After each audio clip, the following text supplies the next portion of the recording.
Blessed love, honorable family. Rastafari, blessed love. Yeah, man, give thanks for life. Rastafari.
That I want straight grave I shall pay.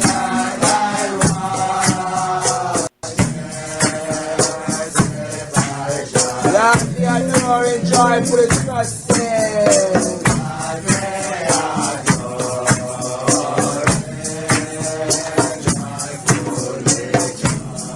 Till I am coming closer today. I am coming. Bless every day, my wonderful Savior.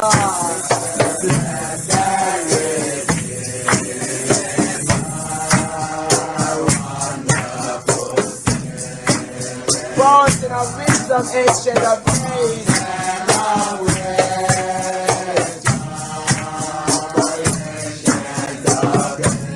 Hope of the faithful like the born ages.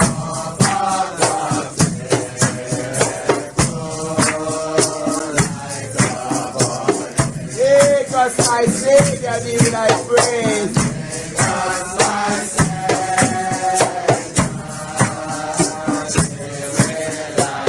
Blessed the Creator, praise the Contender.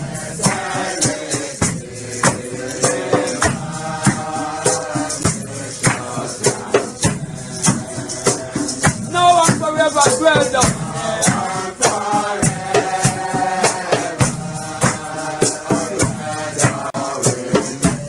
Thou my protection, shield and defender.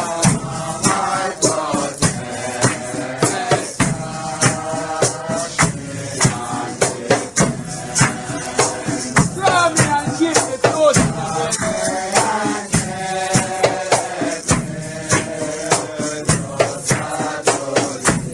let them game a wonderful Creator.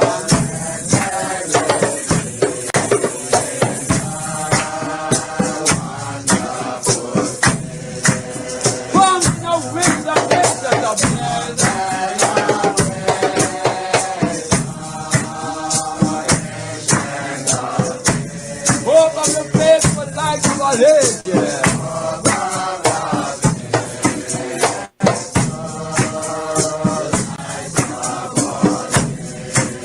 Jesus, my Savior, deal with that prayer.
Greetings and love, royal family.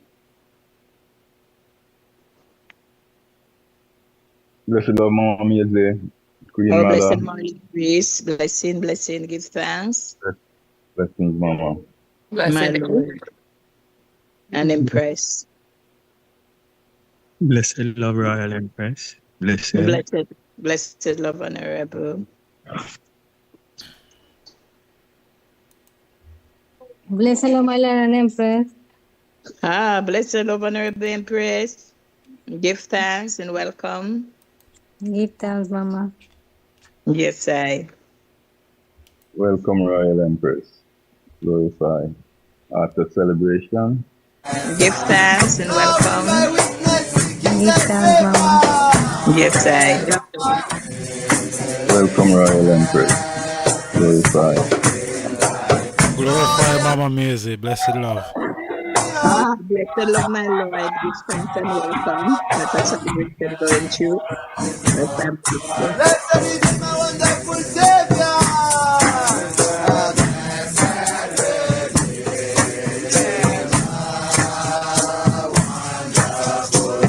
Fountain of wisdom, ancient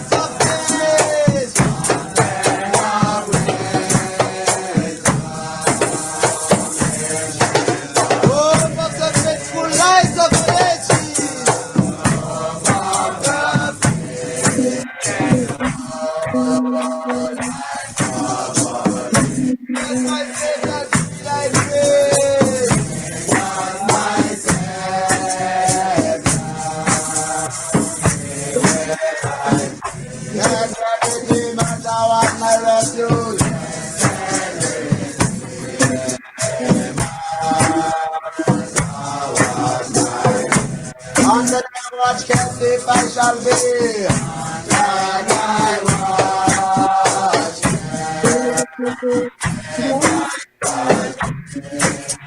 God, they are darling, try to the trusting.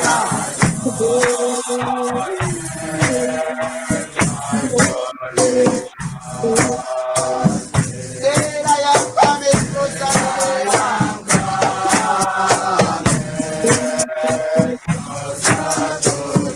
Bless every Redeemer, wonderful Savior.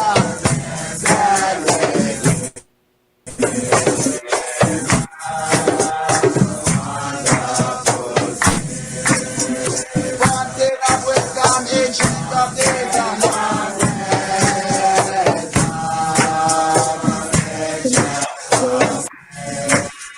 Oh, from the faithful light of our ages.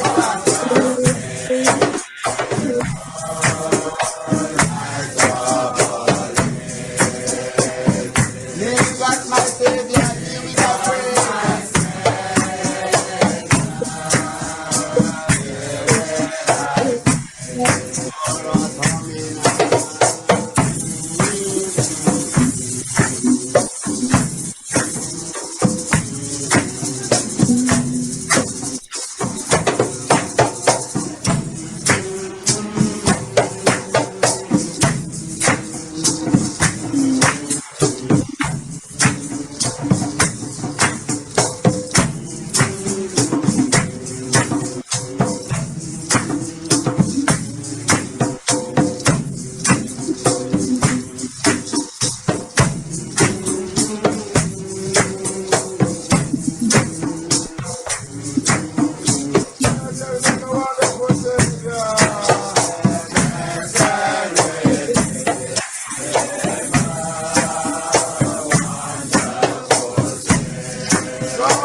Oh, Jaja, I miss my tabernacle, Lord. Welcome.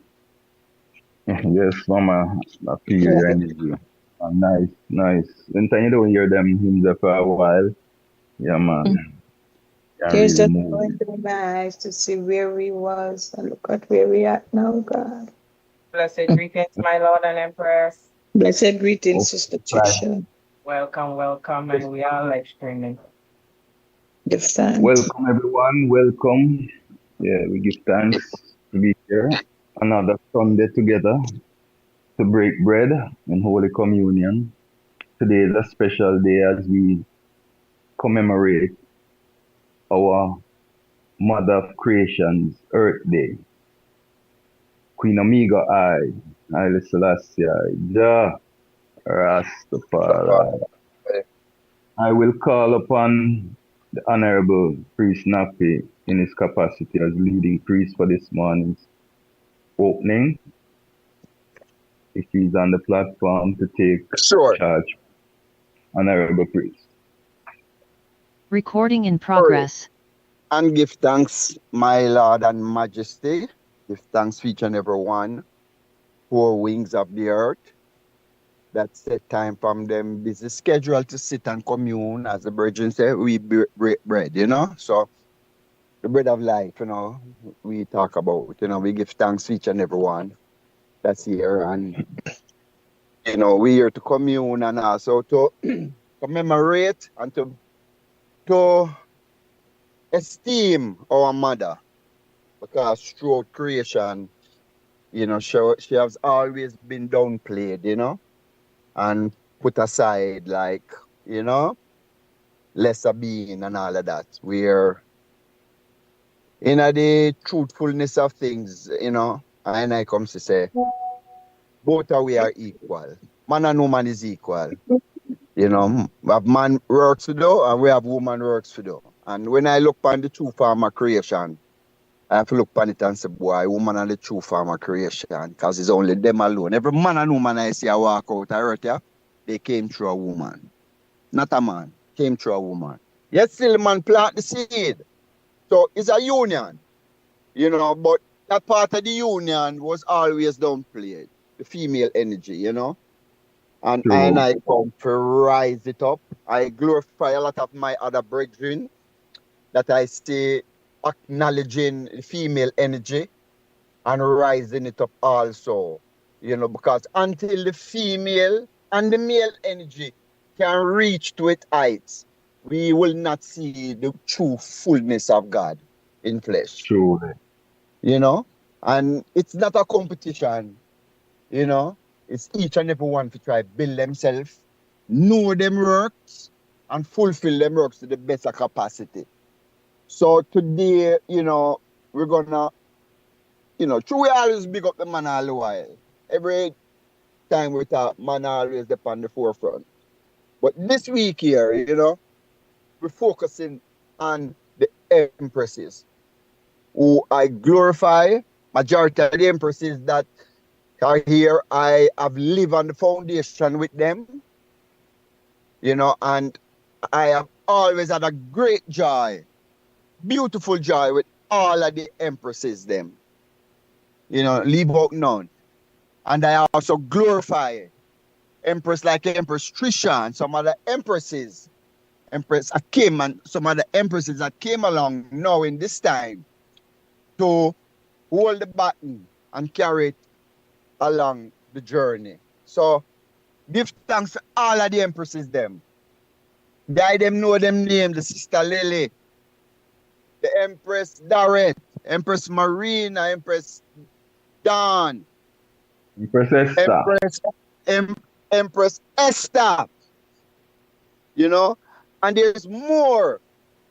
And the main one that I can tell the item about that I know was the great Empress Elgita. That one was the right hand of Prince Emmanuel, of King Emmanuel, Empress Elgita. For the little time that I knew her, mighty little woman, glorify her, and she's the foundation of the Woman Freedom League.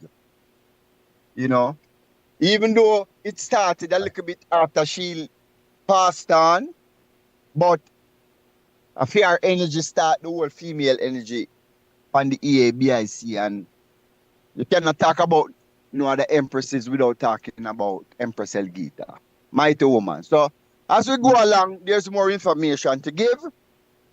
I glorify each and every one, and we'll stay steadfast to the mighty works. Most High, King Selassie, Jah, Rastafari, my Lord and Empress, glory and give thanks. Honorable priest, we can go into the virtual reverence and I can just bring in the prayer as we start. Is everyone hearing me? Having a problem here? We are Honorable here priest with now. Empress. Yes, glory and give thanks. So, Empress. Bless the Lord. reverence, international reverence, four wings of the earth. Glory be to our Father, to the Son, and to our Mother of creation. As Jah was in the beginning, it's now and ever shall be, Jah world without end. So we hail thee, O thou mighty Father and Mother of creation, all sons and daughters, four wings of the earth. For behold, how good and how pleasant it is for brethren and sisters to dwell together in unity and love. It's like the precious ointment upon the head that ran it down the beard, even Aaron's beard that went down to the skirts of his garments. and as the dew of Hermon, and as the dew that descended upon the mountain of Mount Zion. For there, O Lord, commanded his blessings, even life and love forevermore. So give thanks continually for this day. This is the day the Lord hath made, and I shall be glad and be thankful in it. So give thanks for each and every one here. Give thanks for life, health, and strength. And we give thanks for the daily bread of life. Word, sound, and power. Most High, King Emmanuel VII. Adonai, God. Jah, Rastafari. My Lord and Empress. Glory and give thanks. Glorify, give thanks, honorable priest, for, such warm prayer, opening up the royal event. We will now call on our Queen Mother, Empress Miriam, for our opening song. Mama Miriam, the floor is yours. Blessed greetings, my Lord. All you all hearing me right? Loud and clear. Loud and clear. Give thanks, my Lord. Bless your love to one and all. Give thanks again for life and the mighty life giver. Thank God we are here once more, celebrating our mother, Earth Strong, same way. Give thanks, Honorable Priest Nappy, for these warm, loving, welcome words that you have spoken. It filled my heart, Yes, man and woman kingdom, give thanks. That the brothers, them are recognizing us now. Hey, big things. Give thanks, my Lord. Heart of blessing. Let's go into the hymn and love, my Lord. My son is here with me to help me along with the singing, Honorable Priest Daniel. Blessed love, royal family. Welcome, royal priest. My priest. Honorable blessed. Oh, blessed love. What number is some of the sacred songs? We have a sacred songs here, but we lose some of the pages. 356, my lord. 356 from the sacred songs. And our hymn today, the gospel bells are ringing, All right, so I'll just sing along. Priest Knuckles with track, you can find it? Yeah. Find it? Yes, we have it, Empress. All right. Gospel bells are ringing over land from sea to sea. Continue. You ready, Priest Knuckles? Yes, Royal. Please. Yes, we continue with our opening hymn for this morning period of celebration with hymn number 356 from our sacred songs. The gospel bells are ringing. Over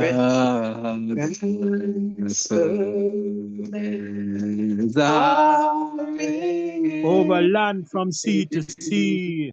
Over land from sea to sea. Blessed news of free salvation.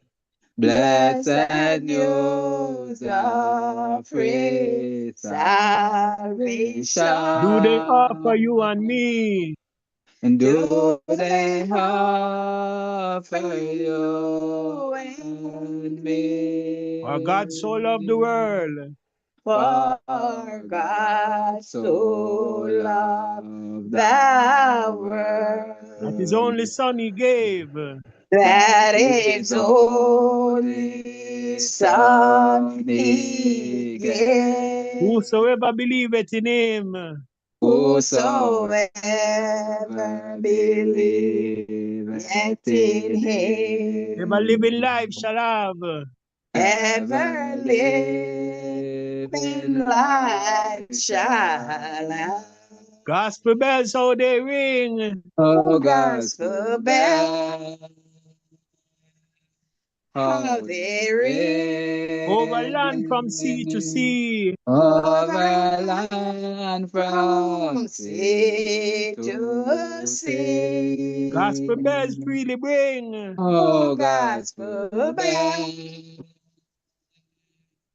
freely bring. Blessed news to you and me. Blessed news to you and me. Gospel bells invite us.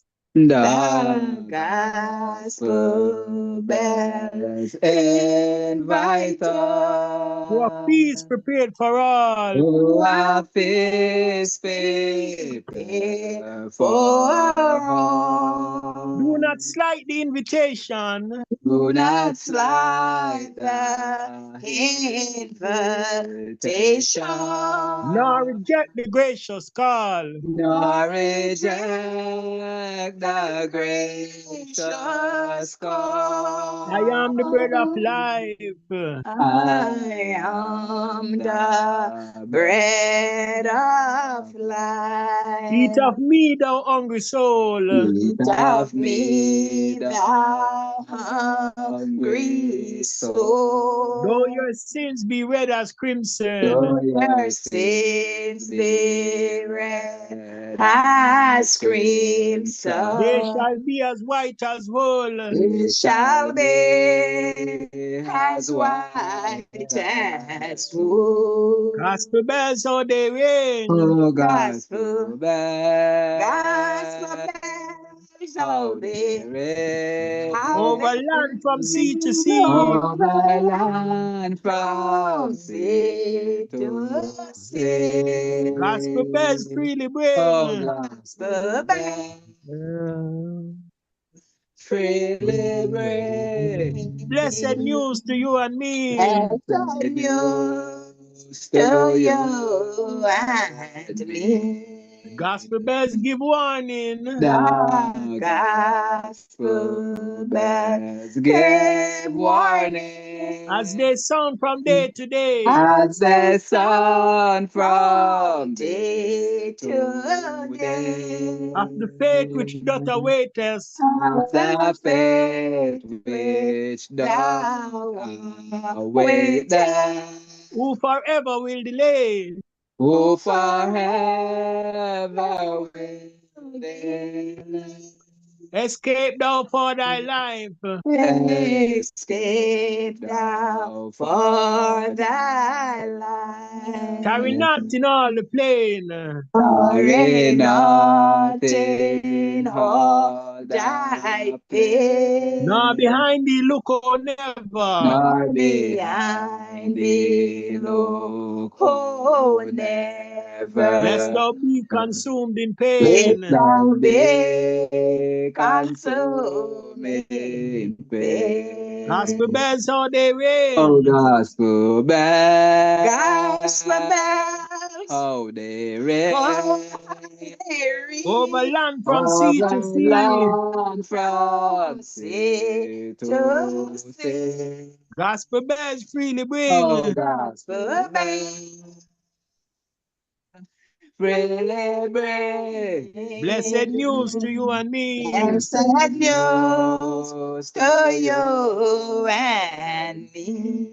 Gospel bells are joyful. The gospel bell are joyful As they echo far and as wide. they echo far and wide.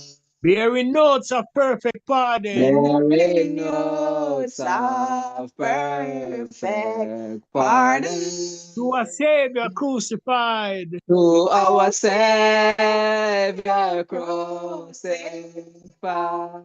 Good tidings of great joy. Good tidings of great joy. To all people do I bring. To all people do I bring. Unto you is born a Savior. Unto you is born our Savior. Which is Christ the Lord and King. It is Christ our Lord and King. Gospel bells, how they Oh, ring. gospel bells, how they ring. Over land from sea to sea. Over land from sea to sea. Gospel bells freely Oh, bring. gospel bells celebrate. Blessed news to you and me. Blessed news to you and me. Chorus of our opening hymn. Hi, hi, hi, hi, hi, hi, hi. Hi, hi, hi, hi, hi, hi, hi.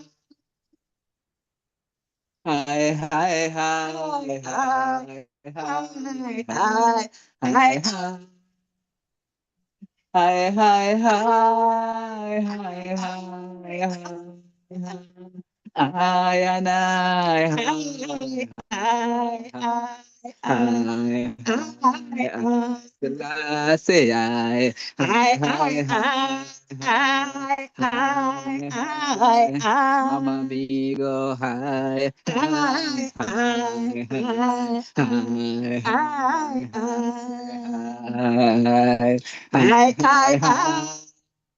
hi, hi, hi. Gospel bells, how they Oh, ring. gospel bells, how they ring. Over land from sea to sea. Over land from sea to Gospel sea. bells freely bring. Gospel bells, freely bring. Blessed news to you Yes, and me. blessed news to you and me. Gospel bells are ringing coming down. The gospel bells are ringing Over land from sea to sea. over land from sea to sea. Blessed news of free Blessed salvation. news of free salvation. Do they offer you and me? Do they offer you and me? For God so loved the world For God so loved the world, that his loved the only son he world, gave. that his only Son he gave. Whosoever believeth in him Whosoever believeth yet in him, shall live in life, shall have. life shall light. Gospel bells, how they Oh, ring. gospel bells, how they ring.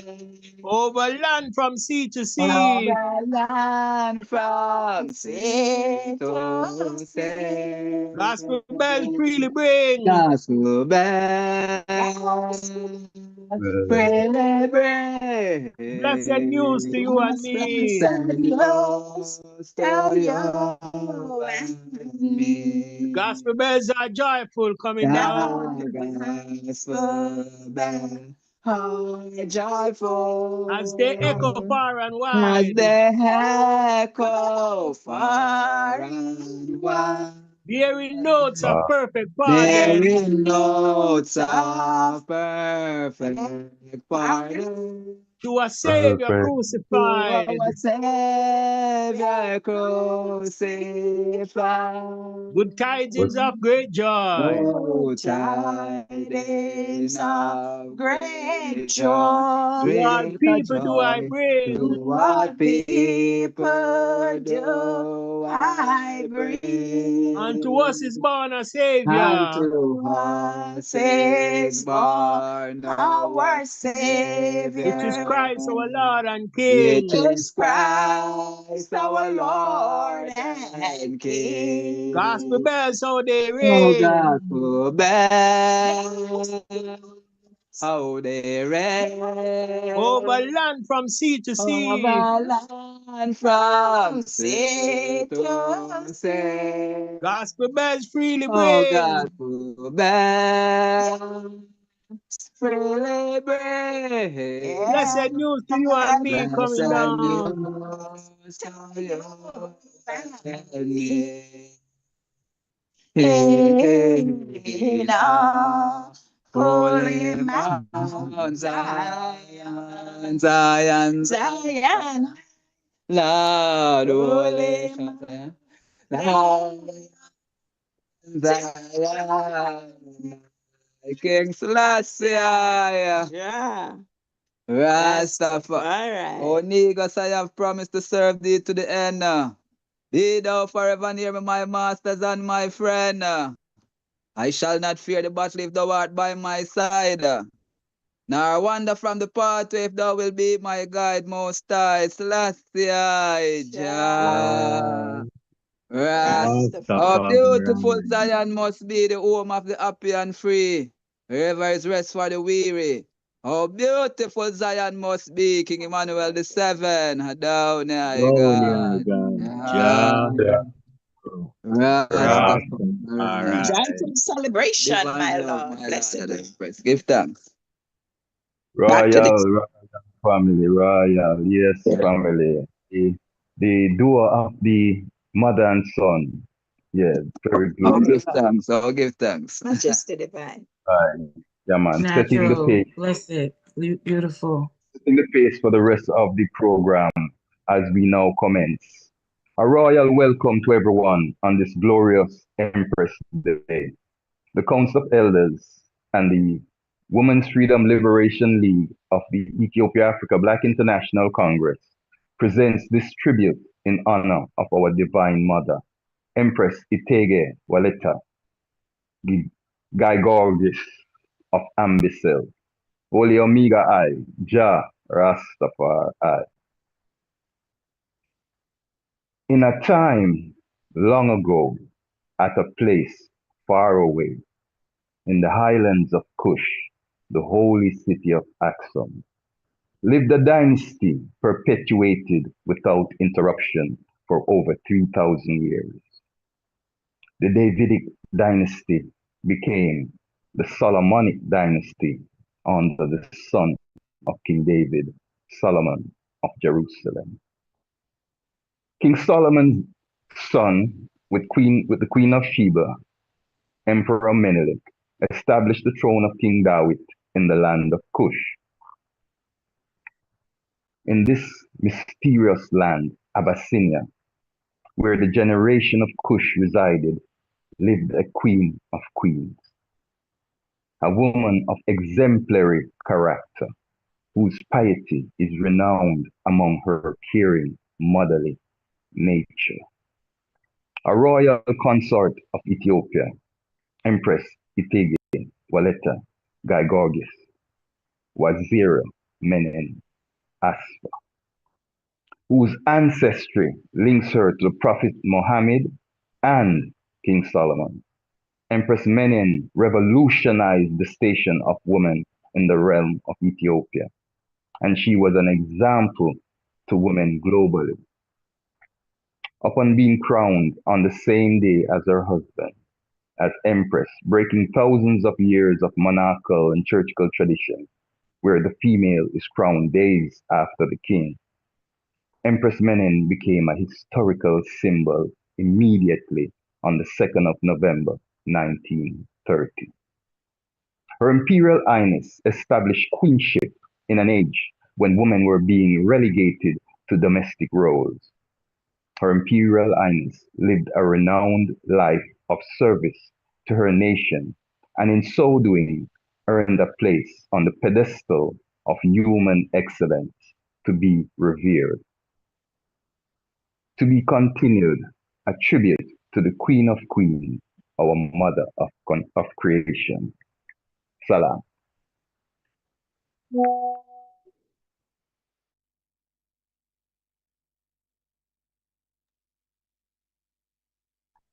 As we continue in the program,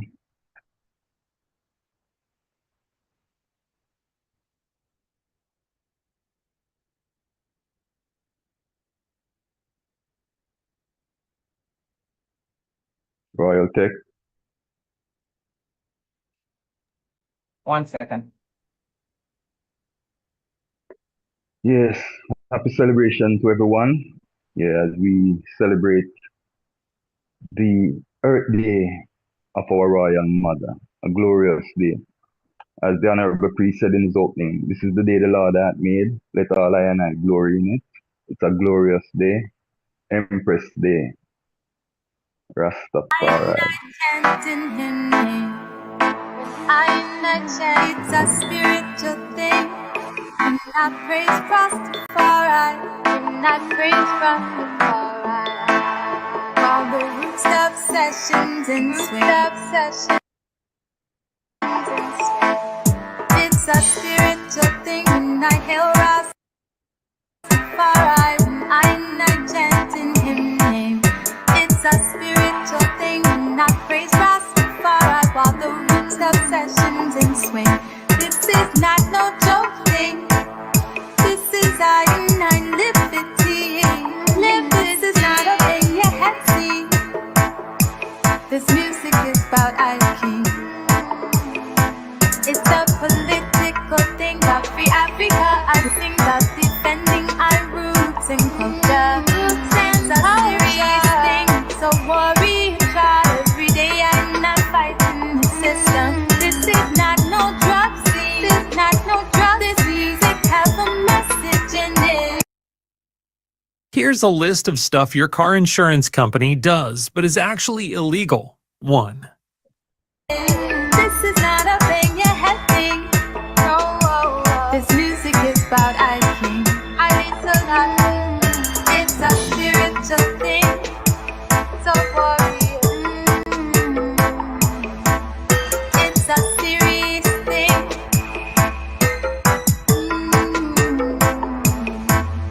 It's a warrior tribe.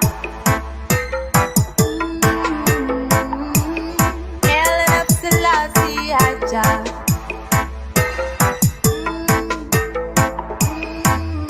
It's a spiritual thing, and I hail Rastafari when I'm not chanting him. I'm not chanting. It's a spiritual thing, and I praise Rastafari while the roots stop sessions and swing.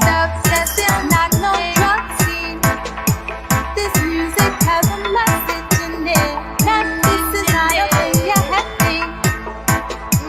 This music is about I.King. It's a spiritual thing. It's a spiritual. It's a serious thing. It's a serious. It's a spiritual thing. It's a spiritual. I not take this lightly. I not take this lightly.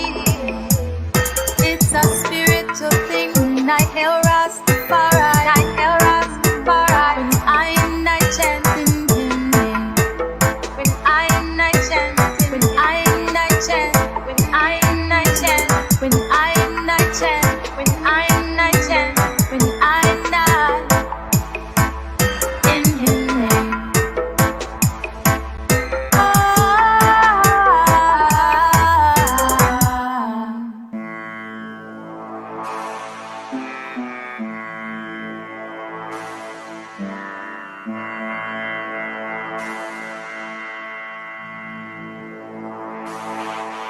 It's a spiritual thing. When I praise Rastafari, when I praise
thinking about going solar, but not sure whether it's worth it for your home? Well, before you...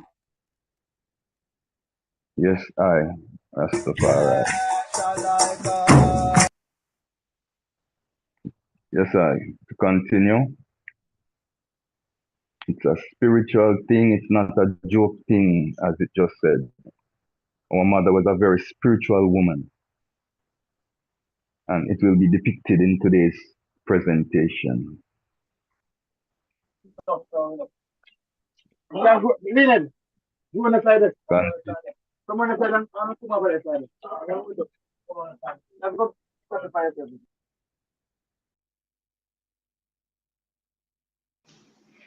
Holy Emmanuel, I, Selassie, I, Jah, Rastafari. Glory be to the Father, and to the Son, and to the Mother of creation. As Jah was in the beginning, is now, and ever shall be, Jah world without end. Selassie, I, Jah, Rastafari. Who can find a virtuous woman? Her price is far above rubies. Jehovah, Jah, Rastafari. This is a presentation to the Honorable Empresses as we celebrate the divine feminine energy. I, Priest IMC, would like to dedicate this to the Royal Omegas. Majesty bless. Go placidly amidst the noise, and remember what peace there may be in silence. As far as possible without surrender, be on good terms with all persons. Speak your truth quietly and clearly, and listen to others, even to the dull and ignorant, for they too have their story. Avoid loud and aggressive persons, for they are vexation to the spirit. If you compare yourself with others, you may become vain or bitter, for always there will be greater and lesser persons than yourself. Enjoy your achievements as well as your plans. Keep interested in your own career, however humble, it is a real possession in the changing fortunes of time. Exercise caution in your business affairs, for the world is full of trickery. But let this not blind you to what virtue there is. Many persons strive for high ideals, and everywhere life is full of heroism. Be yourself, especially do not feign affection, neither be cynical about love.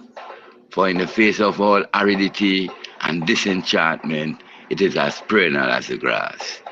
Take kindly the counsel of the years, gracefully surrendering the things of youth. Nurture strength of spirit to shield you in sudden misfortune. But do not distress yourself with dark imaginings. Many fears are born of fatigue and loneliness.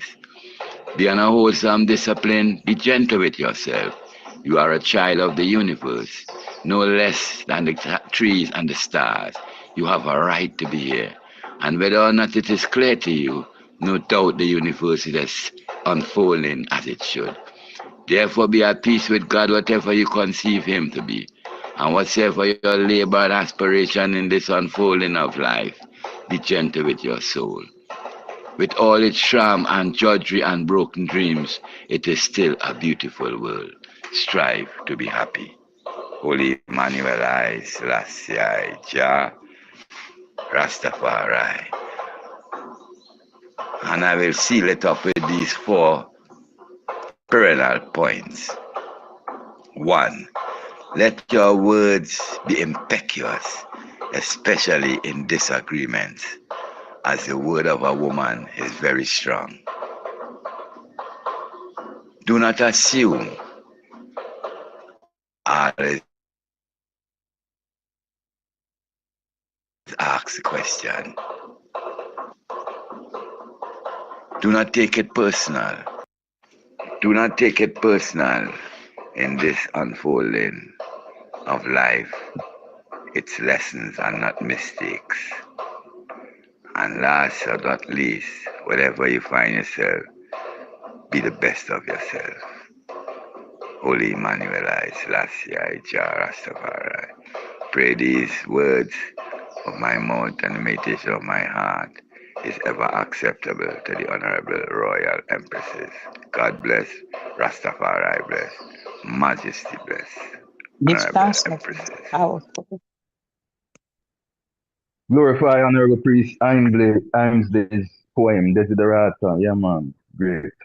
Powerful. As we continue, we call upon the Honorable Empress Lily May, yeah, to serenade us at this moment.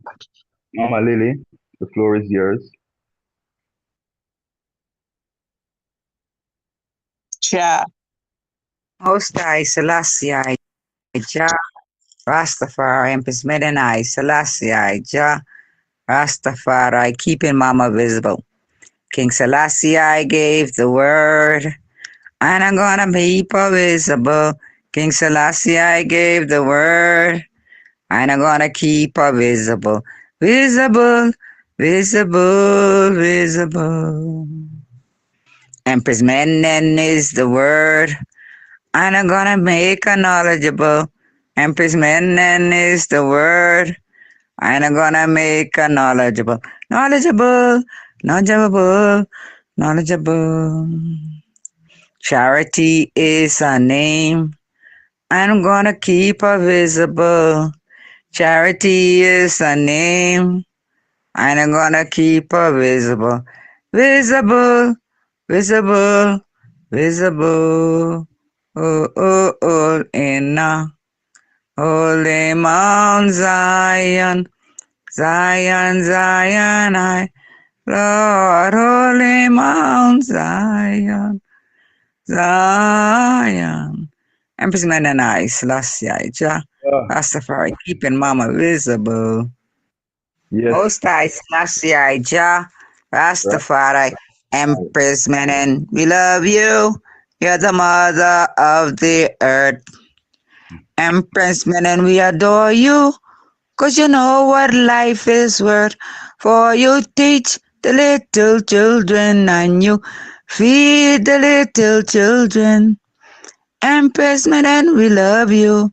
You're the mother of the earth. Empress Menen, we adore you. You're the mother of the earth. Empress Menen, we magnify you.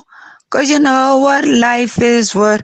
For you feed the little children and you teach the little children. Empress Menen, we love you. You're the mother of the earth.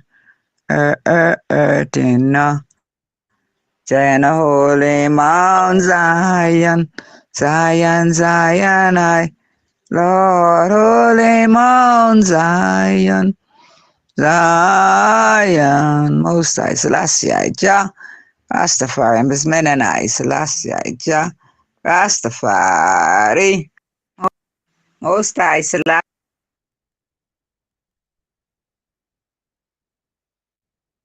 Royal Empress Lily May Duncanson, right there in the throne room in Ethiopia, serenading I and I, serenading her mother, Empress Menen, we love you. You are the mother of the earth. Glorify Mama Lily as we continue.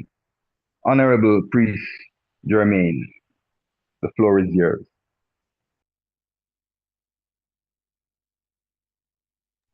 Holy Emmanuel, Selassie, Jah, Rastafari, give thanks to life and the mighty life giver. Give thanks for yet another blessed day. Give thanks for the celebration going through the earth at this hour most high. Selassie, Jah, Rastafari. The average continue and reading. The average precipitation of royalty is of some one of supreme or exceptional character. The ideological philosophy of a monarchy is that they are intercessions or intermediaries to the Almighty Creator on behalf of their subject. Her Imperial Highness dispelled formalities and fostered a paternal relationship with her subjects, treating them humanely and expressing altruism. This approach earned her and earned her the respect and love of the Ethiopian realm. A woman of great virtue. Her Imperial Highness was married 4 times. She had 2 children for each of her first 2 husbands. Her family gave her into matrimony at a very early age, as was the tradition back then. Her 3rd marriage didn't last for many length of time as her husband was older and abusive, fueled by jealousy. The beauty of Empress Menen was mesmerizing, inciting attention wherever she went. Finally, after being introduced, love thrived, bearing 6 children together. Empress Menen had a total of 10 children. Empress Menen also mentored a daughter of Haile Selassie I from a previous marriage. A mother of mothers was Her Imperial Highness Walata Georgoris in all her glory. Holy Empress Menenai Selassie, Jah Rastafari. Give thanks, my Lord and Empress. Blessed love. Glorify Majesty, Honorable Priest Germain. As we continue with the program. Empress Menen, we love you. You're the mother of the earth. Omega I, Haile Selassie, Jah Rastafari.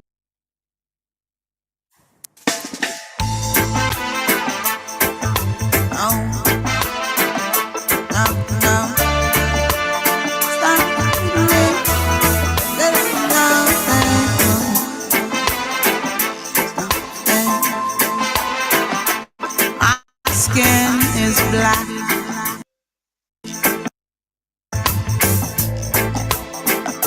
My arms are long.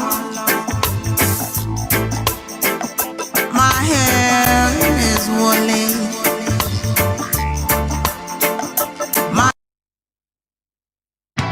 Home is where your couch and your Wi-Fi are. And with free 2-day shipping, you can order your Wi-Fi. My back is strong. Strong enough to take the pain inflicted again and again. What do they call me? My name is on Sarah. My name is on Sarah. My skin is yellow. My hair is long. Between 2 worlds, I do belong. My daddy was rich and white. Oh, it's my mama lived one night. What do they call me?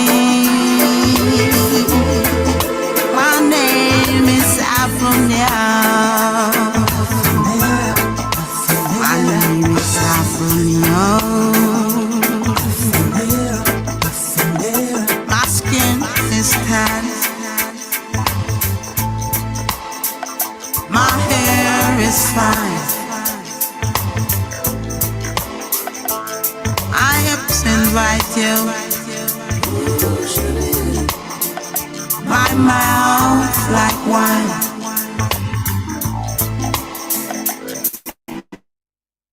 Those little girls are mine. Anyone who has money to buy. What do they call me? My name is Sweet Thing. name is Sweet Thing. My name is Sweet Thing.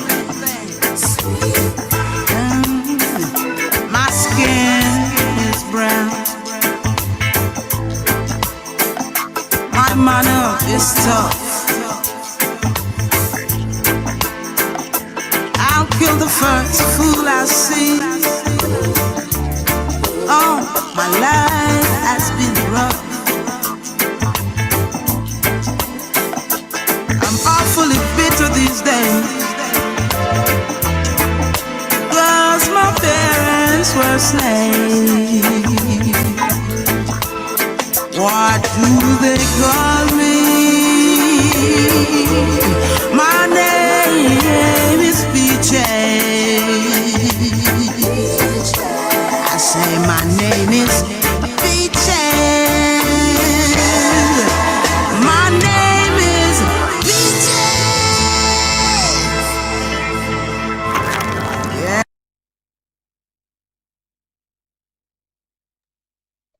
Yes, the sister telling the story of the African woman. Many struggles, the many phases.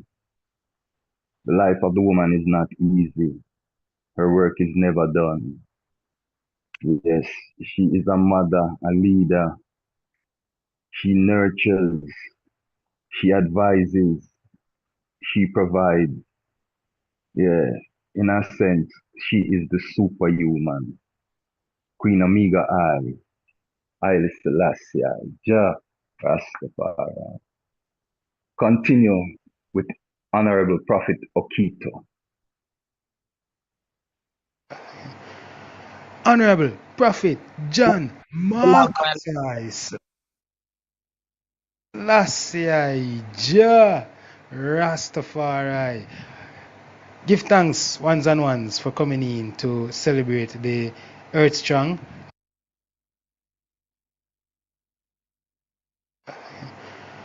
Honorable Prophet John Marcus Selassie Jah Rastafari.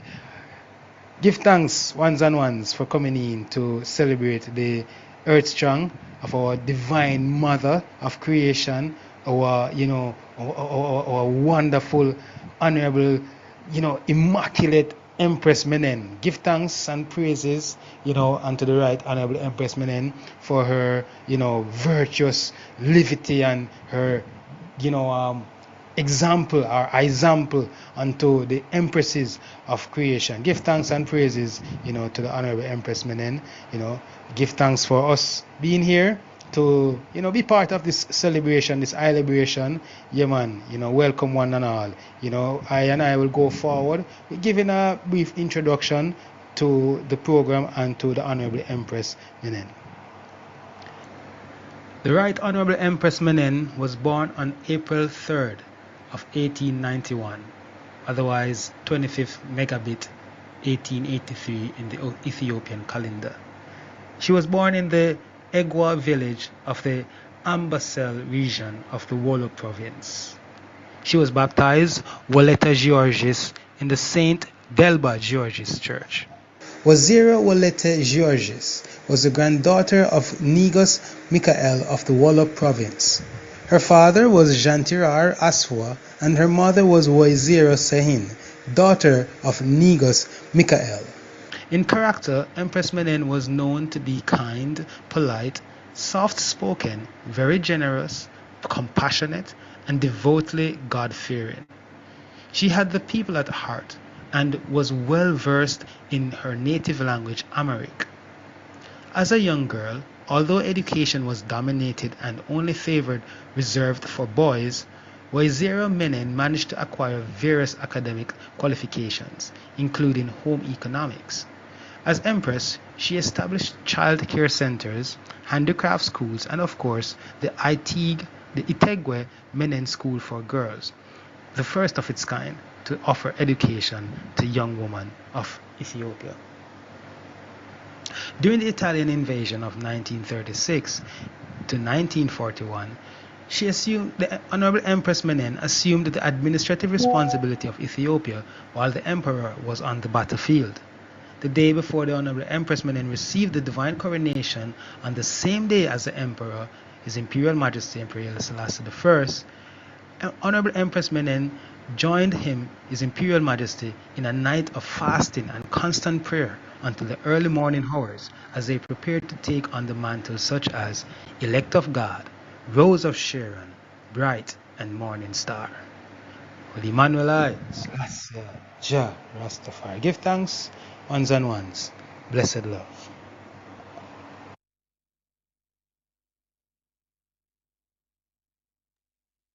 Yes, give thanks, Prophet Okito, for such introduction.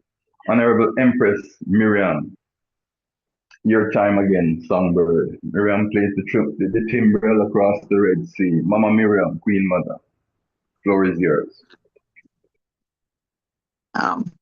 Sister Trish, is the chorus time? Hello? Blessed? Yes, Mama, this is the day that the Lord has made. Oh, yes. Okay, give thanks. This is the day. This is the day that the Lord has made. That the Lord has made. We shall rejoice. We shall rejoice and be glad in it. And be glad in it. Oh, this is the day that the Lord has made. We shall rejoice and be glad in it. Oh, this is the day. This is the day that the Lord has made. I will change course with thanksgiving in my heart, and change course with praise. I say this is the day that the Lord has made. We shall rejoice and be glad in it. This is the day. This is the day that the Lord has made. That the Lord has made. We shall rejoice. We shall rejoice and be glad in it. And be glad in it. Oh, this is the day that the Lord has made. We shall rejoice and be glad in it. Yes, this is the day. This is the day that the Lord has made. I will enter its courts with thanksgiving in my heart. Enter its courts with praise. I said, this is the day that the Lord has made. We shall rejoice and be glad in it. I shall rejoice and be glad in it. In all holy Mount Zion, Zion, Zion high, Lord, upon Zion, Zion, Jehovah Jah, Rastafari. This is the day that the Lord has made. We shall rejoice and be glad in it. Happy celebration, my Lord and Empress. Blessed love. Beautiful, Mama, beautiful. Give thanks, Mama. Yeah, man, as usual. Sweet. Empress Cindy, the floor is yours. Blessed love, my Lord and Empress. Continuing reading.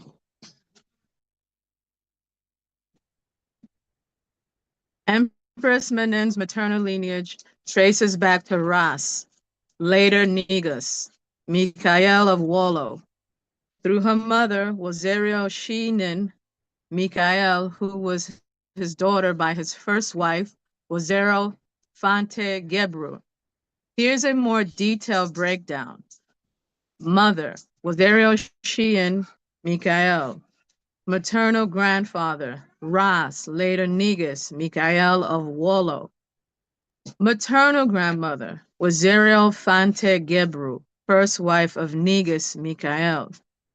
Maternal lineage. Empress Menen can trace descent from the Prophet Muhammad through her maternal grandfather, Negus Mikael, and his Mamadak clan.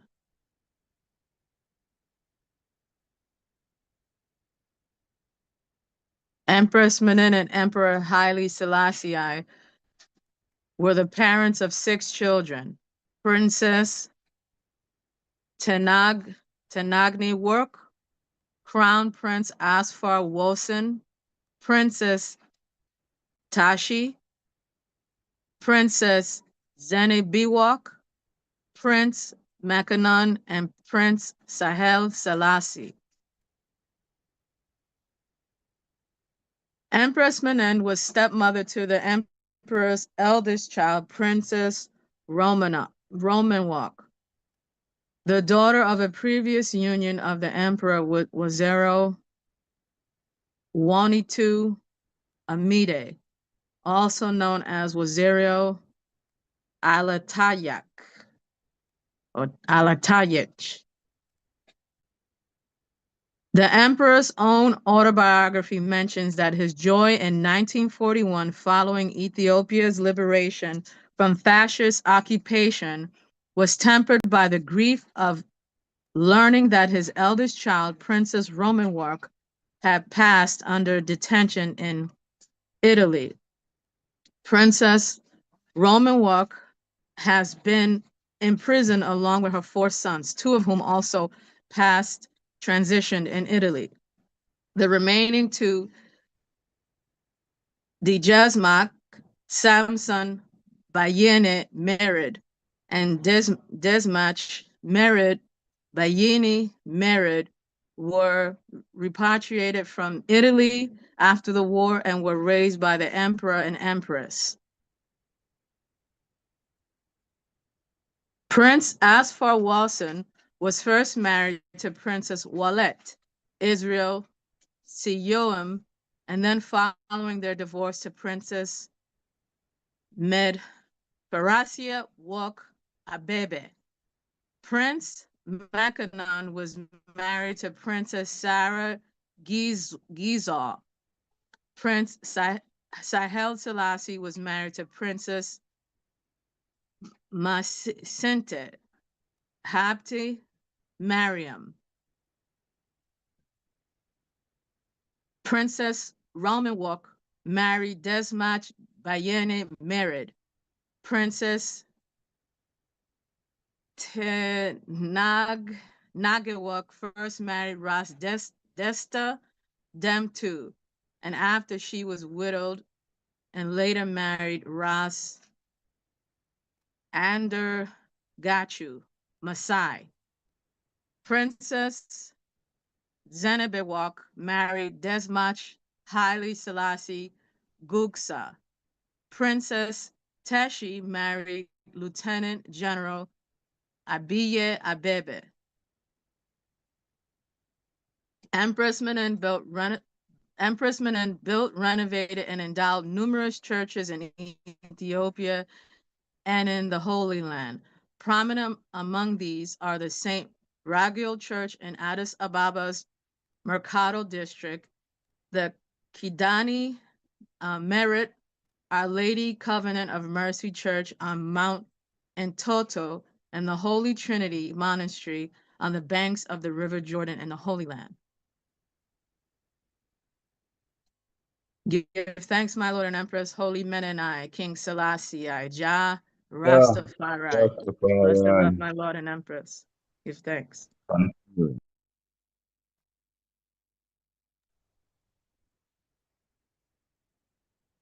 Yes, after celebration to one and all, as we continue the tribute to our glorious Mother of Creation, the Queen of Queens, Empress Itege Walete Gaigorgis. Haile Selassie. Menenesphal was born in Ambassal, located in Wallo province of Ethiopian Empire, on the 25th of March 1889. She was the daughter of Asfa, Jantirar of Ambassal, and Empress Sehen Michael. Her mother was the daughter of the King Mikhail of Wallo, and her uncle was Ijahstars. According to both published and unpublished reports, Niceness fall was first given in marriage by her family to the prominent Wallo nobleman, Ijahstars Ali Mohammed of Korecha, at a very young age, as was the prevailing custom. They had 2 children, a daughter, Empress Belena Shali, and a son, Jantir Arasfal Ali. This first marriage ended in divorce, and her natal family then arranged for Empress Menen to marry Ijahstars Ahmed Ali Abadayas, another very prominent nobleman of Wallo. She bore her second husband 2 children as well, a daughter, Empress Desta Ahmed, and a son, Jantir Gebrigzi Abir Ahmed. Following the sudden death of her second husband, Empress Menen's grandfather, Negus Mikhail arranged her marriage to RASTAFARI Etnaf Sejd, a prominent Shuan nobleman, who was considerably older than Empress Menen in late 1909 or early 1910. It is unclear whether Empress Menen was married to the aged nobleman and secured a divorce shortly afterwards to marry her royal groom, or whether there was only an engagement between them which was broken without ado. Empress Menen probably met Ijahstars Tafari Makanan, later the Emperor Haile Selassie, at the home of her uncle, Ijahstars. The rapport between the two may have inspired Ijahstars to attempt to bind Ijahstars Tafari to him more firmly through marriage ties. He therefore terminated the arrangement, whether marriage or engagement, between Empress Menen and RASTAFARI, and sent her to her to marry Ijahstars Tafari Makanan. RASTAFARI apparently did not hold a grudge against Ijahstars Tafari for this circumstance, blaming it entirely on Ijahstars, who had ordered it. Indeed, he was among the leaders who fought on the side of Ijahstars Tafari Makanan in the Battle of Sigali and died in that battle. The account given in the autobiography of the Emperor, My Life and Ethiopia's Progress, mentions no previous marriage or children of Empress Menen and no such order by Ijahstars, but states only that at the age of 20, they were married by their own mutual consent, and describes her as a woman without any malice whatsoever. When Tafari Makanan became Emperor of Ethiopia as Haile Selassie I, Niceness fall was crowned as Empress at his side. Empress Menen had no children by RASTAFARI. Empress Menen was active in promoting women's issues in Ethiopia, was patroness of the Ethiopian Red Cross and the Ethiopian Women's Charitable Organization. She was also patroness of the Jerusalem Society that arranged for pilgrimages to the Holy Land. She founded the Empress Menen School for Girls in Addis Ababa, the first all-girls school which had both boarding and day students. Girls from all over the empire were brought to the school to receive a modern education, encouraged by the Empress, who visited it often and presided over its graduation ceremonies. The Empress gave generously, as well as sponsored programs for the poor, ill, and disabled. She was also a devoutly religious woman who did much to support the Ethiopian Orthodox Tewahedo Church. She built, renovated, and endowed numerous churches in Ethiopia and in the Holy Land. Prominent among these are the St. Regal Church in Addis Ababa's Mercado district, the Kidane Merit Our Lady Covenant of Mercy Church on Mount Entoto, and the Holy Trinity Monastery on the banks of the River Jordan in the Holy Land. She gave generously from her personal funds towards the building of the new Cathedral of St. Mary of Zion at Axum, but did not live to see it completed and dedicated. When the Empress was exiled from Ethiopia during the Italian occupation from 1936 to 1941, she made a pledge to the Virgin Mary at the Church of the Nativity in Bethlehem, promising to give her crown to the church if Ethiopia were liberated from occupation. The Empress made numerous pilgrimages to holy sites in then British-ruled Palestine, in Syria and in Lebanon during her exile to pray for her occupied homeland. Following the return of Emperor Haile Selassie I and his family to Ethiopia in 1941, a replica of the crown was made for future empresses. But the original crown that Empress Menen was crowned with at her husband's side in 1930 was sent to the Church of the Nativity in Bethlehem. Empress Menen, although often seen wearing a tiara at public events that called for it, would never again wear a full crown. Empress Menen performed perfectly in the role of Empress Consort. In her public role, she combined religious piety, concern for social causes, and support for development schemes with the majesty of her imperial status. Outwardly, she was the dutiful wife, visiting schools, churches, exhibitions, and model farms, attending public and state events at her husband's side or by herself. She took no public stand on political or policy issues. Behind the scenes, however, she was the emperor's most trusted advisor, quietly offering advice on a whole range of issues. She avoided the publicly political role that her predecessor as Empress Consort, Empress Techu Bedel, had taken, which had caused deep resentment in government circles during the reign of Menelik II. The Empress and some of her family were placed under house arrest briefly during the 1960 Imperial Guard coup attempt against her husband at her villa outside the Genetlul Palace grounds in northern Addis Ababa. Following the return of the emperor and the crushing of the coup attempt, there was much speculation as to the conduct of the crown prince, who had been proclaimed monarch by the coup leaders. It was noted that the crown prince had accompanied his mother in a drive through the palace grounds, making stops at Imperial Guard posts to exchange pleasantries with the guards. On the night before the coup was launched, the ailing empress had been urged to visit the posts by security officials, who were concerned about the soldiers' morale and perhaps had an idea that something was brewing. The appearance of the empress with the crown prince at her side may have been used by coup leaders as an indication to their followers that the empress might sympathize with a movement that brought her favored son to the throne. It is extremely unlikely that either the empress or the prince had any idea of what was being plotted. However, a cloud of suspicion never left the crown prince, and the empress was deeply saddened by this. Following her death in 1962, the empress was buried in the crypt of Holy Trinity Cathedral in Addis Ababa among the tombs of her children. Prime Minister Aklilu Habtwol delivered her eulogy paying tribute to her charity, her piety, and her role as advisor and helpmate to the emperor, as well as her personal kindness and goodness. On the third day memorial and commemoration after the funeral, the emperor himself paid tribute to his wife by saying that although the prime minister had aptly described what kind of person his late wife had been, he wanted to say that during their 5 decades of marriage, not once had it been necessary to have a third party mediate between him and his wife, and that their marriage had been one of peace and mutual support.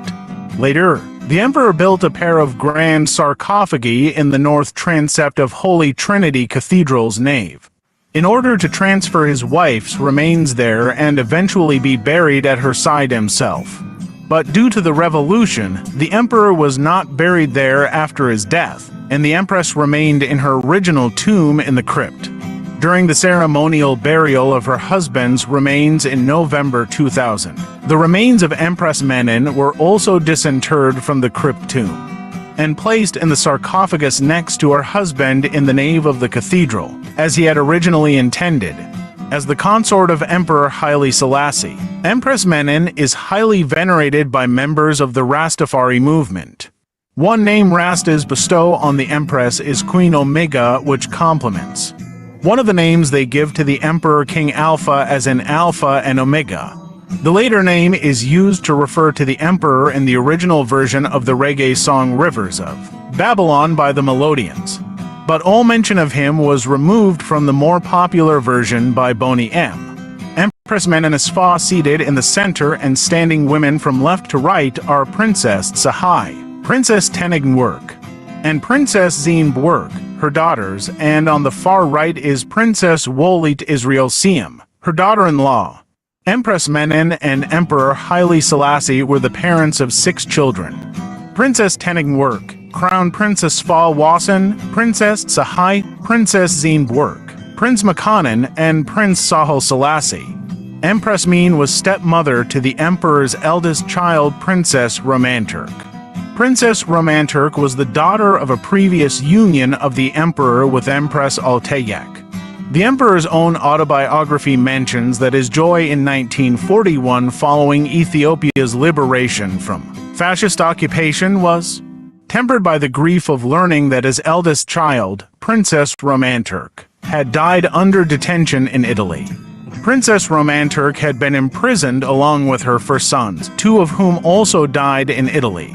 The remaining 2, Ijahstars Samson Bayin Merid and Ijahstars Merid Bayin Merid, were repatriated from Italy after the war and were raised by the emperor and empress. Princess Falwasan was first married to Princess Wolit Israel Siam, and then following their divorce to Princess Medferish Worka Bibi. Prince Makanan was married to Princess Sarah Gizah. Prince Sahel Selassie was married to Princess Mahisant Habt Mariam. Princess Romanturk married Ijahstars Bayin Merid. Princess Tenignwerk first married Ras Dastadam II, and after she was widowed later married Ras Andergachu Mesai. Princess Zeenbwerk married Ijahstars Haile Selassie Gugsa. Princess Sahai married Lt. General E.A.B.I.C. Men in a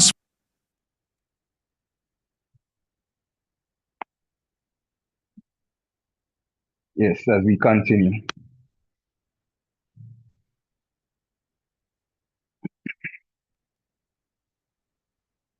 Honorable Empress Akim, the floor is Blessed yours. love. Blessed love. Greetings, Royal Family. I'm honored today to be able to first give reverence to Empress Menen, you know.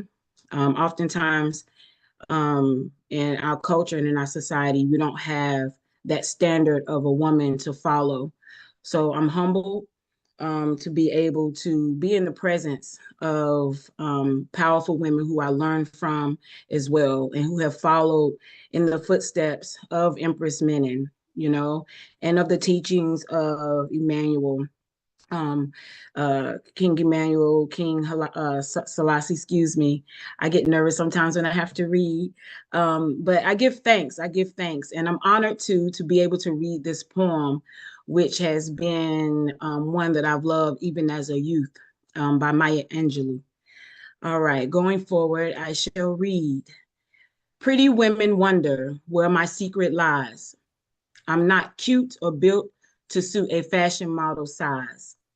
But when I start to tell them, they think I'm telling lies. I say, it's in the reach of my arms, the span of my hips, the stride of my step, the curl of my lips. I'm a woman, phenomenal woman, that's me. Next slide, give thanks. I'll walk into a room just as cool as you please. And to a man, the fellows stand or fall down on their knees. Then they swarm around me, a hive of honeybees. I say, it's in the fire in my eyes and the flash of my teeth, the swing in my waist and the joy in my feet. I'm a woman, phenomenal woman. That's me. Next, give thanks. Men themselves have wondered what they see in me. They try so much, but they can't touch my inner mystery. When I try to show them, they say they still can't see. I say, it's in the arch of my back, the sun of my smile, the ride of my breast, the grace of my style. I'm a woman, phenomenal woman, that's me. Now you understand just why my head's not bowed. I don't shout or jump about or have to talk real loud. When you see me passing, it ought to make you proud. I say, it's in the click of my heels, the bend of my hair, the palm of my hand, the need of my care. Because I'm a woman, phenomenal woman, that's me. Maya Angelou, give thanks, give thanks. Yes, Royal Empress. Great, greatly done. Blessed. Blessed. As we continue.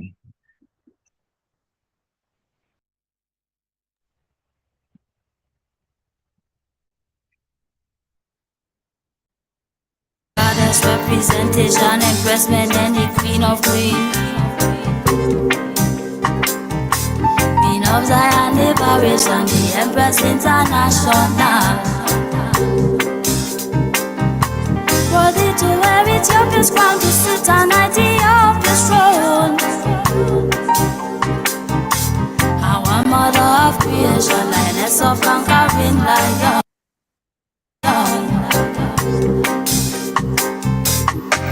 Charitable, yes, spiritual, yes. Worthy was she to be called Empress. Queen Omega of King Alpha, divine blessed. Worthy was she to be called Empress.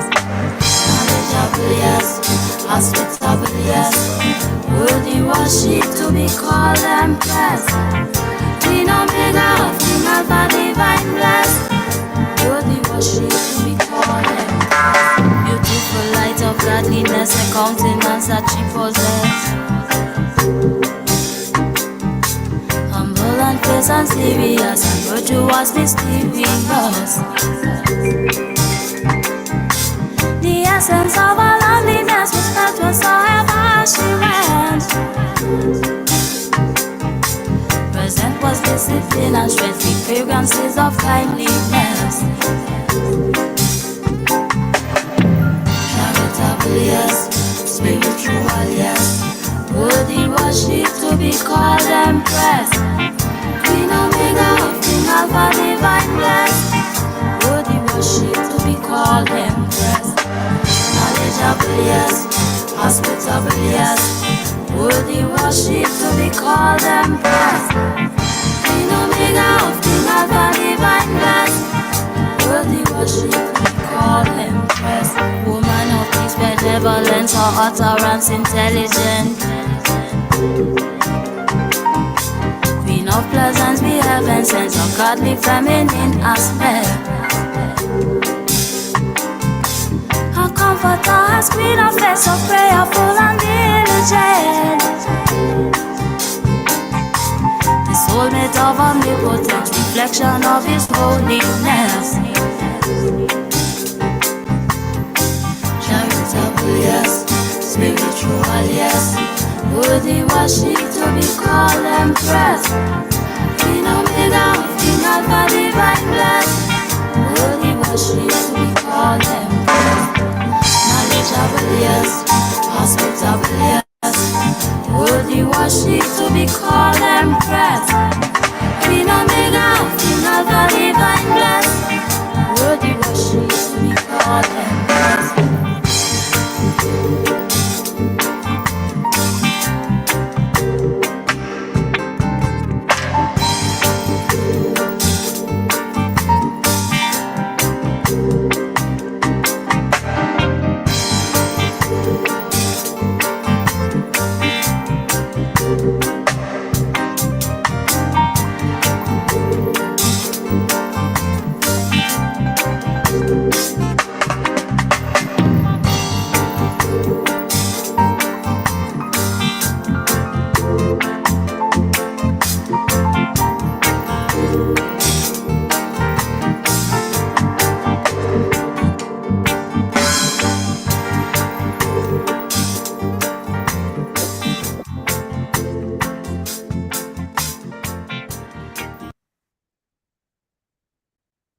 Queen Omega, Royal Empress, worthy was she to be called Empress. Queen Omega, I Selassie, Jah, Rastafari. As we continue, Empress Trisha, the floor is yours.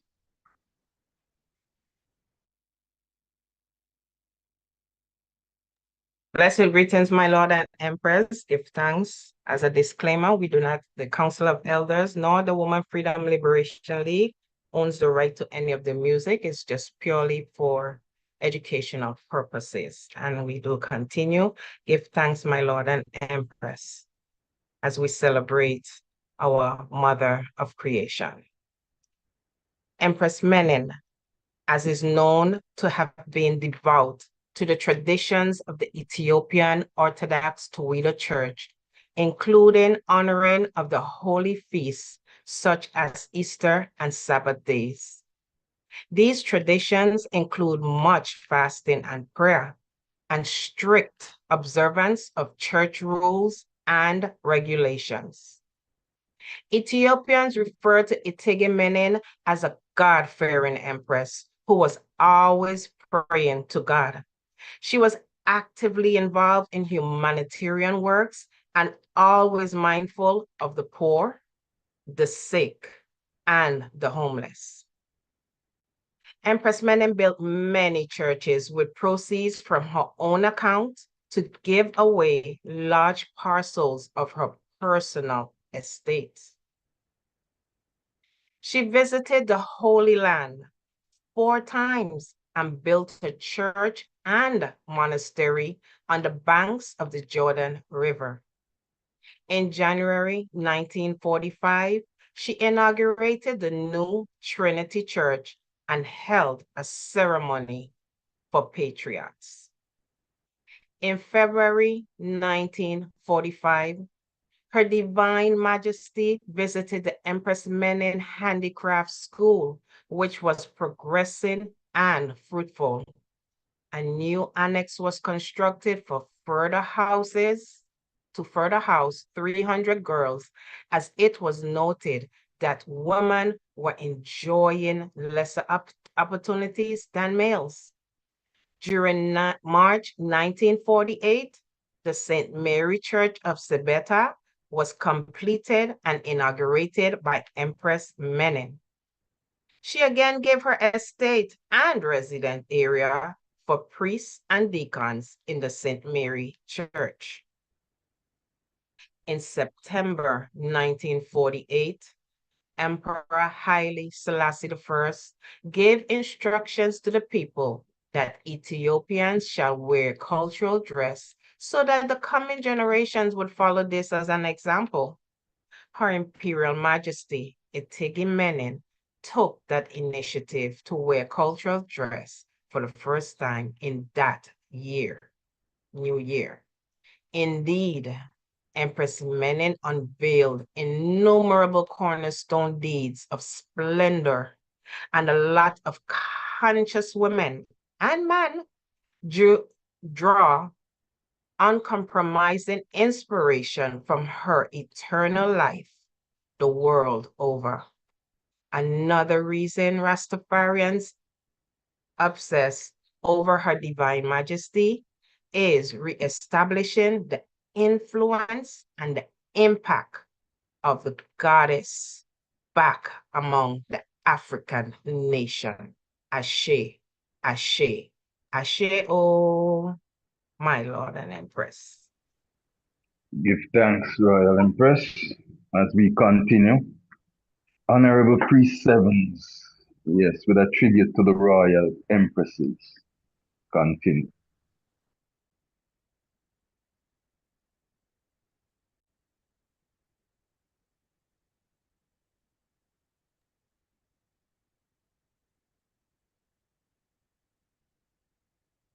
Manuel Selassie, Rastafari. Oh, blessed Lord, Baba Shanti family, give thanks and praise, give thanks for, the gathering. So we were told to record this voice message, to contribute to the time of the feminine energy, So we give thanks for this time, from March the 23rd, going straight into Mama Meager Earth Strong, into April 3rd, So we give thanks and glorify this time, and my message I just want to say, the woman is not to suppress her womanly qualities, There are some statistics that say that man is more so logical and woman is more so emotional, And if we understand emotions are very powerful. That is the driving force behind our prayers. That is the driving force behind our aspirations, what we want to accomplish, our driving force behind our desires, you know, the sensation of our desires, you know. So with that being said, you know, I did come up with a chorus, you know, as the woman have that emotional power, the emotion behind a woman prayer. Don't slight it, my Lord and Empress, a woman's prayer. You know, the emotions behind it, you know, the sincere, you know, enthusiasm behind a woman's prayer is very powerful, you know. So I came up with this chorus here, my Lord and Empress.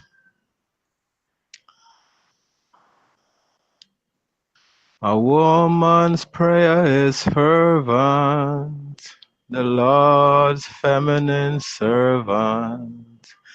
Jah answered Sarah's prayer. Ruth, Rebecca, Esther, Mary, and Martha. Jah answers a woman's prayer. A woman's prayer is fervent, the Lord's feminine servant. Jah answered Sarah's prayer. Ruth, Rebecca, Esther, Mary, and Martha. Jah answers a woman's prayer. A woman's prayer is fervent, the Lord's feminine servant. Jah answered Sarah's prayer.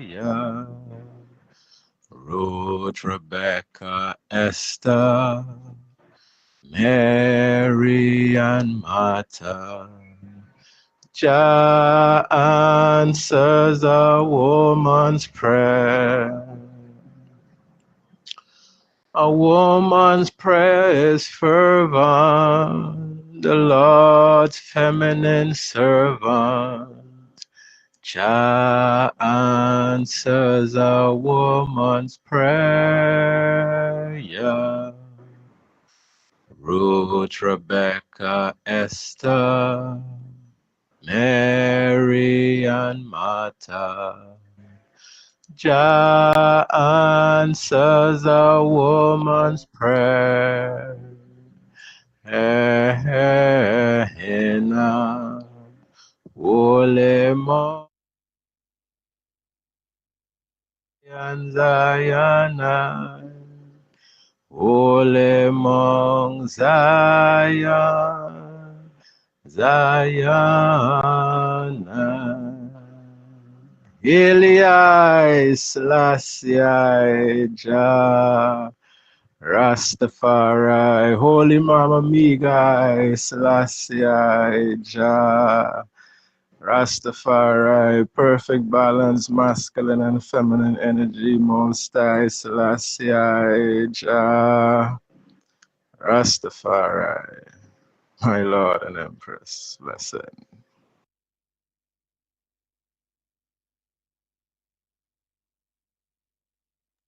Glorify Honorable Priest Seven's contribution. Yeah, man. Coming from himself, you know, giving his rendition of how he sees his mother. Glorify, you know, and as we continue, the floor belongs to the Honorable Priest Knuckles, my Lord and Empress.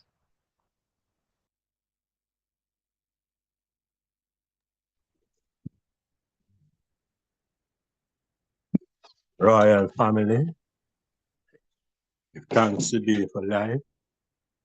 Thanks to the keeper of life, our black savior, the black Christ. We give thanks for this day of celebration. Honorable Queen of Life, Queen Omega. Give thanks to all who have partake so far, all contributions. And we would take our role in honor to read our dialogue, our epilogue. My Lord and Empress.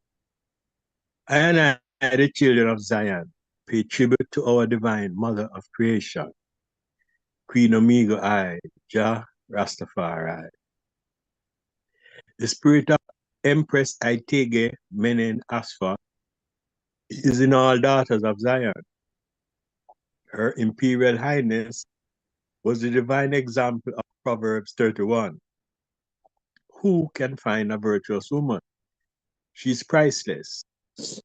Empress Menen earned herself loving titles of endearment such as Mother of the Nation or Mother of Mothers.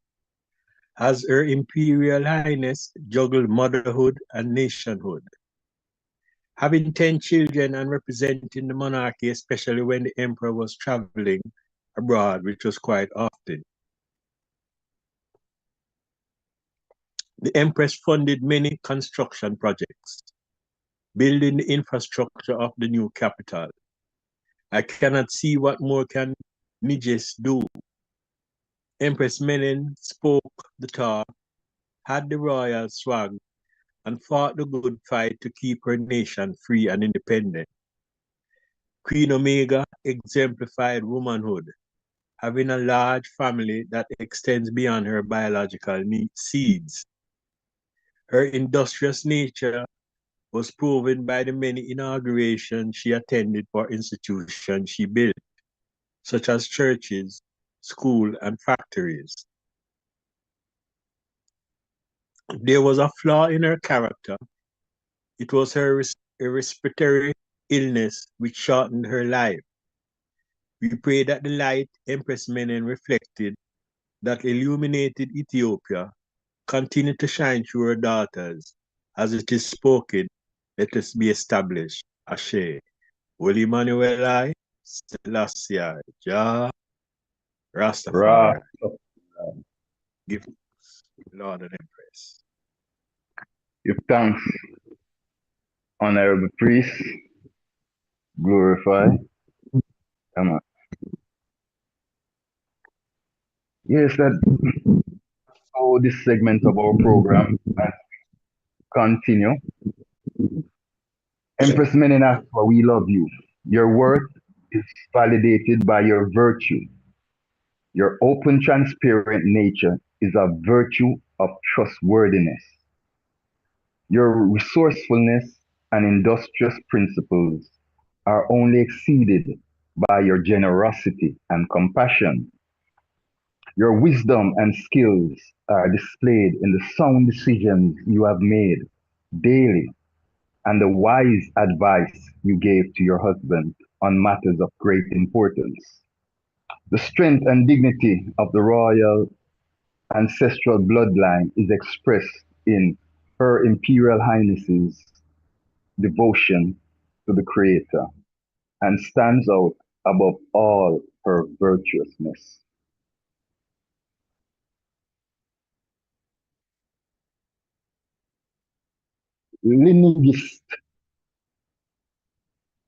Nigisti Kibiri, tribute to the Queen of Queens, Empress Menen Haile Selassie, Jah Rastafari.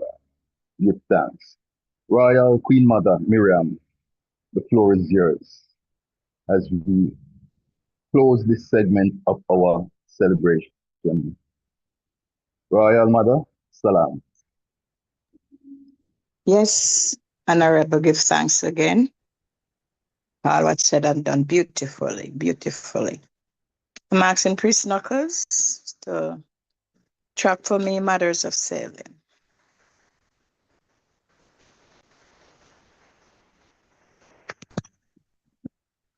Blessing?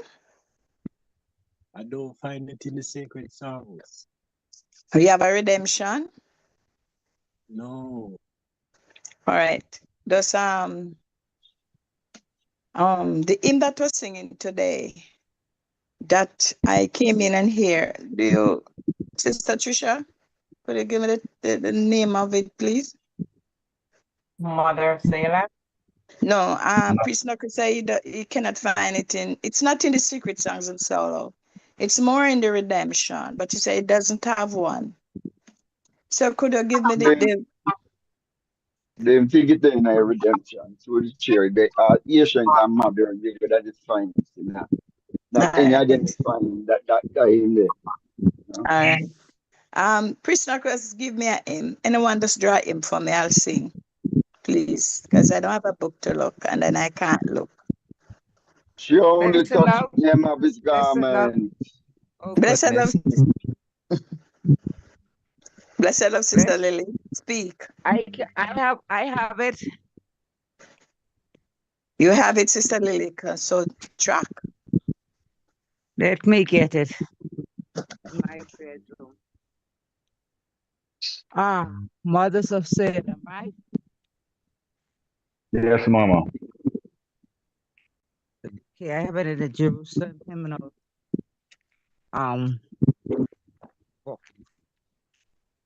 Now I don't know what. Blessed Lord, Honorable, I find it redemption. In the redemption. Ready? Is the Hold Miriam on, you ready? Honorable. Yes. Yes. I am ready. Okay, all right. I say I have a redemption and I did just find it still. So I don't. I think Sister Lily have Mama. it. Sister Lily Come on, have go it. on, Sister Lily. Go on, Mama. The floor is yours, Mama. Love my Lord and Empress. Blessed Lord. Ready, One Empress moment. Miriam? Yes, Sister Lily, I'm ready, oh. When mothers of Salem. When mothers of Salem. Their children brought to Negos. Their children brought to Negos. The turned disciples drove them back and bid them to depart. Who's tracking? Negos saw them where they went. But Negos trod where they went. It's my Lord and yourself. We gotta start over. Can't sing like this. Honorable Priest Adigan, take over the tracking, please. If you can't find us, find a hymn that I can go through, please. Hold on, Mama. Priest Adigan? Yeah, that's a nice thing. That's a nice thing. But Priest Adigan can find it. We can find it and track it from the start. My Lord. Okay. Yeah. Blessed Lord. Go to. Step up, priest, step up.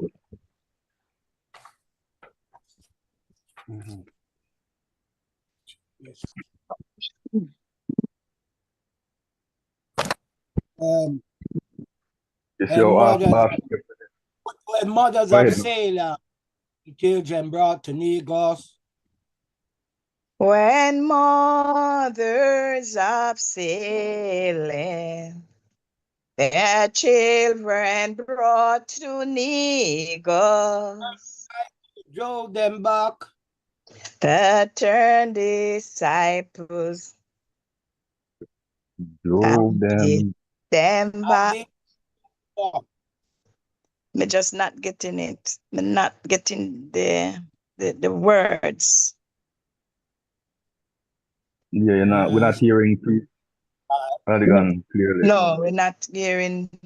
My Lord and Majesty, Jehovah, Jah, Rastafari. When mothers of Salem brought to Negos. Okay. When mothers of Salem, their children brought to Negos. I drove them back. Turn disciples them back and bid them to depart. Because saw them ere they fled. But negus saw where they fled. And sweetly smiled and kindly said. And sweetly smiled and kindly said. Teach the little children to come unto me. For I said, teach the little children to come unto me. I will receive them. For I will receive them. And fold them in my bosom. I'll be a shepherd to those. Oh, drive them not away. They ask to be, they give. To me, they For give. their arms to thee they give. They shall with me in glory live. They shall be with me in glory live. Suffer the children to come unto me. Suffer the little children to come unto me. For I say, suffer the little children to come unto me. How soon may the heathen? How soon may the Of every tribe of heathen nation. of every tribe of nation Fulfill the blessed word. Fulfill the blessed word. And cast their idol away. And cast their idol away. Oh, shine upon us from above. Oh, shine up us from above. And show thyself the God of love. And show thyself the God of Teach the love. little children. For I said, teach to the come unto little me. children to come unto me. Chorus.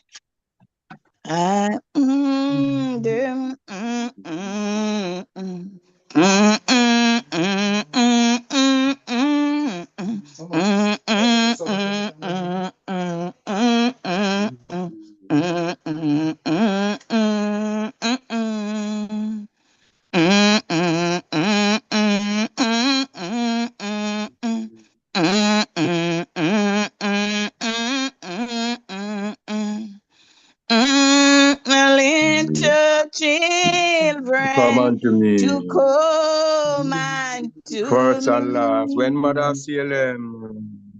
When mothers of Their Salem, children brought to Negus. their children brought to The third disciple drove us Negus, back. that disciples drove And bid us them to back depart. and bid us to But Negus depart. out where we fled. But Negus saw And where sweetly they smiled and fled, kindly said. and sweetly smiled and kindly Suffer said, the little children to come unto me. suffer the little children to come unto Suffer the little me. children. For I say, suffer the little children to come unto May me. the heathen of the tribe and nation. Soon may the Eden of every tribe Fulfill thy and blessed name. word and cast their idol all away. Fulfill thy blessed words Cast and their cast idol their away. idol away. Oh, shine upon us from above. Oh, shine us from above. And show thyself the God of love. And show thyself the God of love. Teach the little children to come unto me. Teach the little children to come. Teach the little children to come unto me, coming down. For I said, teach the little children to come unto me in a holy Mount Zion, Zion, Zion high, Lord, holy Mount Zion, Zion, Jehovah, Jah, Rastafari. Give thanks, preserve, and give thanks, my Lord and Empress. My Lord, back to the chair. Blessed love. Blessed love, Queen Mother. Give thanks. Yeah, we have to get a little fight, no matter how it's going on. We don't know. So, yeah, the little fight come and we conquer that and we move on. My Lord. Yeah. Come on, it was sweet. Can't stop a night sweetness, no matter how them try. Majesty. The more we are together, the happier I and I are, and they can't stop that power. Glorify the power of empresses, the balance that the empresses bring among I and I, to I and I, with I and I. Without that balance, we could never be victorious. And as we reflect on our mother, if you look on the screen and you look at the pictures that are being shown right now, you will see the magnificence of her works. First of all, that's her family, very large family. Then as you go on, you will see apart from her pictures, as you go on, you will see now the works that she has done. And okay, here's one of the images. This is the school for girls. It's boarding school for females. Look at the gate. It reminds I and I so much of I and I Liberty with the arch over the gate and the writing on the arch. Shows you the magnificent work that our mother did. When you look around the world, tracking first ladies, you rarely see much first ladies with any depth. The depth. Look at this. Look at that structure there. That is not, pennies right there in that time. She spent some amount of her funds to construct these establishments here, these institutions. Now that's the monastery along the Jordan banks in Jerusalem. This is the monastery. That's how the inside look a while ago with the red rug and the chairs. Look at the chairs. Look at the quality chairs. Look at the setting. And we're talking back then. We're not talking today, family. See, look at that. That's the magnificence of our mother's works. So many times, as the Honorable Priest Nappy said in the early, we tend to highlight the male because we are on the front line of the fight. But the female does immensely with what they have, because most of the time we leave them at home to hold the base. And we don't leave them with a lot. They have to be very creative, which our mother was known to be very creative. Here is the symbol of the school. Here is the symbol of the school right there, Empress Menen School. This is Culture Day at the school. This is the boarding school now. And here are some of the residents of the school, the students, dressed up for Culture Day. And remember now, doing this for females in that time was a taboo. It went against the grain. A lot of grumbling went on. A lot of ones thought that the money should go to other more strategic development. But the Royal Empress, she understood the worth of education, as was said in the early, where she got education in a time when education was restricted only for man, for male children. So she understood what it did for her, and she wanted to do that for the rest of her female constituents within her realm. And she did. She has set the tone for Africa in general to bring the woman back to their rightful position. Colonization put them in the kitchen and the bedroom, took them from the center of the village where they directed the traffic, as you would say, directed the discussion, held the moral standard, held the open air court to, mediate situation. It was the female who did that back in the day until we came in contact with outside influence. Royal school, አሁን ደግሞ የመነን የሴቶች የልጃገረዶች አዳሪ ትምህርት ቤት ነው። ይህ ትምህርት ቤት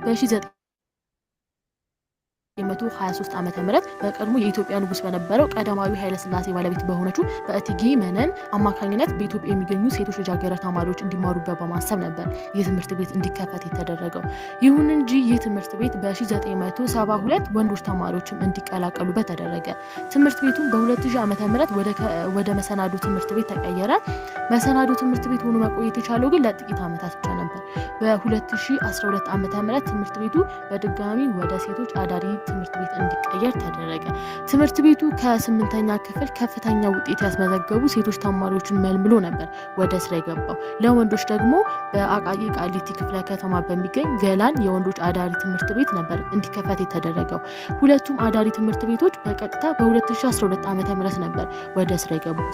አሁን ደግሞ ለብዙ ተማሪዎች ተደራሽ ለማድረግ ከ6ኛ ክፍል ከፍተኛ ውጤት ያስመዘገቡ ተማሪዎችን መዝግበው ለማስተማር ዝግጅት ላይ ናቸው እና እነዚህ ሁለት ትምህርት ቤቶች ደግሞ ተማሪዎችን በስነ ምግባራቸው፣ በትምህርታቸው፣ በማህበራዊ ህይወታቸው እና በተለያዩ ዘርፎች ውጤታማ እንዲሆኑ የሚያስችል ትምህርት ቤት ነው እና በአሁኑ ቪዲዮ ደግሞ ስለ ሴቶቹ አዳሪ ትምህርት ቤት ስለ እቴጌ መነን በትንሹም ቢሆን ግቢውን ላስጎብኛችሁ ወደድኩኝ።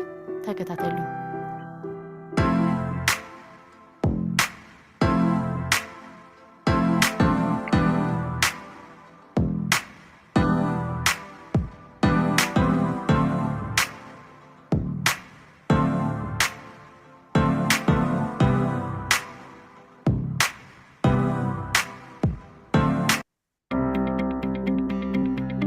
CorelDRAW Graphics Suite has core applications that work seamlessly together to provide you with all the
And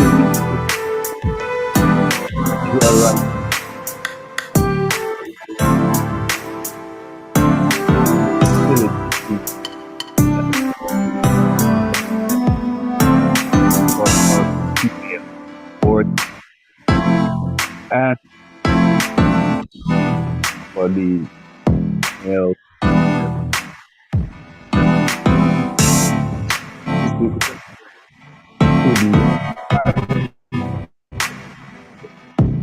the layout of the and the way it's furnished,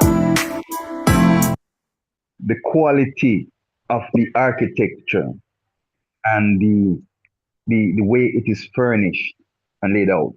You know, one might have been wondering why this lengthy display, but I want I and I to really visualize the magnificence of what Empress Menen did. That's an example to the world, not just to Africa or Ethiopia, because her facility there can be compared to the University of the West Indies. When you look at how it's laid out, the different building structures there, it is no small facility. It is no shabby facility. It's a state-of-the-art facility. Look at the quality desks that are inside there. And I would like you know to take a look at the quality desk that is here in Jamaica at the Haile Selassie High School. Nothing to compare. The ones at Haile Selassie High School in the Western Hemisphere is shabby compared to those that we are looking at in Ethiopia. Look at the assembly of the princesses. Look at how they are well put together. You know, you can see order throughout this whole video. You see order. You see great structure. And when we look and see that the emperor came to the West and gave I and I a school in Jamaica, we can see how important education was for the monarchy. Both the empress and the emperor valued education because they understood that it was the only means by which I and I, as a masses of people, can bring ourselves up out of the degradation of poverty. See? So they emphasized it. That is what giving a school in the West to Jamaica did, you know. It emphasized it, it amplified the importance of education to the African world, people of African ancestry. So the magnificence of our mother's work must never be trivialized as it has been done over the years.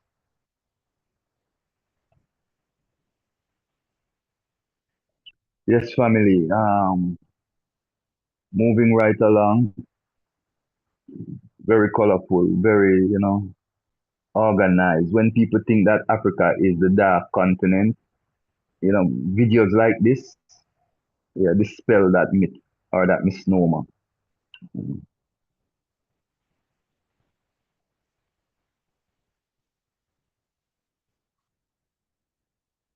Yes, the land of the burnt face people, you know, the land of people of melanin, family of Kush.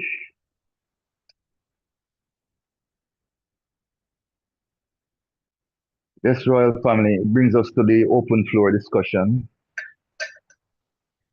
in celebration of our mother, Royal Tech. You were saying something? No, I was asking if the piece will close and then the discussion or the discussion and then the piece. Yeah, we'll just discuss and then we can have an official closing after. Yeah, the floor is open for any observations, statements, questions, elaborated, you know, tributes.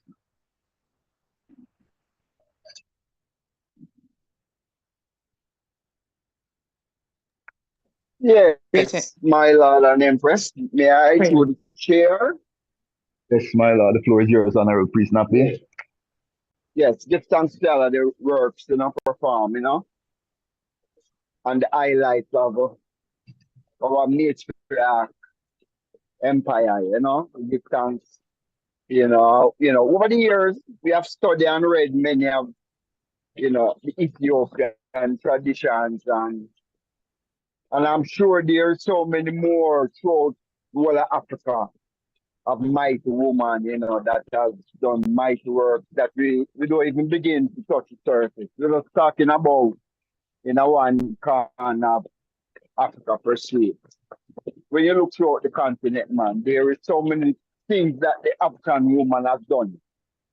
You know, and empires that they have run and, you know, contribution to society, break certain barriers down from just a one-sided thing, you know what I mean? And we give thanks to all of those things, you know. So give thanks for even bringing more closer the one them that we see like in Ethiopia now. You know, today you touch on a more in-depth on the tradition from an Ethiopian standpoint, you know. So I give thanks to that knowledge more, my lord. But so far I glorify the program and all the evidence that the ones that put in place, you know, my lord. Honorable priest, give thanks. And yes, rightfully said, you know, yeah, the works of our mothers throughout Africa has been monumental, you know. But and it's not that we purposely slight them, you know. Sometimes it might seem that way, but the struggle's are red. You understand? And it's continuing. It's not like it's over. Different struggles going on in different places. I just got a news that 89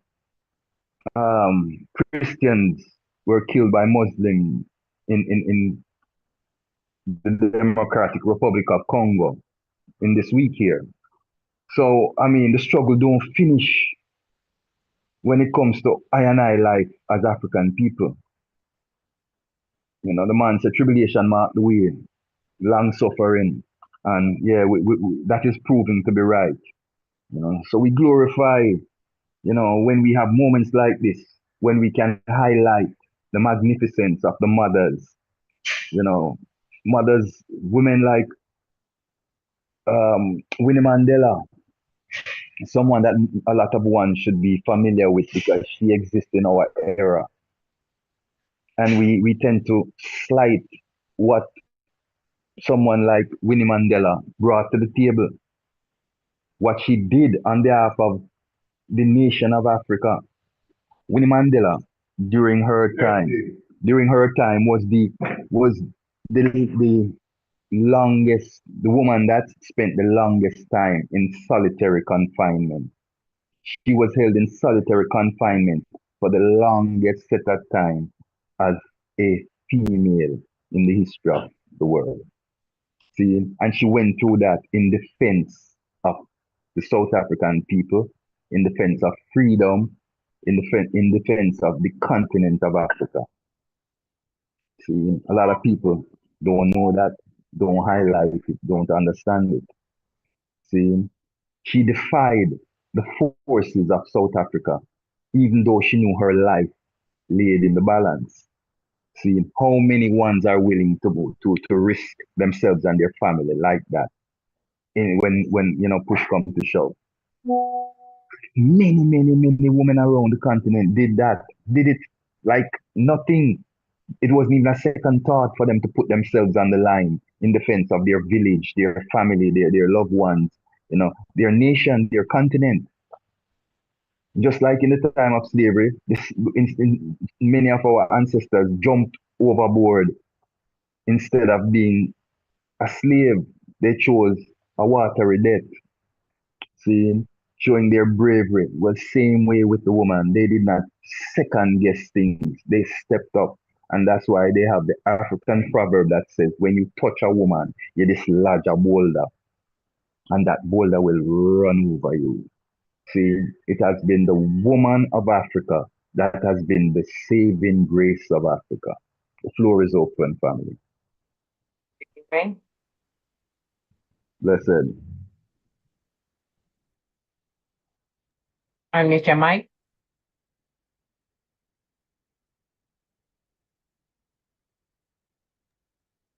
Blessed love. And Patricia, did you call my name because I broke up? Yes, your hand is up. Yes. Yes. Blessed love. Give thanks and glorify for the celebration. And yes, we give thanks for Mama Mandela, Winnie Mandela, you know. I usually read up on her on Google. And we also give thanks for the name slipped me just now. Black Panther, Angela Davis. Yes. A very And she's still with militant. us. Oh yes. Oh yes. I, as a young 17-year-old, 16-year-old, you know, was ever conscious, and I always look up to Angela Davis, you know. When her and Patty Hearst put that stunt, that was the biggest thing in American news, you know. And the Black Panther party was also, you know, a good, you know, role model for young, conscious Black loved ones. So I give thanks and praise for all great women in the struggle. Empress Men and I, Ijahstars, Rastafari, happy celebration. Mama. Key point, Mama Lily, key point, because the Black Panther Party had many militant women in it. If you read the history of the Black Panther Party, you know, you had along with you had people like Sonia Sanchez. You have our sister that is in exile, who for many years have been the #1 political female prisoner of the world, Assata Shakur. Cuba. Yeah, in Cuba. Yes, yeah man, Assata Shakur. So Yes. the Panther had great, yes, auntie. sir. Yes. So she was the real deal. People like Oh, yes. what we're talking about right now were not just agitators. They were the real deal. They did not fight from the comfort of an air-conditioned office or a comfortable house with sofas and so forth in it. They fought in the trenches alongside the brethren there.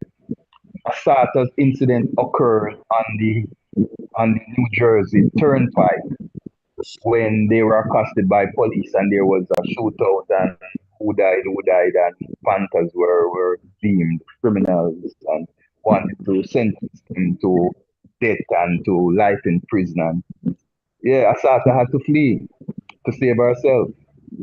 See, so yes, yeah, man. Give thanks to the mothers. You know, the floor is open for all contribution. Feel free. We have Priest Knuckles and Mama Miriam. Honorable Royal, the floor is yours. Blessed Lord, once again we give thanks. It's an honor and a privilege to be a part of this program as we glorify our Mother of Creation, who broke the mold that was placed around woman through religion and other adverse principalities. Remember, our fight is not against flesh and blood, but against evil principalities and powers that them set in place. When them take our mother out of the Holy Trinity and put her behind. And when His Imperial Majesty in 1930 brought her beside him, it was a change and a shift to break the old mold and the old principles and principalities that hold on our mother for so long. And we give thanks for her fulfilling the role as a divine mother. I mean, we give thanks to all the warriors. And as we are talking, we don't want to forget Nanny, who led the Maroons in such wonderful battle against the British. But as the Queen Mother, when we as Rastaman always a chant down Elizabeth, for the Bible say, the mother of all the kings of the earth sip of the wine and show our fornication all over the world. And we have glorified now that I and I as Rastaman come to that point in evolution.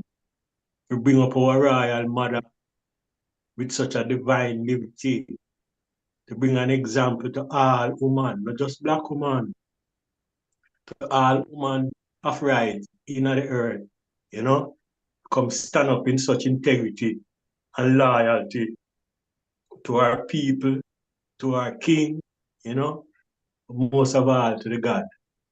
So glorify that example set by our Queen Mother, even today, as we highlight how many deeds, you know, the exemplary life that she lived. And we all hope that all empresses that hear these words and view the program or listen to the program might find a seed planted in them from our Divine Mother, you know, to step within such integrity in the earth, you know, and loyalty to our God, you know, and be a shining light in our battle against evil. Most High, Selassie, Jah, Rastafari. Give thanks to my Lord and praise blessed. My Lord, give thanks and all the praise. Queen Mother, the floor is yours. And then Empress Kareem. Stop. Holy Emmanuel, I, Selassie, Jah, Yeah. Rastafari. Empress Rastafari. I, Selassie, Jah. Rastafari. All things bright and beautiful, all creatures great and small, all things wise and wonderful, our Lord God made them all. I give thanks, family, for our mother, you know, Empress Meme.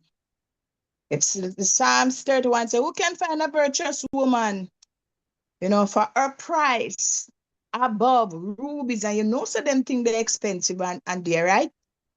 But rubies cannot come near our mother. So our price is above rubies, diamond, and gold. Our mother has lived a shining and a bright light. She has lived an exemplary life for I and I daughters to follow and to live, yeah, in dignity and in right, in principles. Come on, man. Our mother is beautiful. And today, all of us are celebrating her born day, right?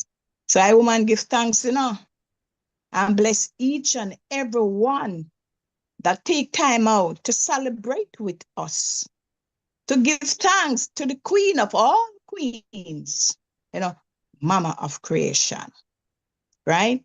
So I'm all, and I and I daughters are following in her footsteps. I know me, I'm trying my best to follow in my mama footsteps because the life that she lived is so beautiful, so royal, you know, for I and I to follow. So today, I give thanks for her, you know, and her husband and family. Oh, I didn't even know my mama have 10 children. But every day, you learn more about her. And today, I've learned more about our mother, right? I give thanks to the teaching, the knowledge, the wisdom. And I do give thanks to each and every one that take part today to say something, to sing something, you know, about our mother.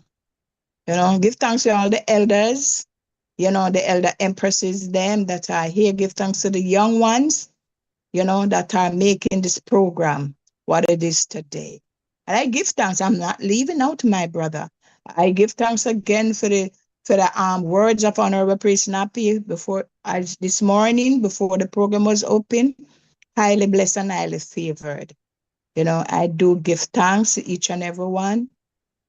Heart of love and bless. And let us keep up this good work, teaching the young generation them, you know, about our mother, who she is, the life she lived, you know, beautiful.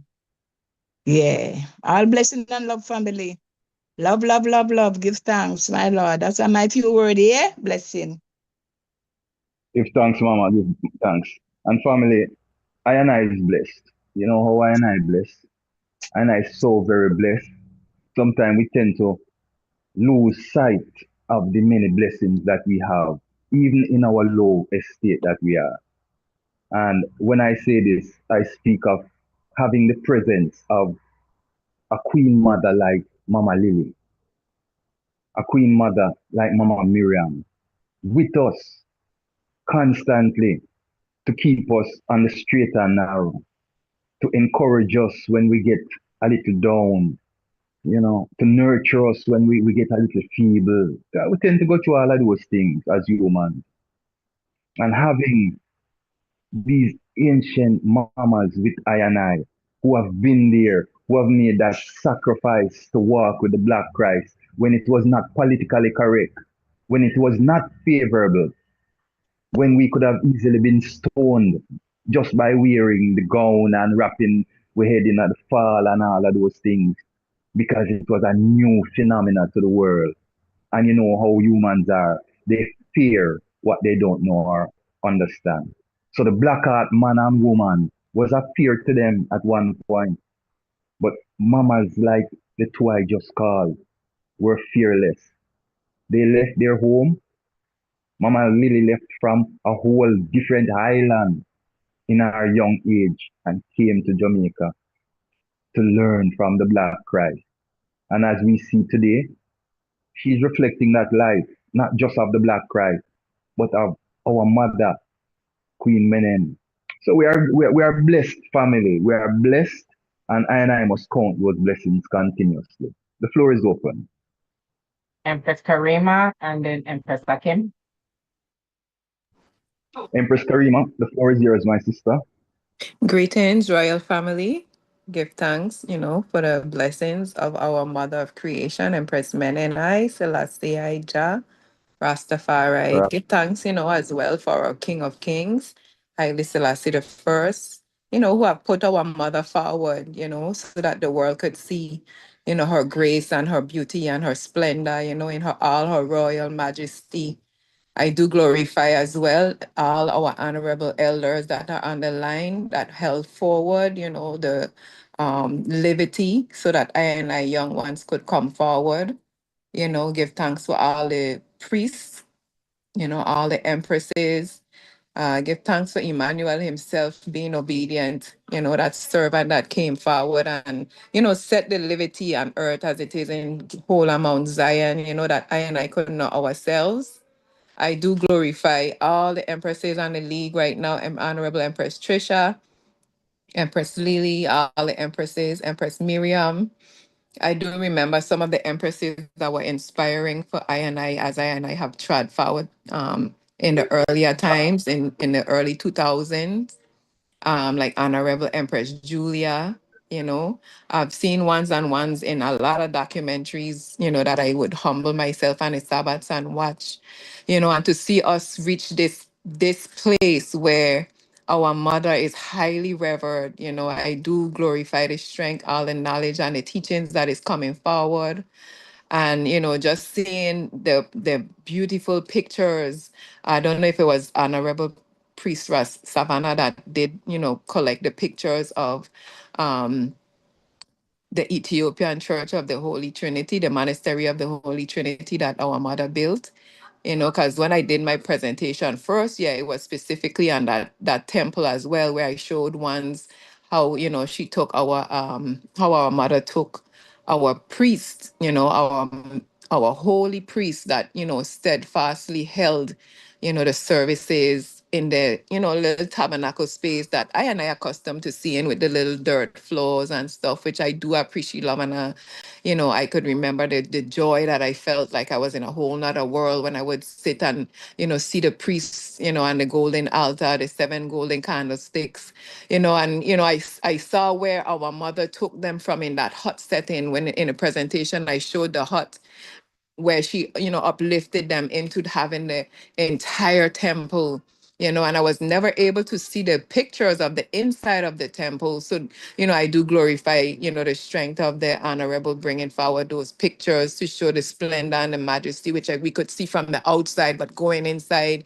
you could actually see even more of that splendor and that royalty, and I just want to give thanks for everyone that's here. I want to give thanks for the time that we're living in. This is true revelation time, is the prophecies that are really being fulfilled now more than ever, and Foolish. it's at a rapid pace, and as the priest used to say from in them times, study to make yourself approved, and not just, be like churchgoers, and this is something where we could see who were actually your churchgoers and who weren't, and not to say it's a competition or anything, but if you really love something, you would take the time out to study and overstand, and that's the only way you could truly give the reverence, and in seeing her work, seeing such majesty within her and all the teachings that the priests have been teaching, a lot of things are being more and more revealed as time passed, even in some of our glory songs and our hymnals. And it's just a blessing for I to be able to live within this time and see the work that is being done, and just glorifying our mother, glorifying her work being done even through I and I too, and just feeling the whole essence. I don't know who feel this way too, but I feel like we're the ancient ones that have been with the creator from in the beginning. This type of vibration that we're doing makes me feel like we actually transcend dimensions, like we were with our mother and father from them times. We went through all the tribulation, and now we resurrecting in a fullness, in a sense, where we coming forward now with more might, more power, more majesty, and it's no coincidence why we're here, why Emmanuel, Marcus, all of us existed in this plane at this specific time, so that we can share the light of the majesties, through I and I works and through I and I diligence, and, bringing forward the truth.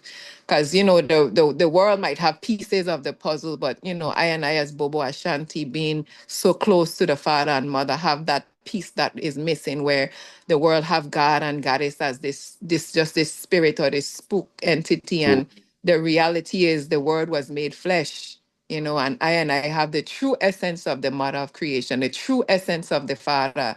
And that's the only way the world could be healed and saved, really and truly, knowing the King of Kings, knowing the Queen of Kings as well, and us being able to do these kind of things and have it even on YouTube for the world to see is a blessing, because regardless of all the other religions that do have pieces of the puzzle, I'm not going to act like as if they're not children of the Most High as well. And they had pieces of the puzzle to hold even while we were going through our darkness, or we were going through our age where we went through naturally our tribulation that actually made us go to sleep.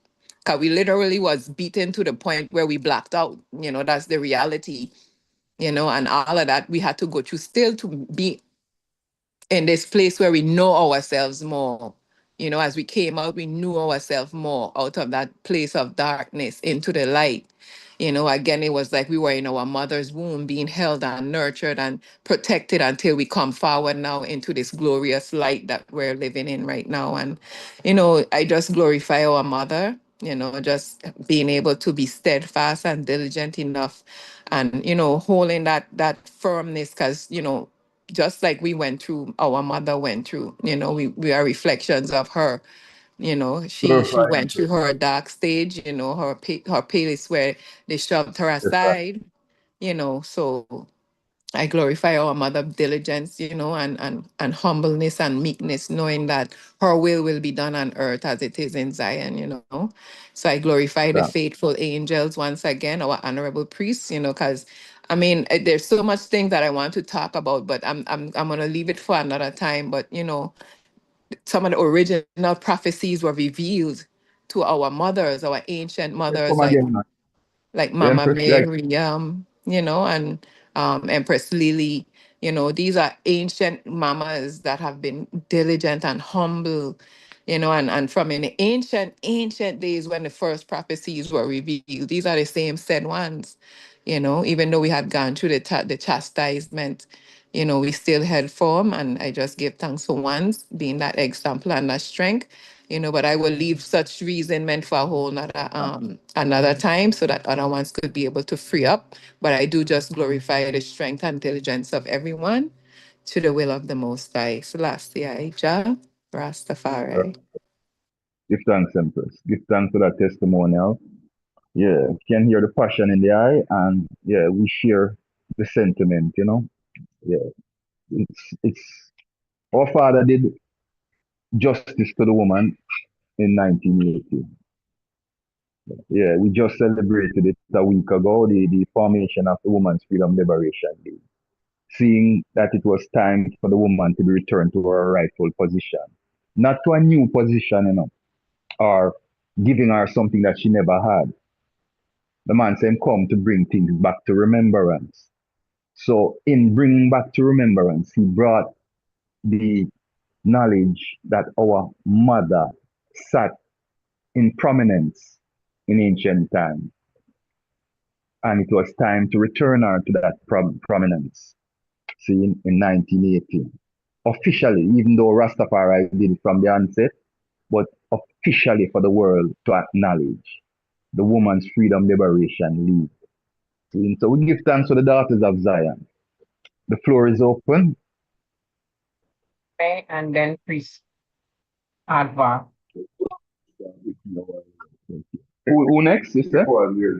Mama Lily May, and then Priest Advar. Okay. Blessed love. Mama Lily. Blessed love. Happy celebration. I'm Savannah. Yes, Mama. You know, said that Her Majesty did not only make a monastery, she also made a convent on the bank of Jordan. Yes. For the holy woman there. Yes, Mama. And she also donated her palace in one of the province of Ethiopia to some nuns. They told one of my sisters, Sister Amma, and Ijahstars' daughter, that anytime we're ready, we can come and have ceremonies there. So at her palace, which His Majesty gave her, she donated she made it into a convent for the daughters. And do you remember the movie Sarafina? Yes, Mama. Oh, I love that movie. As a little, daughter growing up, and Winnie Mandela was going through her struggles, and they made the movie with Whoopi Goldberg, Sarafina. I was in the Bahamas Mama, when I just. That I was privileged to see it in a off-Broadway presentation when the students of South Africa were on tour, touring the whole script of Sarafina. I was privileged to see it in Miami. It was a beautiful presentation. Well done. I played that over and over and over in the Bahamas while I saw it on my TV. What is it? Amanla? Is that the word? Amanla. Amanla. Yeah. Yeah, the chant of freedom. Yeah, the chant of freedom. Yeah, Amanla. And I'm not gonna take up too much time. But here in Ethiopia, I'm gonna give you a little story, okay? It's gonna be short. When I first come to Ethiopia, I used to wear a lot of badges. My guidance, we call them. But over the years, the pins have broken off, so I only have a Marcus Garvey that I wear diligently. But one day I went in Abusto. Abusto is the town in Shashamani that all the ancients come and peddle their wares. So one day I was buying clay. They have these clay pots that they make the coffee in, and they have some other clay pots that they put the food in. So I was buying one, and an elderly lady look at my guidance. She said, "Etta Jemenen." I said, "Yes, this is Etta Jemenen."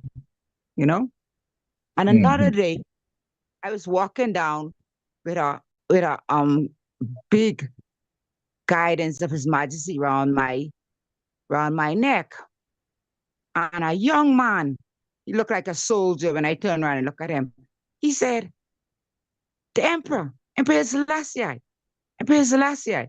I said, "Yes, So, Emperor Selassie and Empress Menen is recognized to those who know their history, And, Mama. And September 11th is still the National Cultural Day for the Ethiopian people. We are cultural. Yeah. So I give thanks and glorify and happy celebration. And whoever did that, I researched on the schools. Because when I first came, I wanted to go to the school, but I never get to go. I went to Hara province and went to Ijahstars where His Majesty reincarnated, but I always wanted to go to the schools. But what a splendor, my Lord. I mean, I had me mesmerized, because I saw the building from outside, but when I look inside and see the interior, my Lord, I would love to have that for my archives, please. And thank you all for listening to me. I am very open. I love knowledge. And I give thanks for all my sisters. Sister Miriam, let's keep on standing up, Let's keep on, my sister. And Sister Trisha, like I always tell you, I appreciate you. And I miss Sister Dion here. Sister Cindy, I miss Sister Nishi. Sister, you don't know we have a sisterhood, We have a great sisterhood, We have a great sisterhood. The Women's Freedom Liberation League now. We have a great bond. Mama Lily, and my sister them too, Hey. Wow. I'm my sister them too, so I know. We love you, Mama Lily. Mama Lily, we love you. We love you. To the chair, can I just respond back to Honorable Empress to give her thanks for her blessing?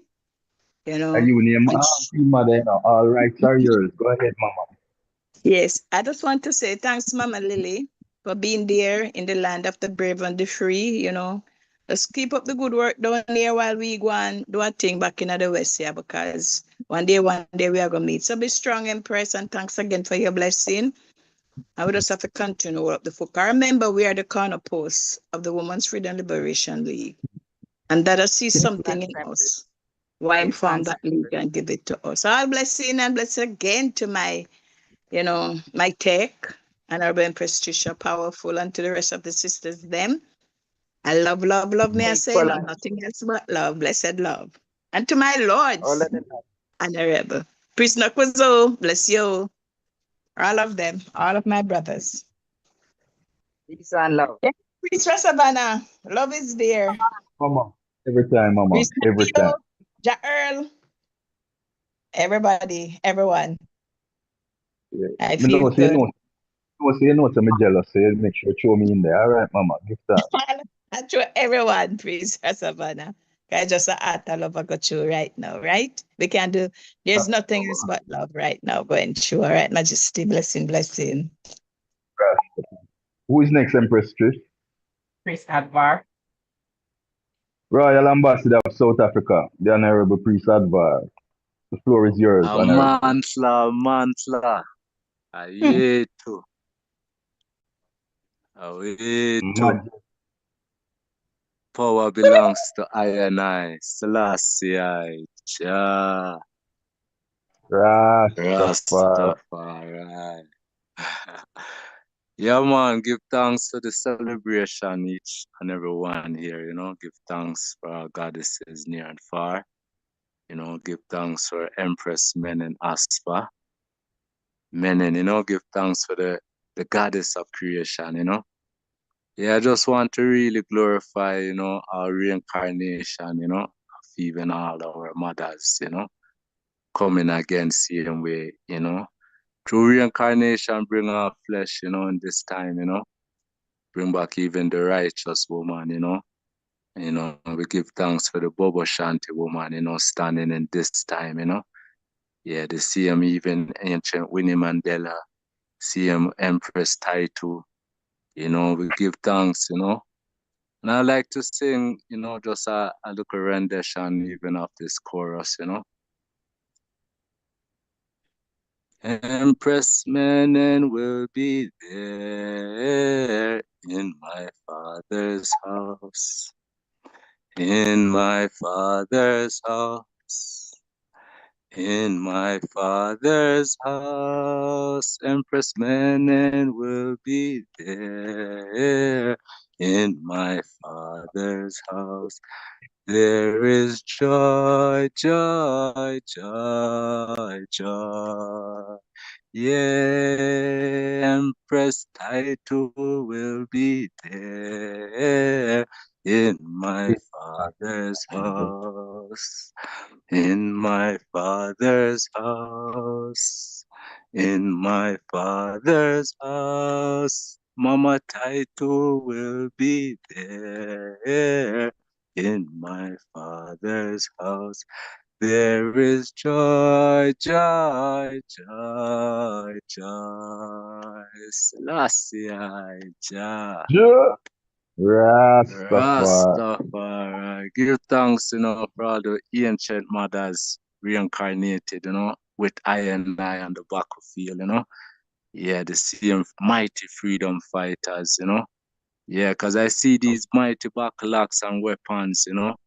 Yeah, as them, all these Empress, Harriet Tubman. Yeah, Nanny.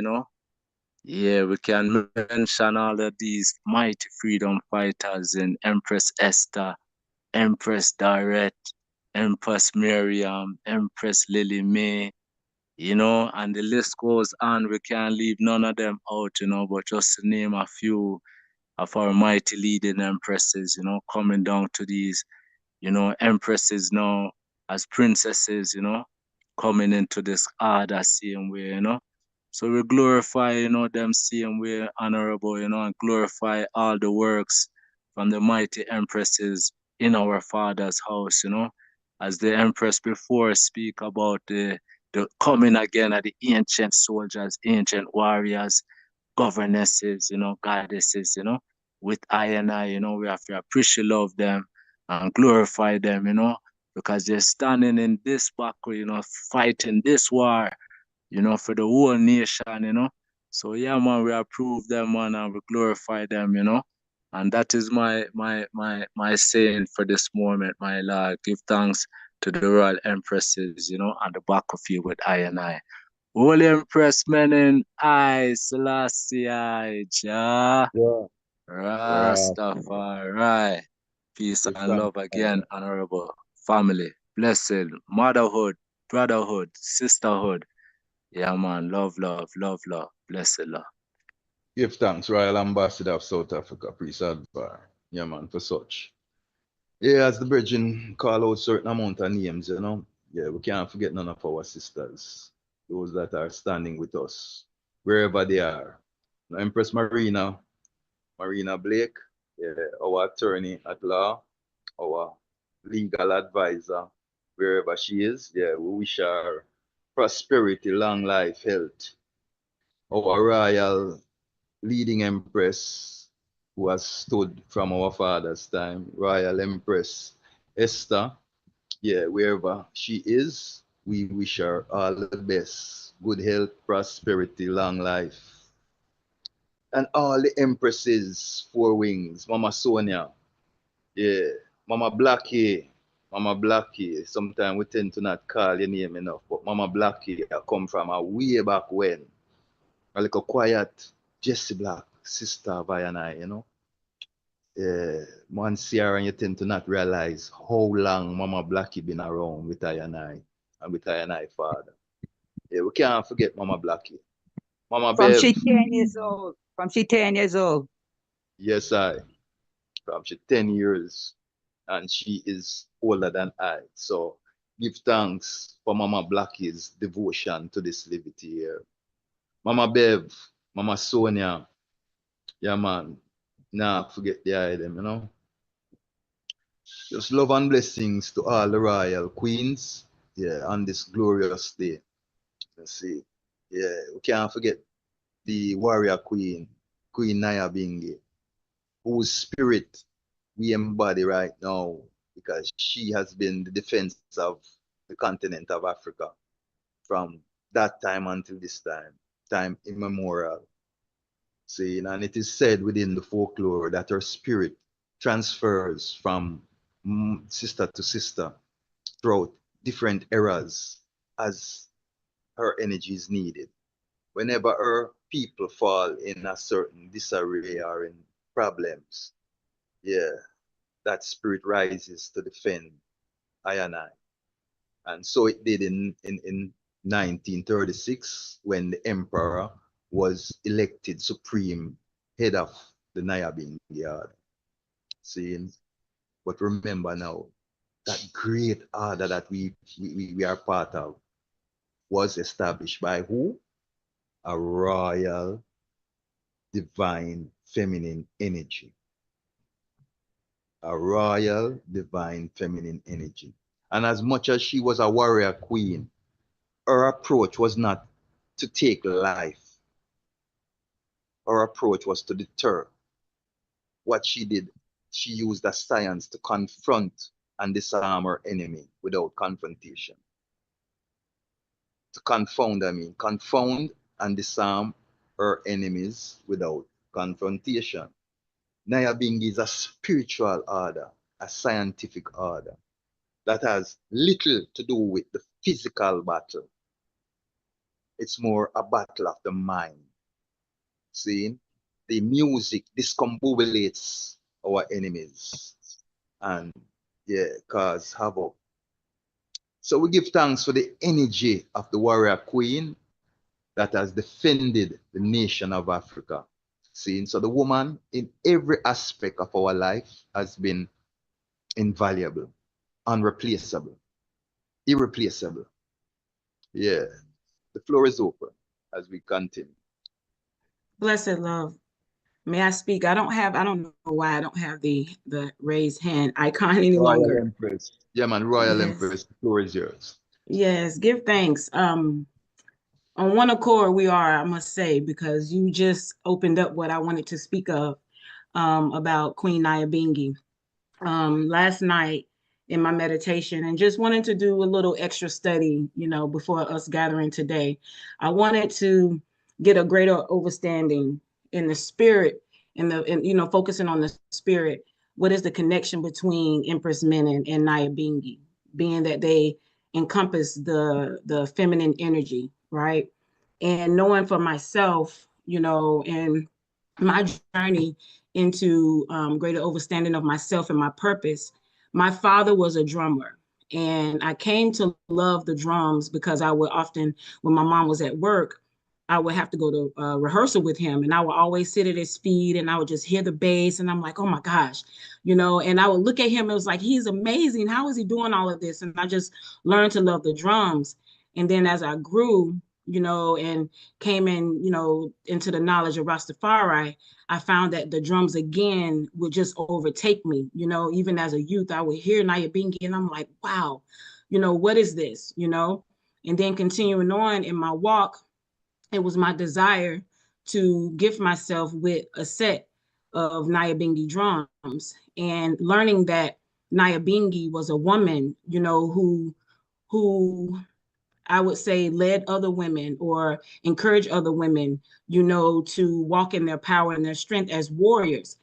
And I was like, okay, so now we have Empress Menen, and then we have Nyabingi. What is the significance in that? And so in my reading, there was a quote. It said, among Rasta women, Queen Nyabingi, as well as Empress Menen, Asfa, is a symbol of women's agency to resist domination, right? And I was like, okay, so how does that, relate to our faith when I look at Empress Menen, and then in our worship and our worship, using the word war, how do we bridge those two together? And I know it's not necessarily traditional now in, Rastafari that women drum, right? I know what I'm called to. I know that is my truth.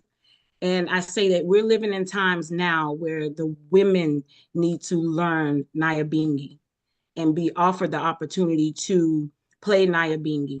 There is a group here in my hometown of elder women. I think that the youngest woman in that group is probably in her late 50s. And there is probably about 20 of them who play the drum, and they're women. Now there's one or two men who are assisting them and teaching them the tradition of the drum. But when I tell you, being in the presence of these women and then them being senior women, I mean, senior, some come in wheelchairs and they're playing the djembe, playing the drum. It is the most powerful thing to witness and to feel. And so I just wanted to question, what are one's thought around that?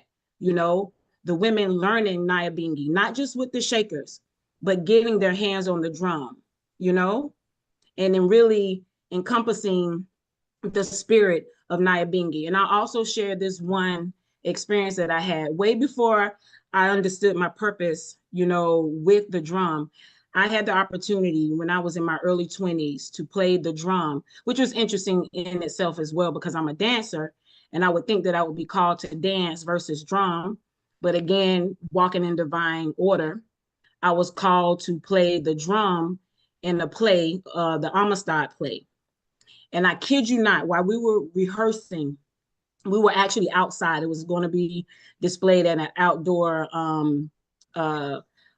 like orchestra kind of setting.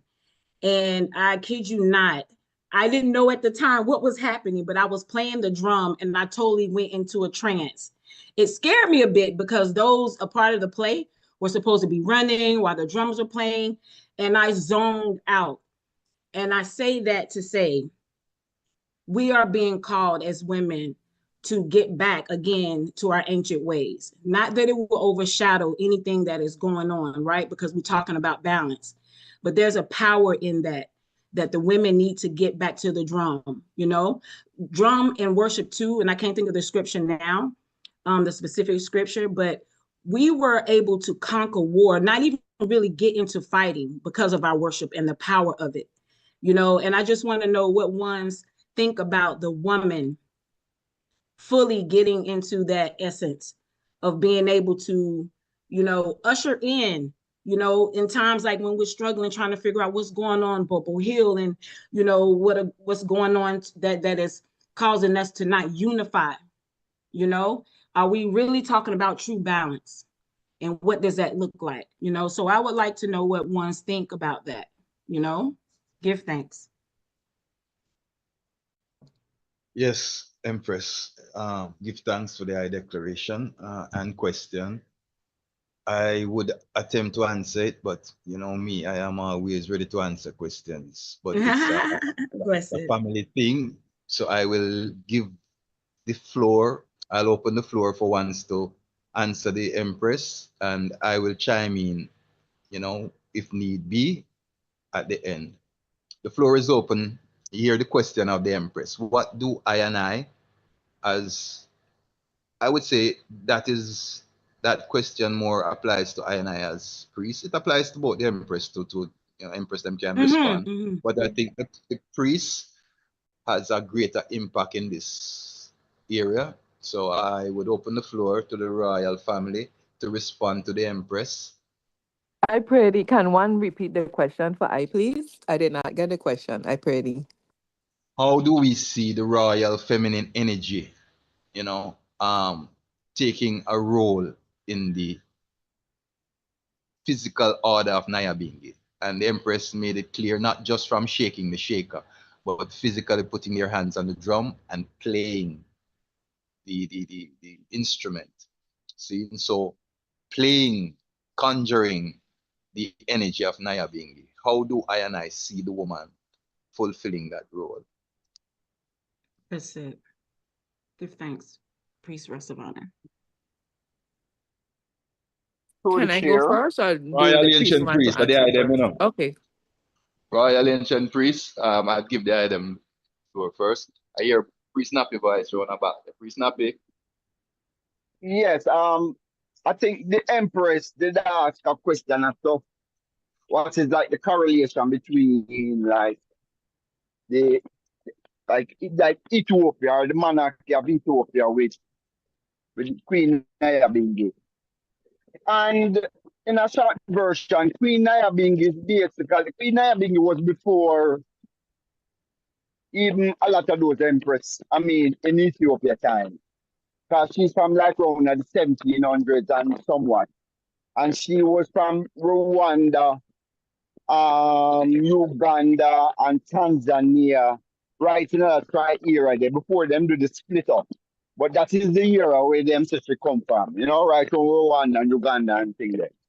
And she was one of the notable person that we named there that upheaval and wipe out certain ism and bring woman to a glory themselves where other women could have fallen off them pathway and could have always use them as the reference to stand up to certain truth and rights. You know, so I think that, you know, in other era, the culture, them, remember a lot of things have come from Ethiopia, you know, and have come down, you know. So a lot of the same culture we have come from Ethiopia, gonna come right through Rwanda, come down all the way down to East Africa. You know what I mean? So I would not think that being in another era there, that's how the culture really, you know, the connection is. Plus, I and I as races now in the West, you know, get the connection from the royal monarchy of Ethiopia and also from Naya Bingi, the music that we play, which is dead to all black and white oppression. You know, so, you know, that is where we link up at the coronation. Basically, it's just point of references in our life, where history, where we can look in at history and get back our connection. You know, and we get the connection of Queen Ijahstars, and we get the connection of the royalness of Ethiopia, which we delve in depth more in some of the royalties of the empresses and the empress side today. You know, so that's how I see the connection empress, you know? My lord. Glorify and our priest. Yes, glorify and our priest, yeah. Nothing to add to that. Floor is open for other ones to attempt to answer the question that the Empress asked. Mama Lily, hand is up. Mama Lily, Royal Bless the Empress. love, bless the love, happy Yes. celebration to one and all.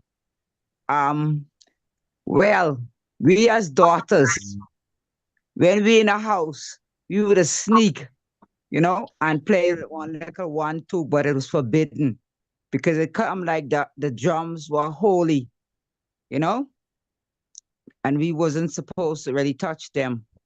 But Empress Akim, there is a daughter, Sister Esther daughter, Princess Nadia, or Empress Nadia now. She is a performing drummer. She puts on shows, you know.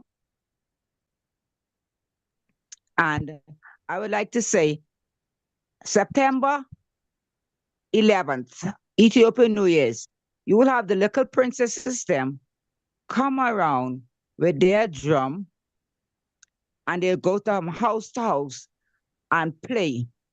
They usually come at my gate and they'll be playing and playing, and you have to open your gate and give them, you know, something, a blessing, you know, and they go from, and these are little princesses, they dress up in their best, you know, and they come, you know, around to each house. That sounds lovely. Yeah, and they play, you know, they play the music. That's my 2 local input. Give thanks, Blessed Mama. Give thanks. Honorable Priest Knuckles, Honorable Priest Earl, any other ancients on the platform would love to hear from the item in regards to the question of the Empress. Want to hear from everyone. Love to hear from the ancient. Honorable Priest Earl, freedom. Yeah, well, just like how the Royal Empress answer say. Can remember the church where I know where everyone know. So here the Empress didn't answer that way, you know what I mean? Yeah, sure. You know the camp, you know, it was as the Empress said forbidden. You see it? But I don't know from Jared say the Empress them now must take the lead, then we get a total freedom now. Could have played the drum. Right? Yes, so you know, as the Empress in Ethiopia, but normally when we see the priests them gather in Ethiopia, most of the time the priests them we see or the male figure, we see, right, I play the drum, you know what I mean? Within the Naya Bingi harder now, well I see a different. I see Empress do play the drum. But what I know about the drum now, when I Empress reach certain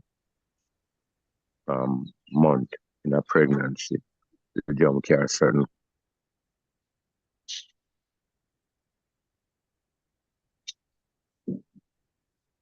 Is that I or the royal priest that chip out? You know what I mean? Yes, you know what I mean? The Empress them could have correct me if anything like that, you know? And when I went to even St. Lucia, there was a Empress that was in her 50s. So she stopped seeing her, you know, her monthly there. But I tell them, so the drum is so powerful that it will bring down that because she come a service every Sabbath, you know. And the drum do bring down, you know, our monthly. So the drum is very powerful. So it's not that a Empress wouldn't play the drum, but anything could have gone on with her temple. At that moment, she just stops her monthly and the drum, around the drum, that come down right away. So I'm here to be corrected, one paragraph. To the chair? To the chair? Yes, Mama. Yes, Mama. Before I came to the foundation, my husband had a set of drum, funde and bass. And so him and him daughter them, you know, Honey and Judith, as Nadi, they would play. They would play, you know. Me and him never have any son, so the daughter them. But when we came to the foundation, Majesty, that could not happen. They give us a issue, say, woman is not allowed to touch the drum, right? So we could not, we'd have forgot that part there, and we couldn't do it. We can't even go near the drum to tell you how it was on the foundation, right? So naturally, we just tell them, say, I and my sisters weren't allowed to touch the drum. Sometimes when a virgin see a little princess, you're not for the drum. You understand? So that's what I'm saying. We're not allowed. Yes, And if Mama. I'm wrong, well, we here. Give thanks. True, Empress Miriam, true. Not trusties. Well, if nobody else have anything impactful, I will jump in here. Empress Karima's hand is up. Oh, Empress, go ahead. I pray give thanks once again for, you know, such a reasonment. This topic have came up several times and I've had to reason to ones on the scientific aspect of the liberty because, you know, of course, I don't want to get caught up in, you know, feminism as I've always explained to ones, you know, when I'm reasoning, especially coming from the Women's Freedom Liberation League perspective, I would always let ones know that I liberty was never liberty that we had to fight for our equality and justice when it comes to our rights. It's something that was natural. And with Emmanuel coming forward and setting the Women's Freedom Liberation League, it established our freedom even more, you know. And as you know, as I've been explaining to ones, you know, if we study from the ancient times of ancient ones like Mama Esther and prophetess Esther and Huldah and these empresses that are spoken of within the scripture itself, it speaks about King Hezekiah and those brethren that actually had to go to these empresses to interpret certain, not just certain, a specific law book. There was a law book in the ancient time that the Bible talks about, right? And if we study history more, which has a lot to do with the Sibyls, as I mentioned before, the mother of creation actually had her daughters of Zion that had certain eyes. And that's why I honor and respect Empress Lily and Miriam and these empresses that came before me, because I see them as such. I see myself as such as well. Ones who are connected from in them ancient times received the first prophecies. They call it sibling.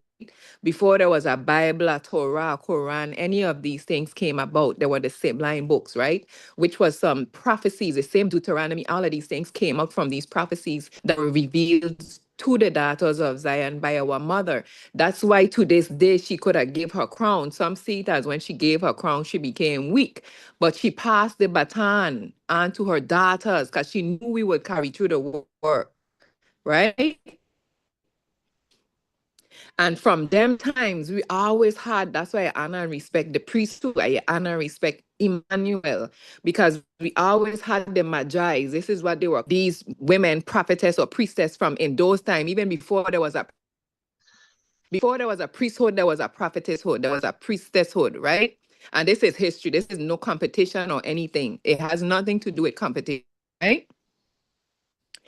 Now, I say all of that to say that in this time, with I being a part of the Nyabingi, nothing new, because we are who we were from them times. In this time, how the order is set, as the honorable priest said, this is a science, right? It's nothing that is just, we just celebrating, we holding an order, we having churchical ceremonies. It is a science in itself. So every single one have their duty and their role to play within this science. The brethren them playing a drum, having robes on, that in itself is fast masculine and feminine energy together. The drum sound is Nyabingi drum sound. That's her in herself. The brothers doing the drumming with her being conjured, if you want to say that the word conjured, is a science in itself. So the power of the masculine and feminine energy in the church, in the tabernacle itself, is a science. So this is why I try to tell ones, not try, I tell ones, I as humble daughters of Zion, we never, I mean, some of us do. I am not going to speak for everyone. Some do probably want to beat the drums and, beat Nyabingi and what's it not, the Daniel band, they want to touch the drums and because it's something that'll just make you feel like you want to do it. You understand? It's such a powerful vibration. You as a woman also would want to sit down and beat a drum and stuff. But I feel in myself, based on how the structure of the tabernacle is set, we see the mercy seat. We see the 7 golden candlesticks upon the altar. When it can be filled at 7, it's filled at 7. Even if someone isn't there physically, it's there. The 7 golden candlesticks are there, even if all 7 aren't lit at the same time. The mercy seat is there, and for whom might not be aware, which was it was revealed to me. I mean, some might challenge me, it's okay, but what was revealed to me as well is our mother's presence is always there as well, which is the Shekinah energy that's spoken of in the Kabbalah, right? The Shekinah energy is always in the tabernacle setting. It's always there, hovering over the mercy seat, giving light onto the 7 golden candlesticks. So is Nyabingi. Once them brethren hit those drums, Nyabingi is there. So the masculine and feminine energy is always perpetually there within the tabernacle itself, when we give in reverence, when we beating the drums, when we singing our choruses and hymns in one unison, in one accord, so that it could reverberate through the earth the way it should be. You understand? And again, not taking away from the woman, right? Or, her desire. But I feel personally in the tabernacle itself, woman should not be beating drum. It's just a natural set out of how things should be and how it is at this time. Who knows what the future may bring? Who knows what may come as time go? Because we grow, we manifest, like His Majesty say, if we don't continue growing and evolving, then it might as well we be dead. You know what I'm saying? But at this given time and from them time, when it comes to the tabernacle setting, how it's set, is not the woman's role to sit down with drums between her leg, beating drums. Yes. For the ceremonial and the Isis aspect is a order in this, and is a discipline. So we should not feel as women, oh, we need a right to be able to beat drum. Then we bring in the feminism, and we don't want to do that.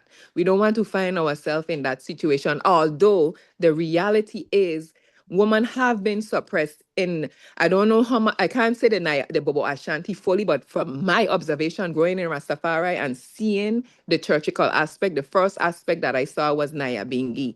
And a lot of the women have been suppressed. They couldn't do this, they couldn't do that, they couldn't even speak.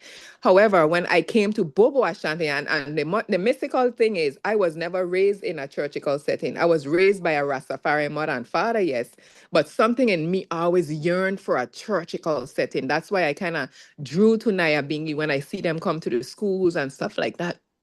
until I would hear my parents speaking, especially my mom, of how, sad it is to see so many women have gone crazy because they were so suppressed. But when I came to Bobo Ashanti now, when I was 19, and I saw the freedom, I saw a mother of creation being hailed, it was a whole different vibe for me. I saw where the woman had her rights, and I saw the Women's Freedom Liberation League. It was a glory for me. It is a glory for me. So I don't want us ever to get caught up in that feminism, like we have to fight for rights and feel like everything our brethren do and I must do. Because it's deeper who we are and our role than having to try to, fit the shoe of our brethren. Give thanks. Well said, well said, Royal Empress. Well Yes, explained. Rastafari. Yeah, man, well explained. I will expound on what you have just said. You made 2 points. I want to start with this one. If there is no other person wanting to contribute at this moment. Real quickly, Priest Rasavana, I just wanted to make a point. What Empress Karima said and wonderfully said, I would say that was wonderful.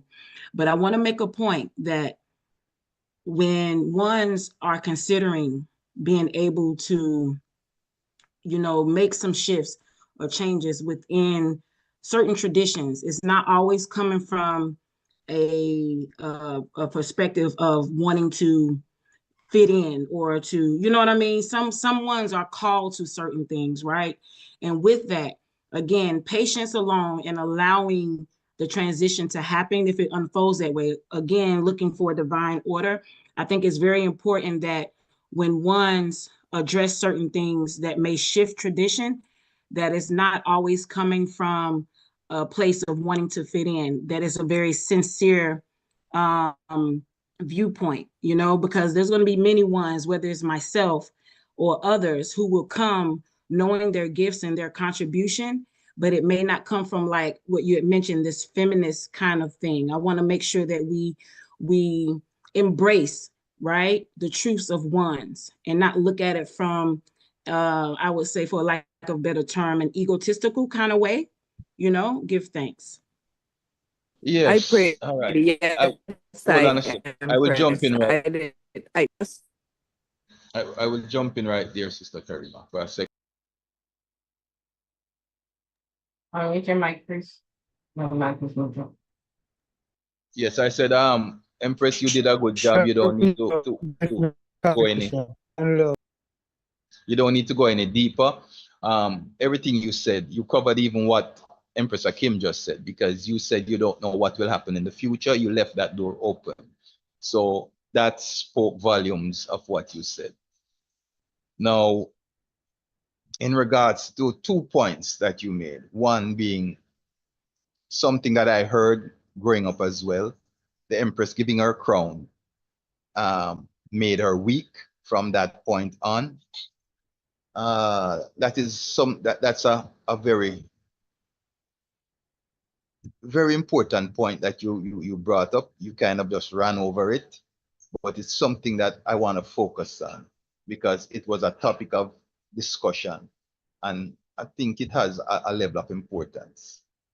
The symbolism, we have to see now her piety right here. This is where her devotion is amplified, because remember what she did, when she went into exile, she stopped on her journey to Bath for a period of time to pray at the different Oriental Orthodox chapels, tabernacles, whatever you want to call it, churches. And at the Nativity Church in Bethlehem, she made a pledge. She swore that if her nation was redeemed from its burden, she would sacrifice her crown. And she fulfilled her promise, showing how devoted she was to her word. That sets her apart from many ones. You understand? She did not just pray for something and when it happened, she forgot what she pledged or what she promised. She fulfilled that. now becoming weakened, they're looking at the temporal crown as being the strength. It's the woman that's the strength. It's the goddess that empowers the crown, not the crown empowering the goddess. So to look at it that because she did no longer, she chose not to wear the triple crown and only wore a tiara, that she was weakened. No, she empowered the crown. And what she did was a very powerful gesture, seen, and should be seen as an example to all ones, especially the female. Because here again, the woman is making a sacrifice on behalf of life, like what women do every month in their monthly cycle. The woman is again making an ultimate sacrifice, giving up her glory, because that is what that is seen as in the physical world. The crown is seen as a glory. And she gave up that, never to be worn again, because through the rest of her lifetime, she never wore that a triple crown again. Only a single crown, a tiara. While the emperor continued to wear his triple crown when needed. So it's a powerful thing she did, not a diminishing thing. Now, secondly, the drumming. We spoke about the science behind our theology, our ideology. What King Emmanuel was teaching us was scientific, family. Europe did something, just like how they separated church and state, they did something when they taught a philosophy that science opposed theology. That was a misnomer, and a purposeful misnomer fed to I and to the world. Because science, the definition of science is the pursuit of truth. Now, if the pursuit of truth cannot establish the authenticity of your theology, then your theology don't have no authenticity then. Because your theology is based on science. And you use the proper word, Empress Karima. Conjure is a word I often use because I'm trying to get it back into our reality. We always say word, sound, and power. That word, sound have power. If word, sound has power, then having mastery of words give you power. You become a very powerful person when you master words. And if word, sound again has power, knowing how to combine the words again conjures power. By combining the right words, you create the process of conjuring. Conjuring is used to open up portals in the multiverse. Those portals now are portals of energy, portals of knowledge, portals for different aspects of I and I reality. So the mastery of I and I in words creates that. Now coming back to the music now and the science of the music, there is a reason why the female, not just in Rastafari time, but through ancient time, were never the royal drummers of ceremonial orders. Now you have different aspects of drumming in which the woman has always been free to partake, or maybe even have established those genres of drumming. See, you have a thing they call in the African culture a drum circle. Within a drum circle, you often see females partaking. That level of drumming does not bear heavy on the temple. And I give thanks that I love to listen, because the Honorable Priest Earl did a magnificent job a while ago in his simple explanation. Maybe he didn't realize how scientific he went with it, but that is science. In drumming, now, we all who have been drummers in this order who have sat around a drum for a night, because a Naya Bingi drummer is not a half an hour drummer, you know. It's not an hour drummer or a 2 hour drummer. A Naya Bingi drummer will sit around a drum for 6 hours, 8 hours, even 10. I have seen Priest Shani and Priest, oh gosh. Anyway, I've seen our drummers. Priest Kitty. Priest Kitty. You know my brethren. You know Royal Priest. Yeah, man. Priest Shani and Priest Kitty sit down around that drum for 10 hours straight.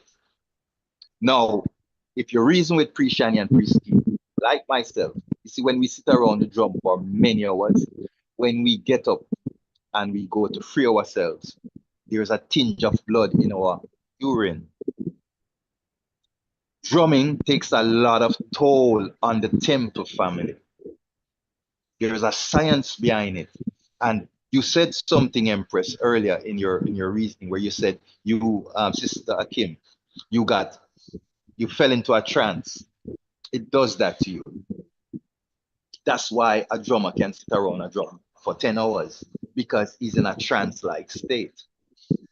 His body's not calling for water, food, or anything, maybe only to free. When the drumming stops for a moment, he might want to go free himself. But your temple desires nothing during that period more than you're transcending into a different realm through the vibration of the music. Your energy vibration is heightened to close to that 700 hertz, to where now you're taken out of the physical world into that spiritual world. And that takes a toll. Any drummer will tell you after a night of drumming, it takes a moment to recoup, for your body to regain itself. As a mother, as a woman, the way your plumbing is set up, as the priest rightfully say, it will bring down your monthly early. You will just come off your monthly, and that will bring it back down immediately almost. So there's a reason, there's a scientific and a biological reason behind the woman not being a Naya being a drummer now. I'm not talking about any other genre of drumming, but Naya being is war drums. It's defense drums. We have turned it into ceremonial now, but originally the energy that the Empress Queen Naya being placed in drumming was in defense of her people. So it was in preparation for war. So it takes meditation and it takes duration, a time. You would not last any period of time. See? So you would start, maybe you go through a night. By the next night, when you're needed, your monthly would be down under. So it's not conducive to your biological construct to take on that type of task. So while we are equal and we have the rights to be equal as man and woman, we are equal, but our roles are separate. I and I don't have children. The man does not carry children. We carry the seed. You bear the children. You carry the physical child. So our roles are equal but separate. And I leave it there because I see like the Honorable Priest is ready to chime in. Majesty. Blessed love, royal family. Very interesting turn the reasoning take and glorify. Empress Kareem. You're a special empress. All of the empress, they're special.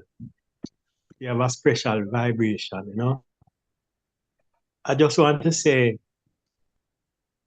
the priest Earl put it in its simplistic or basic understanding of why in the church order we wouldn't have an empress being the judge. And if you look at it biologically, you're open. You're open for the sound to go in and disturb. And for the sake of childbearing, that is not a proper tradition that you want to follow. I remember watching the movie, the warrior queen the other day. And when they decided to take up that role, they all gave up that possibility of childbearing to fulfill that particular role as warriors. So the two things don't really go together. Nevertheless, as we unfold, it's only now after 40-something years as a Rastaman that we are celebrating Queen Empress Omega birthstone. All the years we almost celebrate the king. So as we go forward, as it was in the beginning, so shall it be in the end. As we go forward to the beginning, enough things are going to unfold where we are not doing now that might be done in the future. Now there's something, and listen, when you hear the talk, Empress Akim, the ladies that were drumming, where you said the youngest age was about 50-something years old. Yes, that blessed. is childbearing age. So I see something that is arising that we might not see now, but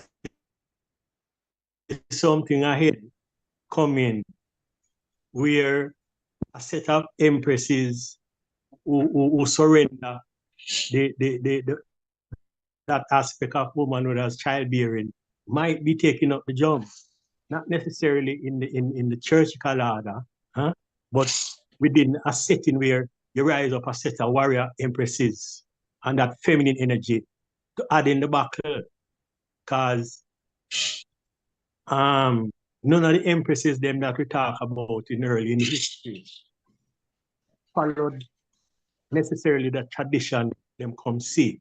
They break the barriers. That's how we highlight them and glorify them, because they went beyond barriers that were set and norms that were set, you know? And we now say, we want to go but break the barrier in the church order, what I'm saying, the potentiality of having empresses play drums, not in the service, but within a setting where they are amplifying their feminine energy in aid of our cause and our struggle. I see that quite possible, Empress. You know, as I said the other day, said, as Bobo, we don't get to the point that we call an Empress a priestess, a prophetess, but that is to come. When we're talking at the Bible, we read about Jeremiah, the prophet, but so was his Empress also. I don't know her name now. And King did send for a time for the prophecy from the Almighty. So it's not beyond the reality of possibility, you know, of that happening.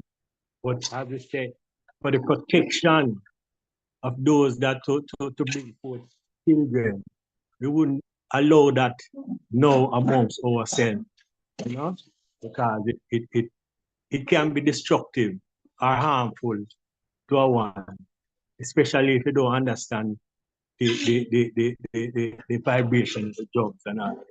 You know? That's just my take on the matter. Blessed Lord.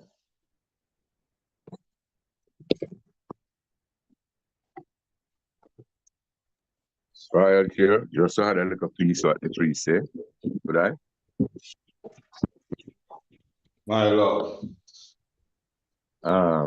Yes, even when it come on to the little youth them now, you have to monitor little youth playing the drum. You can't make him play the drum too long, because when him get up in by urine blood, right? Because the amount of tension is like a fighter pilot that are making G-force when you're playing the drum. So you feel like when you see the fighter pilot, them kind of strap down them thing in the suit. So sometimes when you're gone into that motion, it's like you're going to through a G-force, the energy that is taking place inside of you. So as mothers, you don't make your prince play the drum too long. You can play for half an hour or even an hour, but you have to monitor the little prince, because they get up on you in blood. You know, the priest remind you that normally when You know, 'cause I play drum, you know. I don't play drum too long. I give it away quick as I start to play. Yeah, I love the drum, but not too long, you know. I love to share it, you know what I mean? And to work it out for the Empress them now, just like when you have the 23rd take place first week, right? And the Empress them now that stand up and chant and things like that. You know, where if you frame it round it, the mama them right now, you know, say, all right, them get a little hour and a half to show their potential at that moment, because that is the moment that the Empress then take. Not on the halter, but they stand up and chant, and the priest them still left on the halter, you know what I mean? So Daddy said them could have gone in front, who could have played a little drama that day, you know what I mean? With a 5-piece with the priest them or how it go for a little moment. We are doing it, you know. And just like what we could have said, Mama Migo High, Selassie High, that it was not tradition amongst us, but we still do that. Yeah, man. I'm stand to be corrected. Bless you. So did you have a question? Majesty and honor, please, Earl, as usual. Yeah, you're simple, but you're very profound. Give thanks for that, my love. Honorable Mother. Yes, I am just asking. Brethren who sit, my Lord, and play the drum, they have to put the drum between them legs, right? Up near to their lower part. You think after a while, it will affect them, you know, by having the drum up near to their lower part. Majesty, is just a question, and it just come to me. I said, let me ask. I hope it is not a serious. Yes, Mama, give thanks for the question. You see, in this thing, we're learning a lot of things that we are just understanding. We are just understanding certain things now, you know, scientifically and medically. Seeing our Father brought back the remembrance of these things to us, but the full context of it is coming back in pieces. Now, just like the fasting, all of these things are coming back, but we are just getting back to the fullness of it. Because the fasting, just like how you prepare for Sabbath, you prepare your house, you prepare everything, your mind, your body, everything for Sabbath, fasting as a preparation. Same thing with drumming. The drumming as a process. There's a science to it. Seeing the length. Priest Earl made a very key point. The duration. We tend to do things to prove our religiosity, to prove our militancy, to prove our manhood. So we will sit down around that drum for 10 hours. When a medical practitioner will tell you that that is unhealthy. If you do that for any length of time throughout your life, you will have adverse effects from it when you get up into certain age.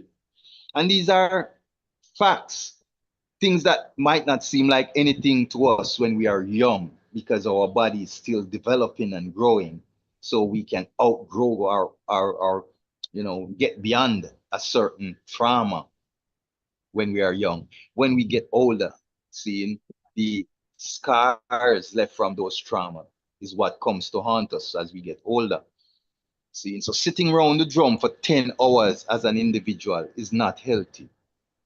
So going forward, those are some of the things that we would like to regulate, to know that a musician doesn't sit around a drum for more than a service.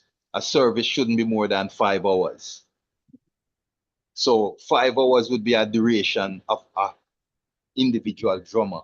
And even within that, depends on the tenseness of the service, because we have had, and the royal priest can attest to this, we have been involved in services where the height of the service is high the whole time. The current high, you're emitting a lot of energy. Your vibration is up there, and it stays up there for a long period of time because the entire service stays on a level. When you come down, for the first moments, you feel light. When you step out of the tabernacle, you feel like you're kind of floating, hovering. But as time goes on, you feel the drain. Sometimes you go home, you go up to your gates, and before you know it, you drop a rest. because the body is drained and it has to rejuvenate itself. So we have to start to look at things now scientifically and medically in our development. And I will make one example before I turn over the floor to ones and ones. I saw a documentary maybe 2 years ago, because I am a history follower. So I follow the Dalai Lama and his development and stuff. So his sect of priests, Buddhist priests, 2 years ago, released a video showing that as priests, they have just incorporated a science department in their livity. And in the video, they showed you the new science building, you know, and the lab and everything is state of the art developed, just like any normal lab and thing. But what was weird is seeing the Buddhist monks in that lab being the students and the teachers dressed in their traditional garments. See, and what the Dalai Lama explained in that video is that in observing life, in evolving in life, their tradition reached a point where they realize now that they have to incorporate science in it. And he spoke about it. He says, contrary to the normal belief that science opposes theology or you know, faith-based belief, it doesn't. And they came to that point of reality themselves. So now in their development as priests, as Buddhist priests, they are developing a scientific reality to their livity. So they will be more advanced in what they do, maintaining health and longevity by their practices, which is what we also have to do, which is what we are doing, especially the Council of Elders, taking on an assessment of our tradition. A lot of ones act like it is taboo, like we're blaspheming by questioning certain aspects of our livity. Now, just like how we mislabeled Thomas, yeah, that was deliberately done to stop the African from asking questions. We were to follow blindly what the master says. Servant, be submissive to thy master. Wait on your master. You know, where it's a lot of that symbolism in the Bible. See, telling you to submit to someone else in a way that is hurtful to you. Well, it's the same thing with the Thomas philosophy, who claims that Thomas is a doubter because he wanted to know and not just believe. And to know is to have proof, because when you have the proof, there is no longer a doubt. So unless he used that proof for something derogatory, something negative, he did nothing wrong. By being proved, he becomes the most advanced advocate now for that Christ way of life, because he just proved that the Christ is the Christ for true. Because he saw when he got looking at the side, and now that him say him rise, him push him hand in at the wound and say the wound exists for true, so he's the same man. So now he becomes a supporter, a hardened supporter of Christ, because he has proof. The floor is open. Give thanks. Mama Lily May's hand is up. Blessed love, my Lord. Give thanks for life and a mighty life. Give all Emmanuel, I, Selassie, YardSlangz. We as Bobo Shanti sisters, we can't even shake a shaker. Because I see the Nyabinghi sisters, they shake shakers. But we do is just clap 1, 2. And sing. Yeah. I never have no problem with that. You know, I never have no problem with the order. I just love the order. I just give thanks I can be there, you know, and sing and clap and shout and praise for Ryan. And I love my 2-hour special service after Sabbath when, you know, you could let loose like and rock Nyabinghi, because on Sabbath you have to be petite and full of reverence, you know. But bear with me. Nyabinghi is a very, very, very, very powerful, energy, you know, spiritual powers. Peace, Knuckles. Peace, Rastavana. Yes, Mama. Yeah, you all know my son, right? Dendred. Yes, Mama. Prophet Dendred, Prophet Jesus, Priest Jesus now. And you remember Priest T son Junior? Yes. Yes, they were Nyabinghi warriors. True. And Priest Dougie was in there. You're ready to take your trip to the United States.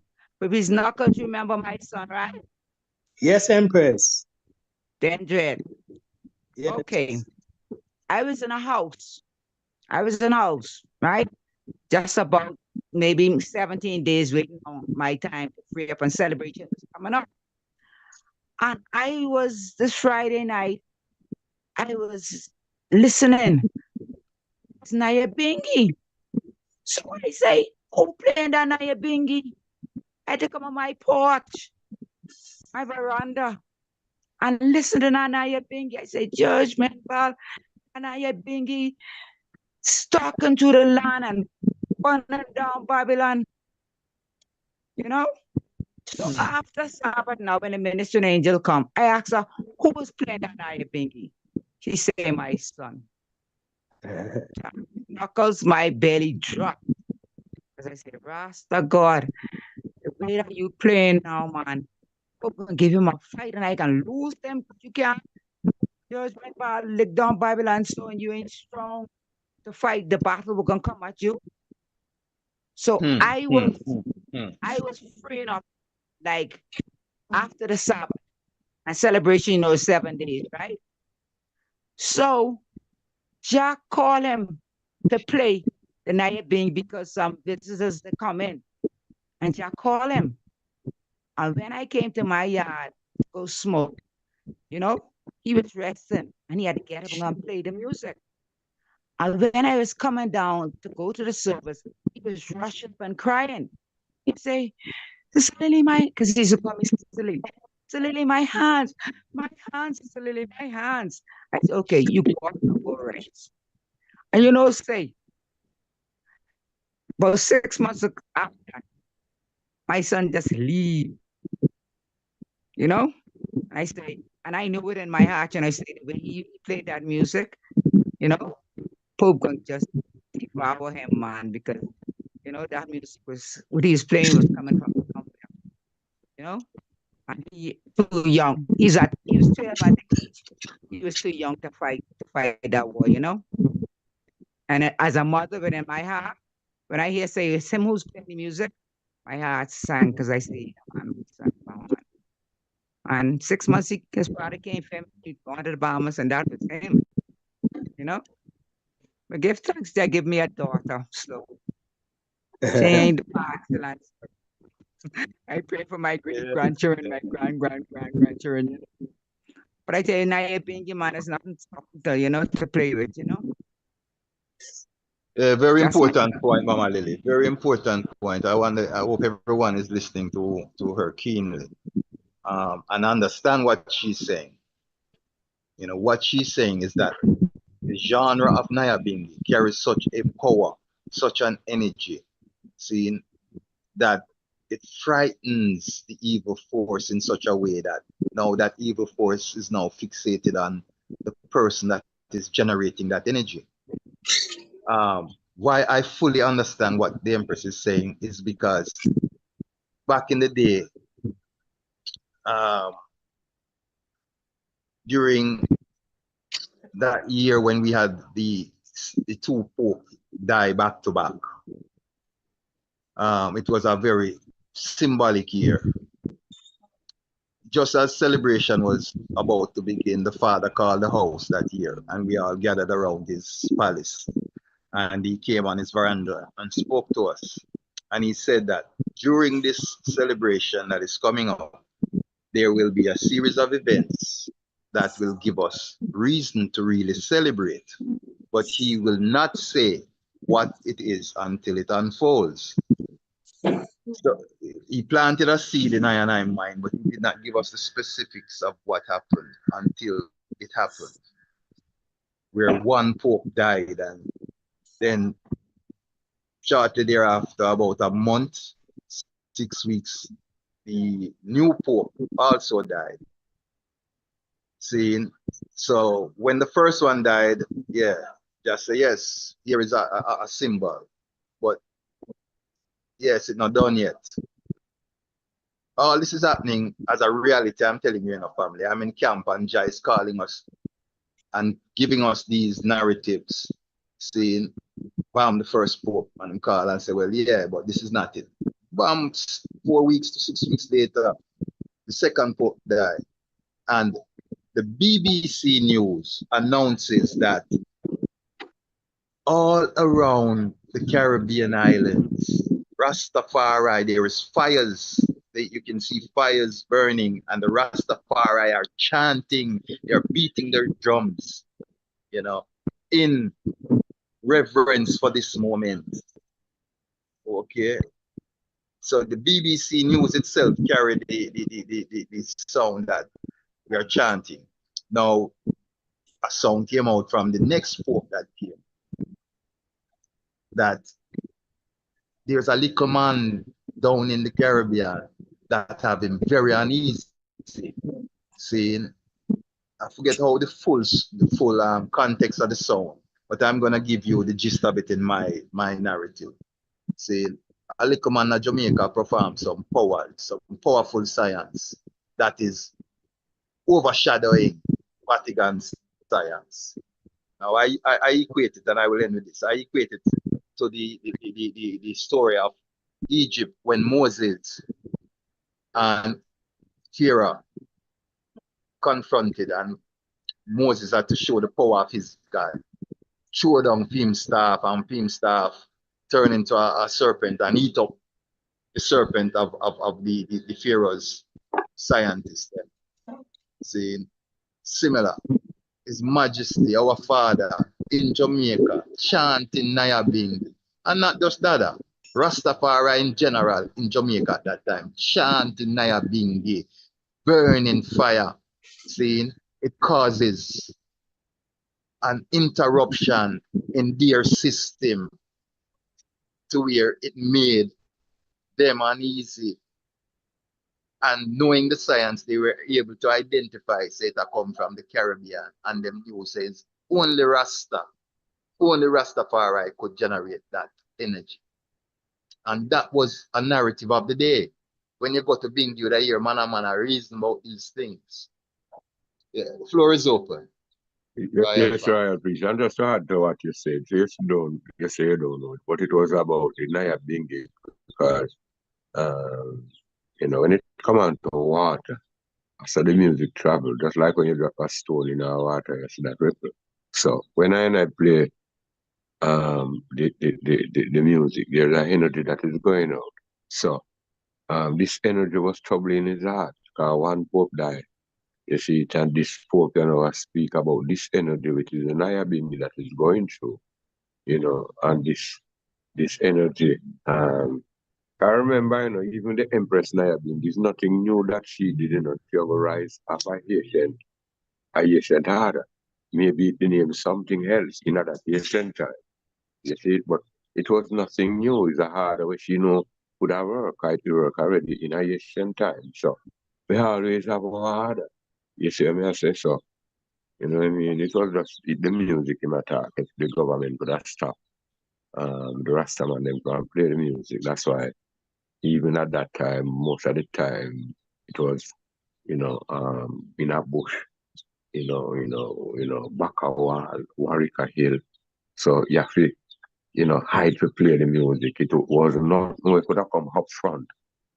You see, that's why when even we are going up front, we just say, don't sing one certain chorus.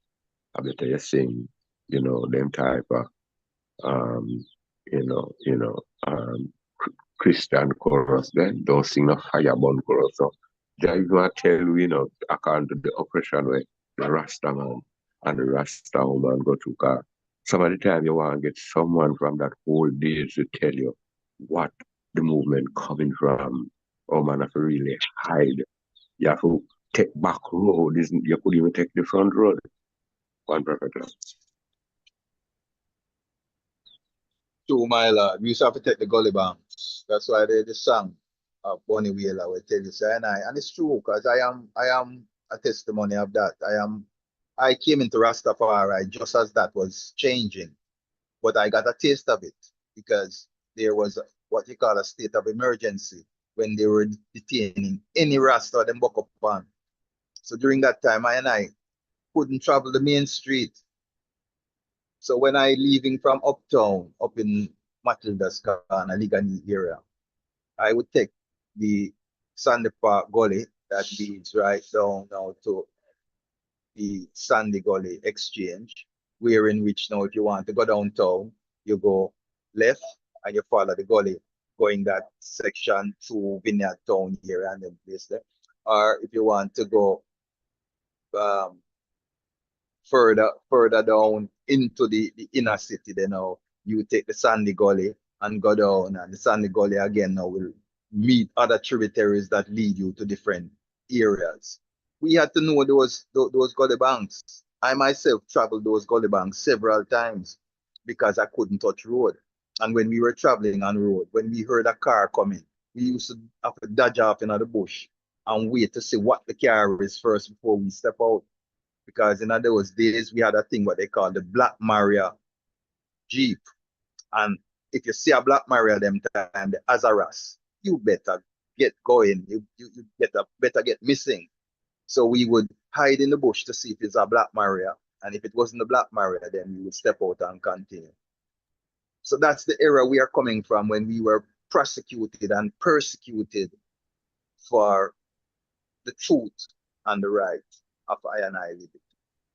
The floor is up. Empress Cindy. Empress Cindy. Bless and love, my Lord and Empress. I just wanted to chime in and say that I appreciate love both sides of the discussion that's going through with the drumming. I can appreciate love what Empress Akim was saying and also what the I was saying, my Lord, because there is a science behind drumming. Now, I remember when I had traveled to Ghana and we were at certain places where they were drumming. It was mostly the men them that were drumming. There was no females drumming. And there was a woman that was on the journey with us over there, a white woman, and because of the course that we were in, she was allowed to drum in this African dance class because the professor allowed her to. But now when we went to Ghana, she kind of wanted to do the same thing, and the brethrens them in Ghana were kind of skeptic because they said, you know, typically we don't really allow females to drum with us, but we'll allow you to, like, you know, just hit it just to see what it's like. But if we're playing something, you really can't be involved. But I think it really just depends on the culture, because if you look at Ethiopia, for example, there are times where females do play drums, the females and men together playing drums. So I just really think it depends on the culture and what they deem fit for females to do. Give thanks, my Lord and Empress.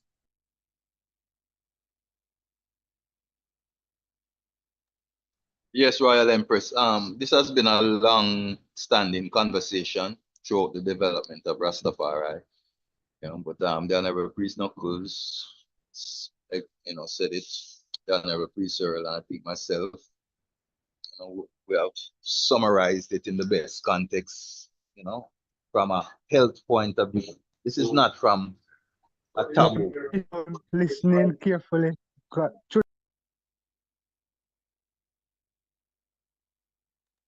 Yeah, this is not from a taboo point of view. You know, this is not about the woman being taboo from touching the drum and all of that. From my point of view now, like the honorable priest said, in the camp during the day, yes, there were certain measures.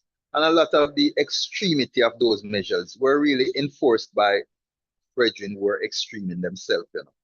Some of the times, you know, the whole fact of not the Empress can't even touch the drum, put her hand on the drum.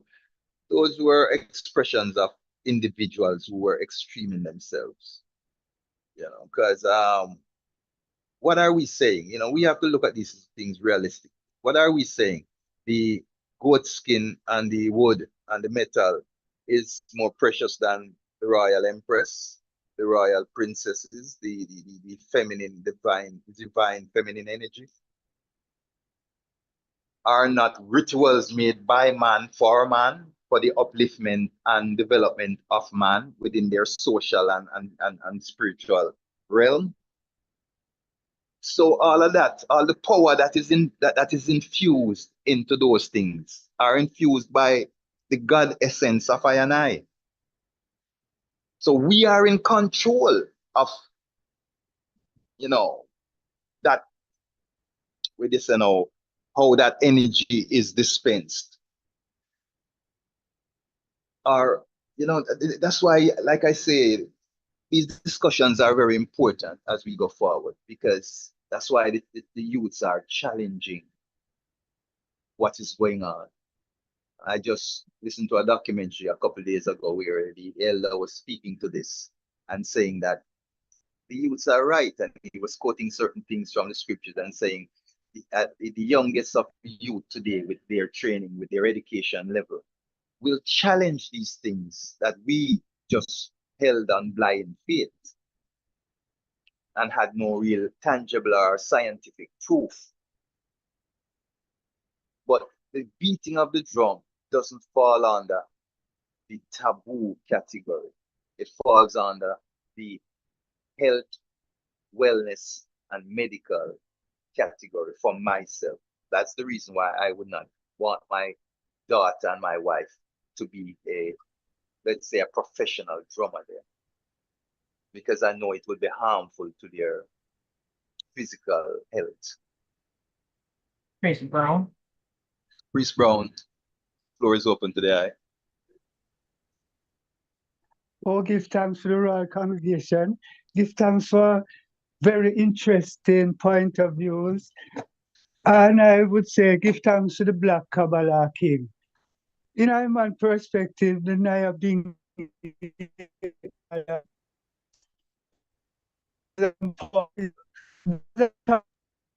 breaking up, priest, turn a certain direction.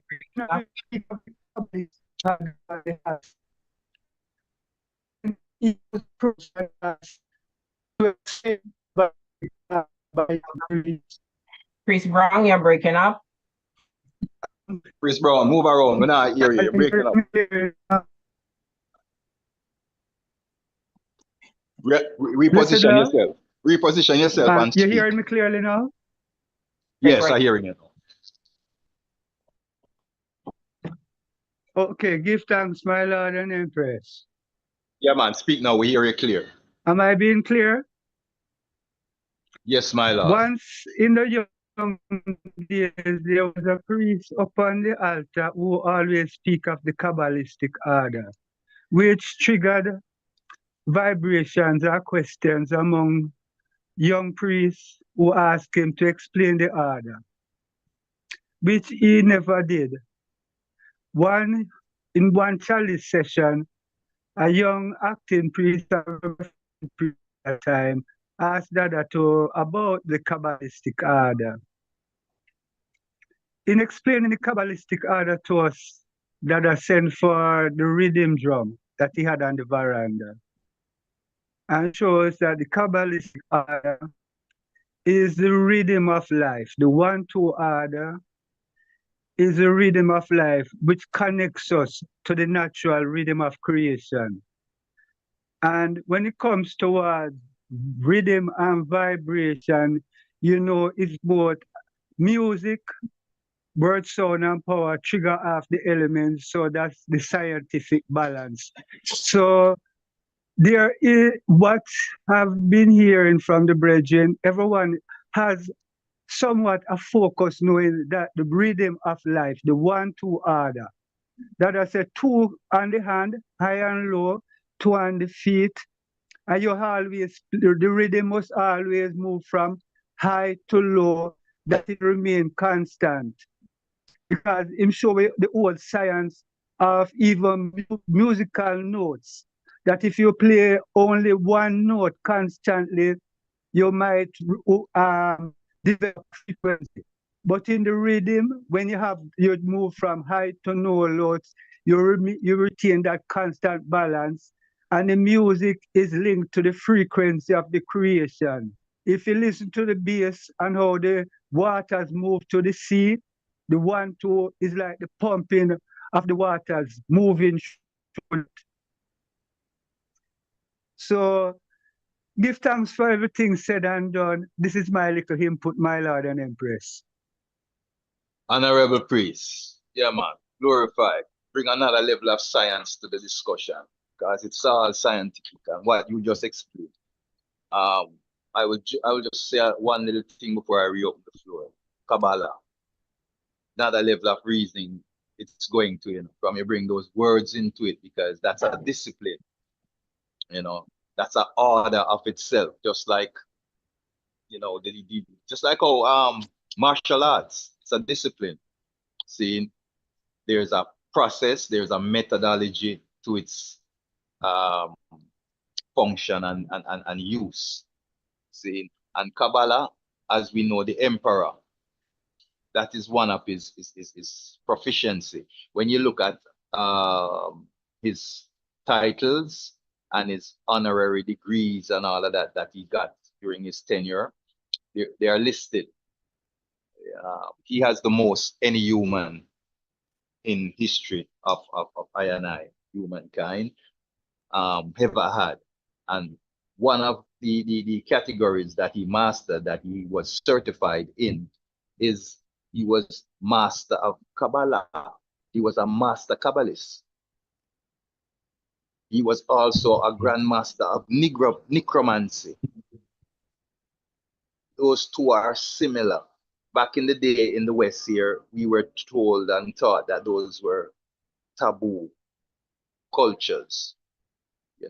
They align them with voodoo and obia, which for myself, and I will speak, being that this is even streaming, I have no problem in stating this, and I'm speaking personally for Priest Rasavana.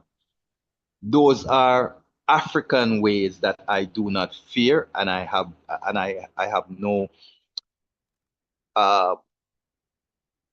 negative meditation towards them, wherein we have been taught in the West that voodoo is something to be feared and something to stay away from. And the Haitian Africans, some of the people in the Caribbean that has stayed the closest to their African culture over the centuries, that's part of their spirituality. And because of it, a lot of other islanders mock and jeer them and see them in a negative light. We even apply their suffering to that.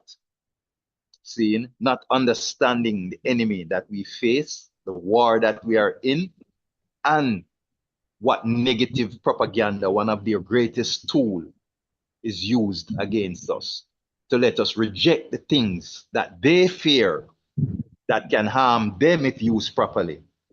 See, they put that fear in us. They transfer their fear to us and let us know we sick master, we house burn down, we crop just get eat down, when which part of it belong to the we? Yeah, so these are the things that we are now unfolding as a people. We are now understanding, in this part of our journey post-slavery. Yeah, the floor is open.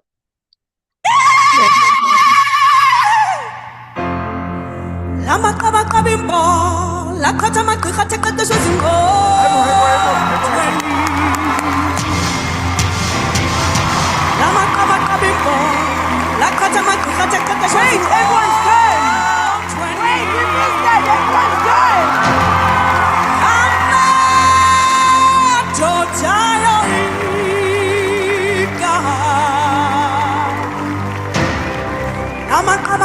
yabo laqhatha amagqirha athe qeqeshwe zingqontshweni igqirha lendlela nguqongqothwane igqirha lendlela kuthiwa nguqongqothwane sebeqabele kwitsapha nguqongqothwane sebequbule kwitsapha kuthiwa nguqongqothwane sebeqabele kwitsapha nguqongqothwane sebequbule kwitsapha nguqongqothwane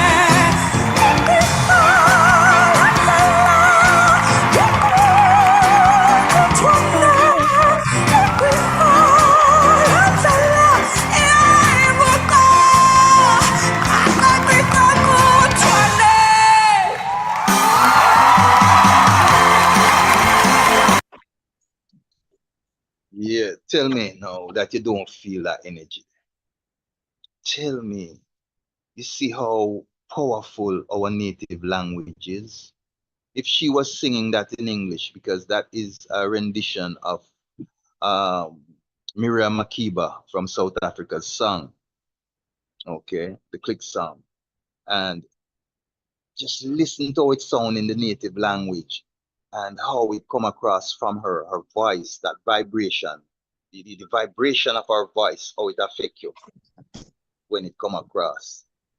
And you see how she's dressed, royal empresses. That's why dressing is a science as well, you know. Her covering of her head, the way she is dressed, what we call the queenly apparel. It has nothing to do with sexism. It has to do with science. Okay? Even from a medical standpoint.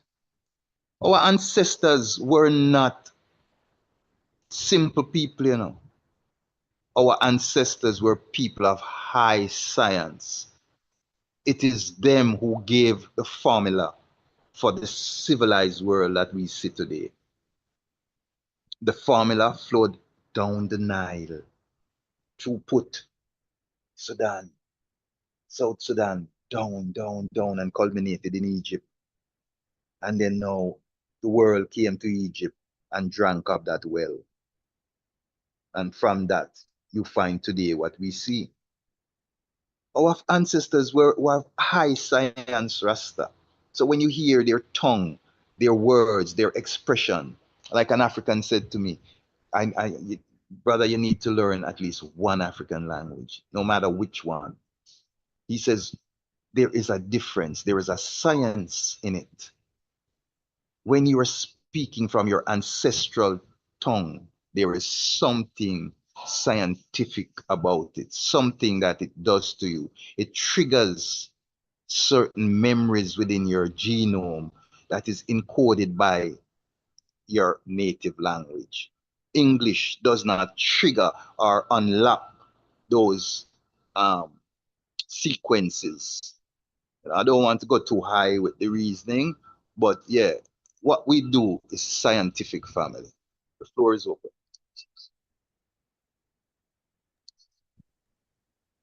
Bless the Lord. Bless the Lord. I have my hand up. Mama Lily. Priest Dougie. Priest Rasavana. One Yes, time Mama. on the altar,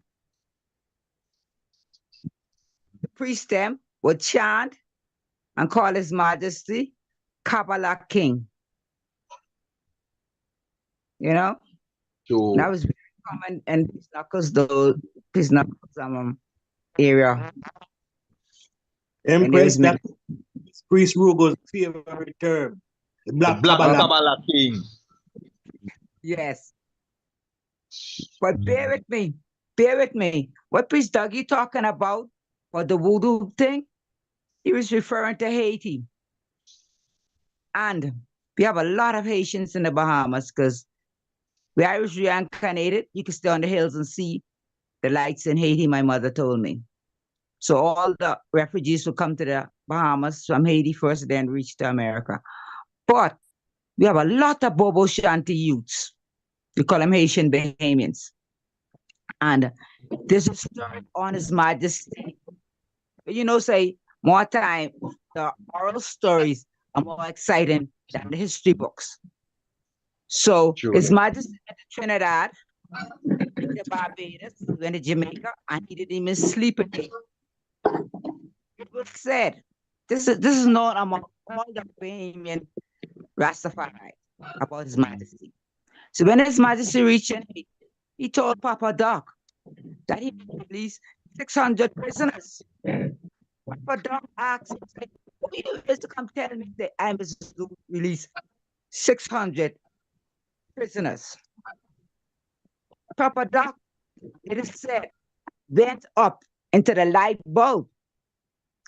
And it is said that His Majesty grabbed Papa Doc out of the light bulb and hit him to the floor. When Papa Doc looked, he see a lion going through the door.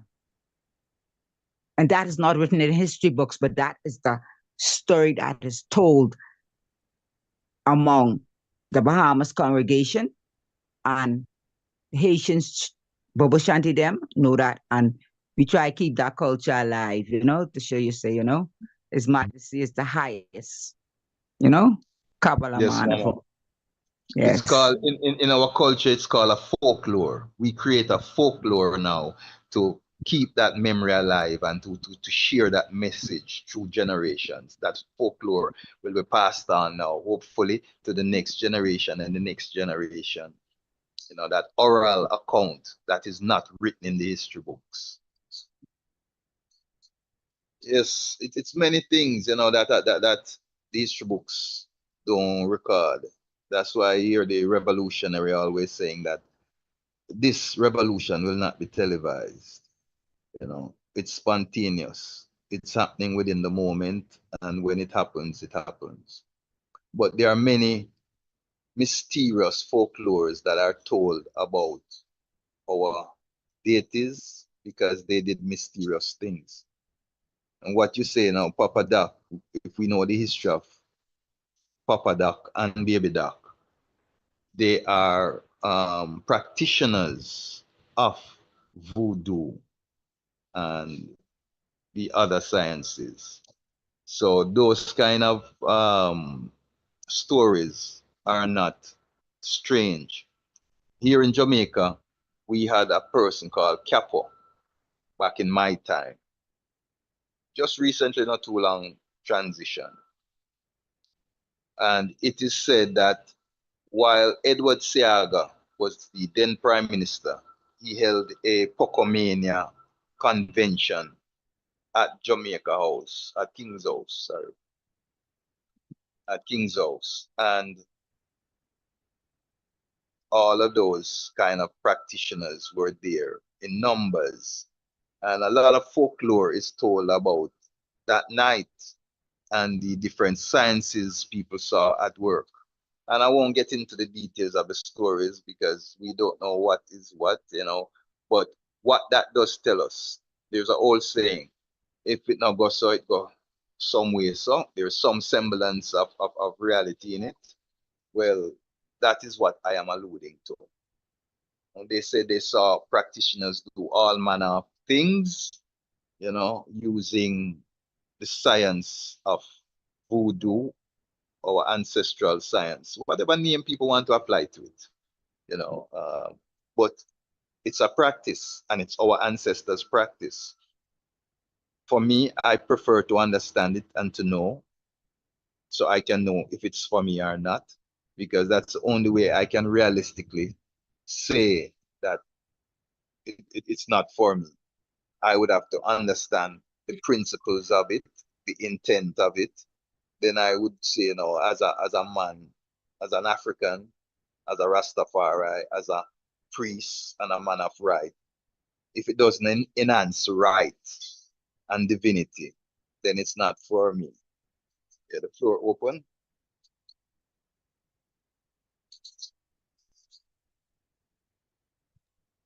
Blessed love, royal family. I would like to just give thanks for the deep reasoning on Nyabinghi, because it's something that I hold very dear, right? And I know, again, what I'm called to. So I give thanks. I give thanks. This was beautiful. It was strong, you know, and necessary for ones to discuss, right? And I'm grateful and I'm humbled that it was received, you know, because oftentimes, you know, I've heard in the past before I've even joined the council that it would be very hard, you know, for I to reason with Bobo Shanti. I just wanted to tell you that, you know, ones have their opinions, right? And that doesn't mean that it's right, right? And I'm one that oftentimes does not fall into things that I'm not called to. So I'm here for a purpose. I want to make that known, right? I know my place. And I'm most humbled that, you know, the things that I desire to do doesn't necessarily mean they will be done in ways that aren't traditional, right? So I have no opposition to things that have not been established, right? And so going forward, I'm just grateful. I'm grateful that it was received. I'm honored to hear the different perspectives. It even grows my own perspective on things. And I just want to say I'm humbled and I'm honored, you know, that it was accepted and that I heard many, many, many perspectives, you know, that have sort of, like I said, strengthened my own perspective on the reasoning. So I just give thanks, you know, I give thanks to the priests, the other empresses, the elders for sure, you know, and just to hear everyone's, you know, reasoning behind it. So yes, give thanks. Selassie Ijah, Rastafari. And to all the empresses that is listening to this and will listen to this in time to come, we members of the council, and I will take the liberty to speak on behalf of all my esteemed brethren and sisters of this council. Our approach and understanding of life is based on reality. And we are not fearful of embracing truths as they unveil themselves. Things we held back in the past that worked back then may have been the truth of that moment. In this moment, further information, more information, or just new occurrences make that truth irrelevant to this moment. Well, I and I, as a set of elders, we are not afraid to face those truths. That is one of the reasons for us sitting in council, you know, and to let the world understand the council of elders is just basic what you hear. Elder brethren and sisters who have had experiences in life, sitting together to commune, break bread, and to share our experiences so we can put the puzzle together. Because each of us, no matter how we sound, no matter what we know, we are only a unit of the information, a unit of the process. We are just a unit. Without all of us coming together with what was placed in our care, the puzzle is not complete. No one individual or two or three individuals can complete the puzzle. It's a power of numbers. Back in the day, we used to chant says 144,000. And then there was also another numberless as the sands of the seashore as well. So it was really a number of infinity, but it's the power of numbers. So coming together as a family, as a group, it is about all of us bringing our knowledge, our experience, our understanding to the table so we can really see a clear path forward. And the more we do this, the more I sit among the item each week and listen, is the more I learn, is the clearer the picture gets for me. So I can understand why things are happening in the way they are happening in the here and now. Because nothing is happening randomly, you know. Babylon plans their thing 100 years, 200, 500 years ahead. They are implementing their world order and their phases of evolution as they see fit for themselves. They realize that they're losing power, they're losing grip. Knowledge is impacting the world, and them can't turn back that. So they are phasing out or phasing in things to try and retain their power. As the prophecy says, it can long, but it can't be forever. So we are patiently here doing what we need to do.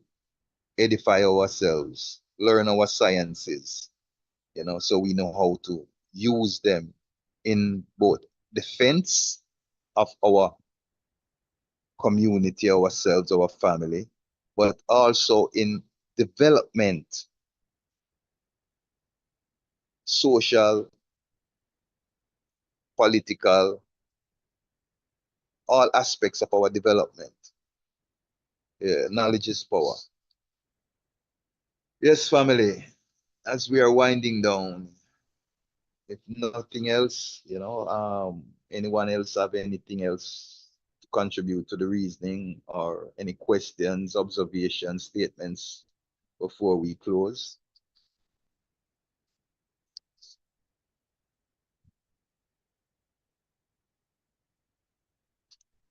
I do hear Priest Alamta. He's not on the platform. Priest Alamta not on the platform. Well, honorable priest, honorable chair. Royal priest. Yes, so we were speaking about the music, and one individual said death to the wicked, right? But it's only that alone, I say. So it was also a question, if it's only that I say that's death to the wicked, because there's another aspect of it where the fundament, remember you have the fundament and the repeater now is detected. The fundament are the one to continue with the one to, the basement. So the fundament would say, do good. You see, so there is another aspect of also, the music, So the fundament normally just continue to say, do good. And then the repeater going to say, so remember this is a classroom level in a way. We have kids to teach, right? And then the repeater would say, everyone do good. The repeater would say, everyone, and they hear the do good come again. Everyone, they hear the do good come again. So, to put the three of them together. So, this is just another aspect of death to the wicked, you know what I mean? One second. And as we are speaking science, yes, someone wants to say something? No, I was just blessing up Priest Earl, just making that point. Yes. Give thanks. RASTAFARI. Yes, family, as we're talking science, everything that our father did was scientific. Some time ago, I was speaking with Honorable Prophet Corey Harris, and he's currently doing a degree at a university in Virginia on drumming, on music, but it's specifically drumming. So in doing his research and everything, he called me to pick my mind. So we were talking about the construct of, first of all, the camp, how the camp is built, and how establishments like that were built coming from ancient time. And then it brought us to the tabernacle. Unlike a lot of indigenous people and a lot of the other sect of Rastafari, our father is adamant about how his tabernacle is to be built, wherein we have had round houses on the hill, and we have had gate houses, or places where you can sit for a minute at the gate, built in a round shape. the tabernacle is definitely built in an oblong, rectangular type shape, having 4 doors and windows in strategic positions. Now, it might look random to ones because it's a general structure. But if you look through ancient times at the churches and the ancient churches coming through, most of the modern areas, they had a certain build to them, certain amount of doors and all of that. There's a science to it. Even where our music is located, how the altar is located, the way we face and how we minister on the altar. When the vibration of the tabernacle reaches an optimum level, it like the honorable priest said earlier, it stalks, it travels. We're talking about a current now, so we have to think electricity. So we're thinking waves. Seeing it travels on waves and it emits out into the earth. And when channeled by meditation, that means the congregation is in unison. Everything is synchronized. The music, the altar, the congregation are all in synchronicity. Them time the father would be up on him veranda, up in the palace, and him energized on a level because we found synchronicity within that moment. That music goes out the tabernacle and it travels through the focus of I and I to our enemy base or to the force that we are defending ourselves against. So there's a science in all of that. There's a science in the 7 Psalms that is read, how they are read. Everything about the order is scientific, family, and that is what they've been hiding from us for a very long time by infusing religion as the essence of it. So, yeah, I just wanted to infuse that before we close. The floor is open for any comments as we wind down. Royal family, priests, empresses, any final comments before we close? Blessed love, honorable priest.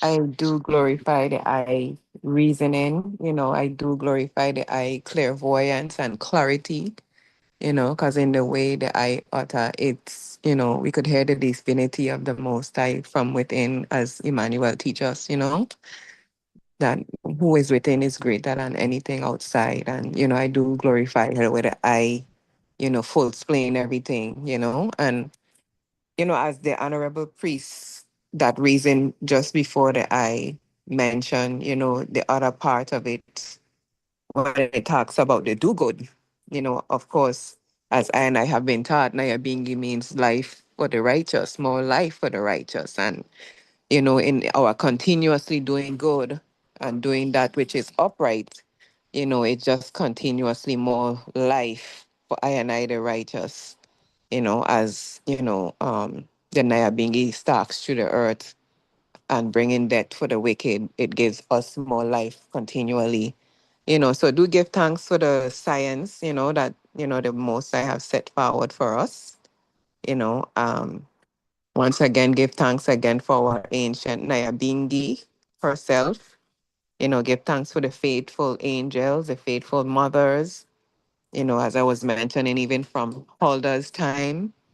If we study Chronicles chapter 2, and we hear of the glory of Huldah as well, bringing forward the law book, not bringing forward the law book, but interpreting the law book when none of King Hezekiah's priests or any of his noblemen, no one could interpret the book.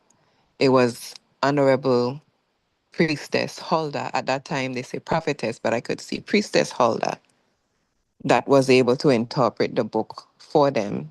And in so they rent their clothes and their garments, just so a lot of I and I rent our clothes and garments when we were of the world, we change our ways. When they talk about renting the clothes and the garments and the robes, it just tell us that we change our ways, you know. So just let us continue to, you know, do the good, do that which is right, you know, and continuously align ourselves, you know, with the universe and just being in sync with the universe so that the will shall be done on earth as it is in Holy Mount Zion. You know, I do give thanks once again for this reasoning, you know, and I continue to look forward for more reasoning, you know, because this is what brings the clairvoyance for I and I, so that, you know, it reassures I and I that we are on the right path, you know, and is an inspiration for the world to see what our mother and father have done and is doing and shall continue to do.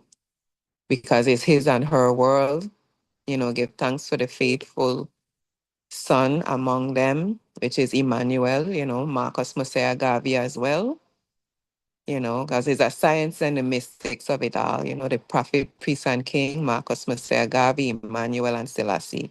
All three had to reveal themselves on earth for us as well to open our eyes to the reality of this liberty and give thanks for our mother of creation, Empress Menen, within herself, representing a trinity in herself as well, you know, which is a mystical in itself, a whole other topic, you know, her representing the stately woman, you know, representing a priestess in herself, as well as a visionary, which is a prophetess.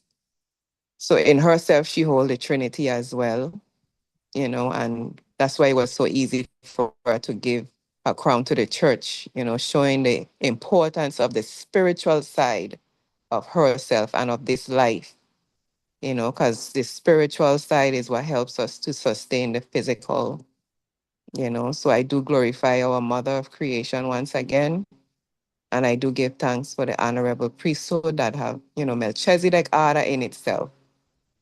Because as we know, there were several orders, there were several priesthoods. There was the Levitical priesthood, which found itself unworthy because there was something that they did through history that made themselves unworthy, which is even documented within the scriptures and history itself. Because if you don't know history, the Bible is a mystery.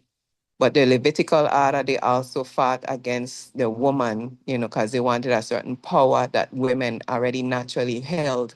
And if we study Emmanuel Liberty, how he set the order in itself with the justice box, with our mother being the supreme and just majesty, with our empresses being able to stand in the justice box and speak, reflecting her divine authority on earth. You know, I do give thanks for the humblance of Emmanuel himself, coming willingly and, you know, bringing forward that perfect balance and the important aspect of this life and this spirituality, which is the voice of the woman, you know.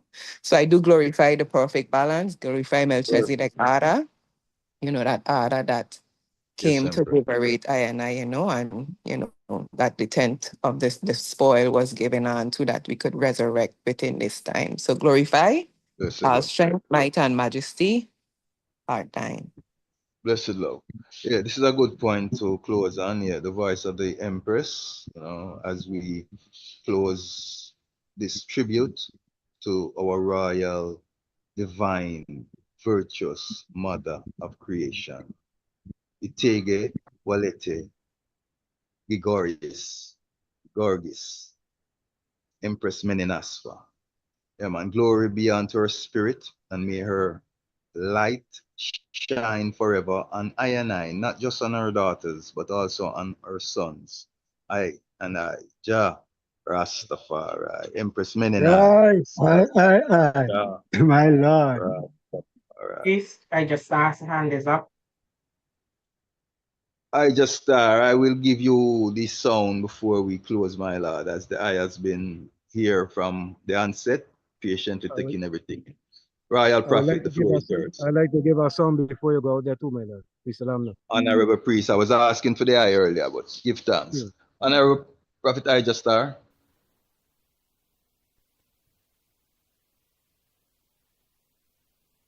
Shanti Black.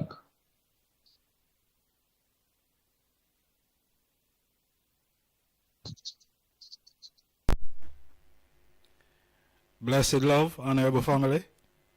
Yes, my lord, hearing you now. Glorify my Lord and Empress.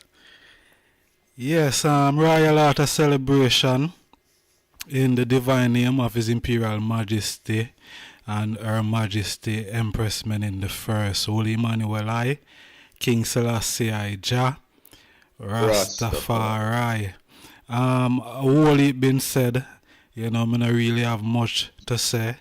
More than, kings and armies did flee a peace, and she that tired at home divided the spoil. Most High King Selassie I Jah, Rastafari. Rastafari.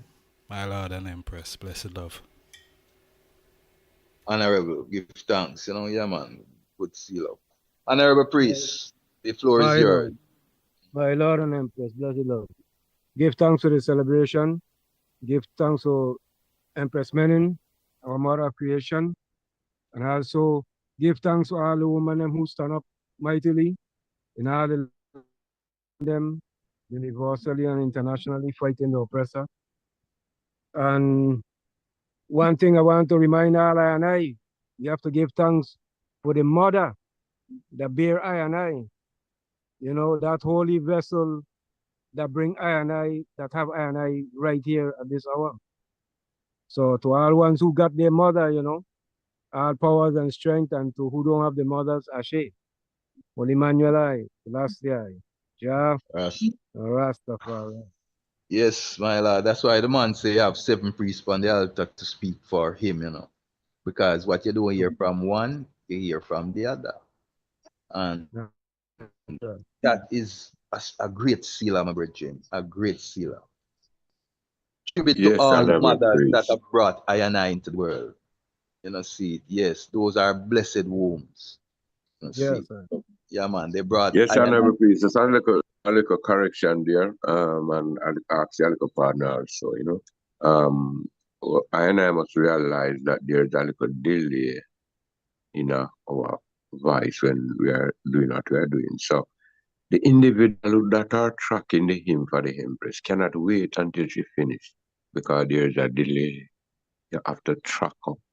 Don't wait until she finish, right? Yes, so I just tell you a little hard. So pardon if you even take it away from the Honorable Priest. Yes, my Lord. So yeah, blessed family. Yeah, man. We'll discuss things like that in our executive and in our priestly platform. So reasoning continue, We give thanks to this moment of celebration. Give thanks to all contribution from everyone, everything that was said and done. Empress Akim, yeah, love the reading of the poem, Maya Angelou. Yeah, it was very befitting this moment. The Honorable Priest Sevens, yeah, went into himself and came up with a winner as well. See, all contributions made the moment what it is. Seeing a grand moment on behalf of our mother, her exemplary life as it has affected the world of divine feminine energy. So we come to a close in this moment, and I will call upon the Honorable Priest Napi if he's on platform to fulfill his duty of closing. Honorable Priest Naps, are you here?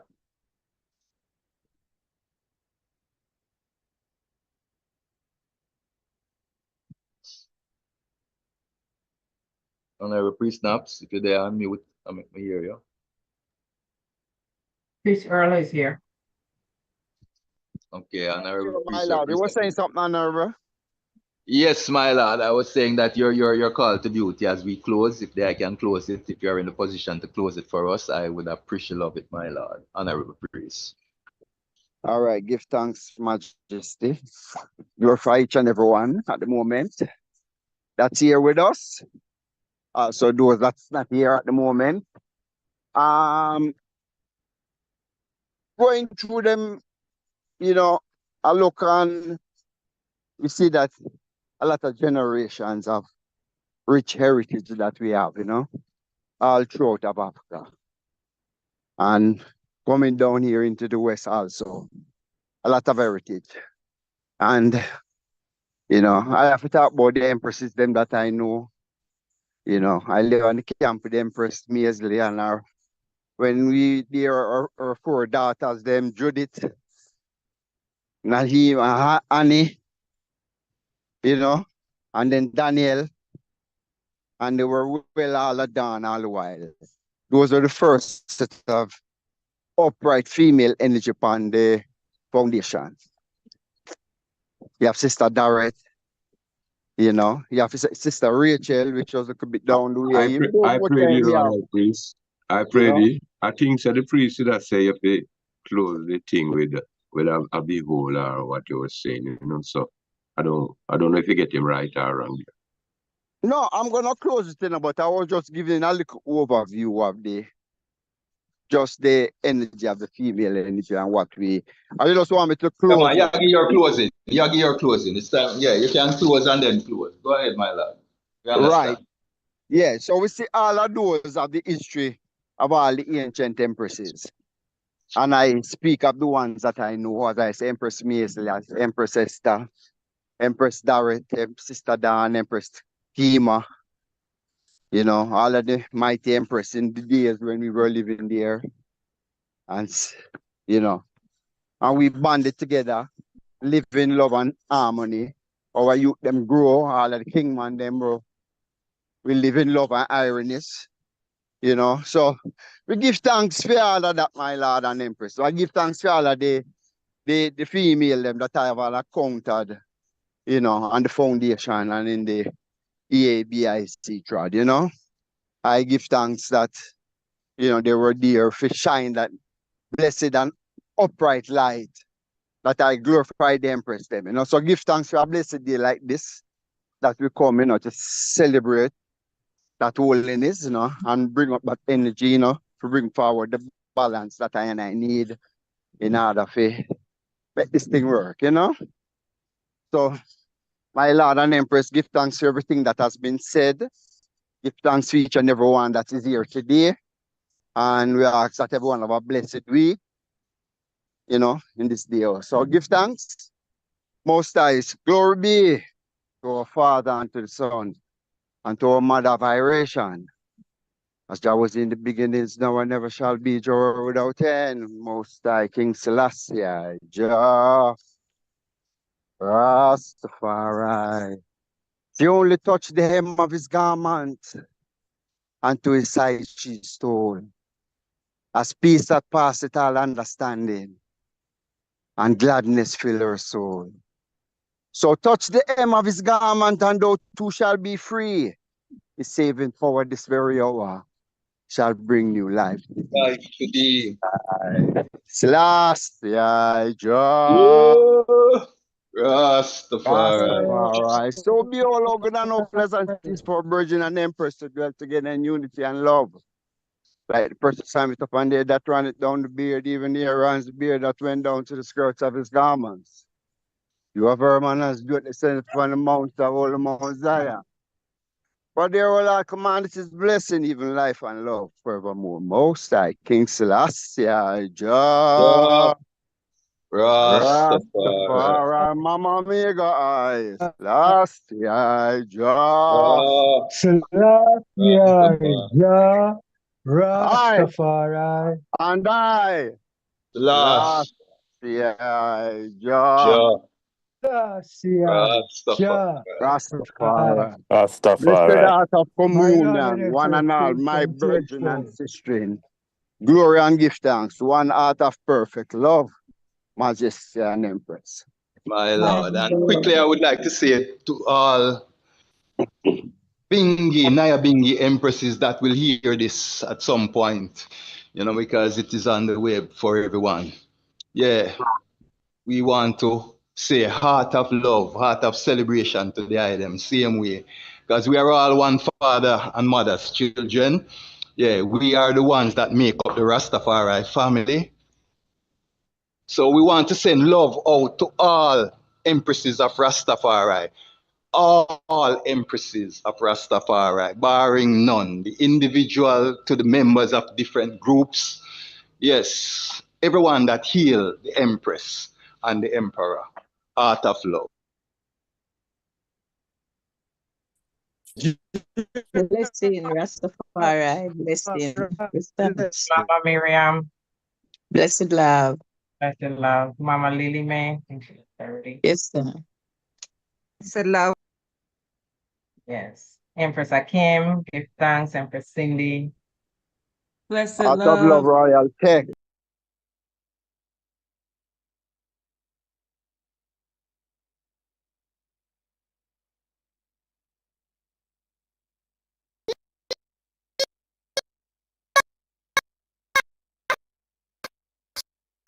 That subscribe button. See you in the next video. I'll start the mindset. Smash that subscribe button. See you in the video. I just start the. Smash that subscribe.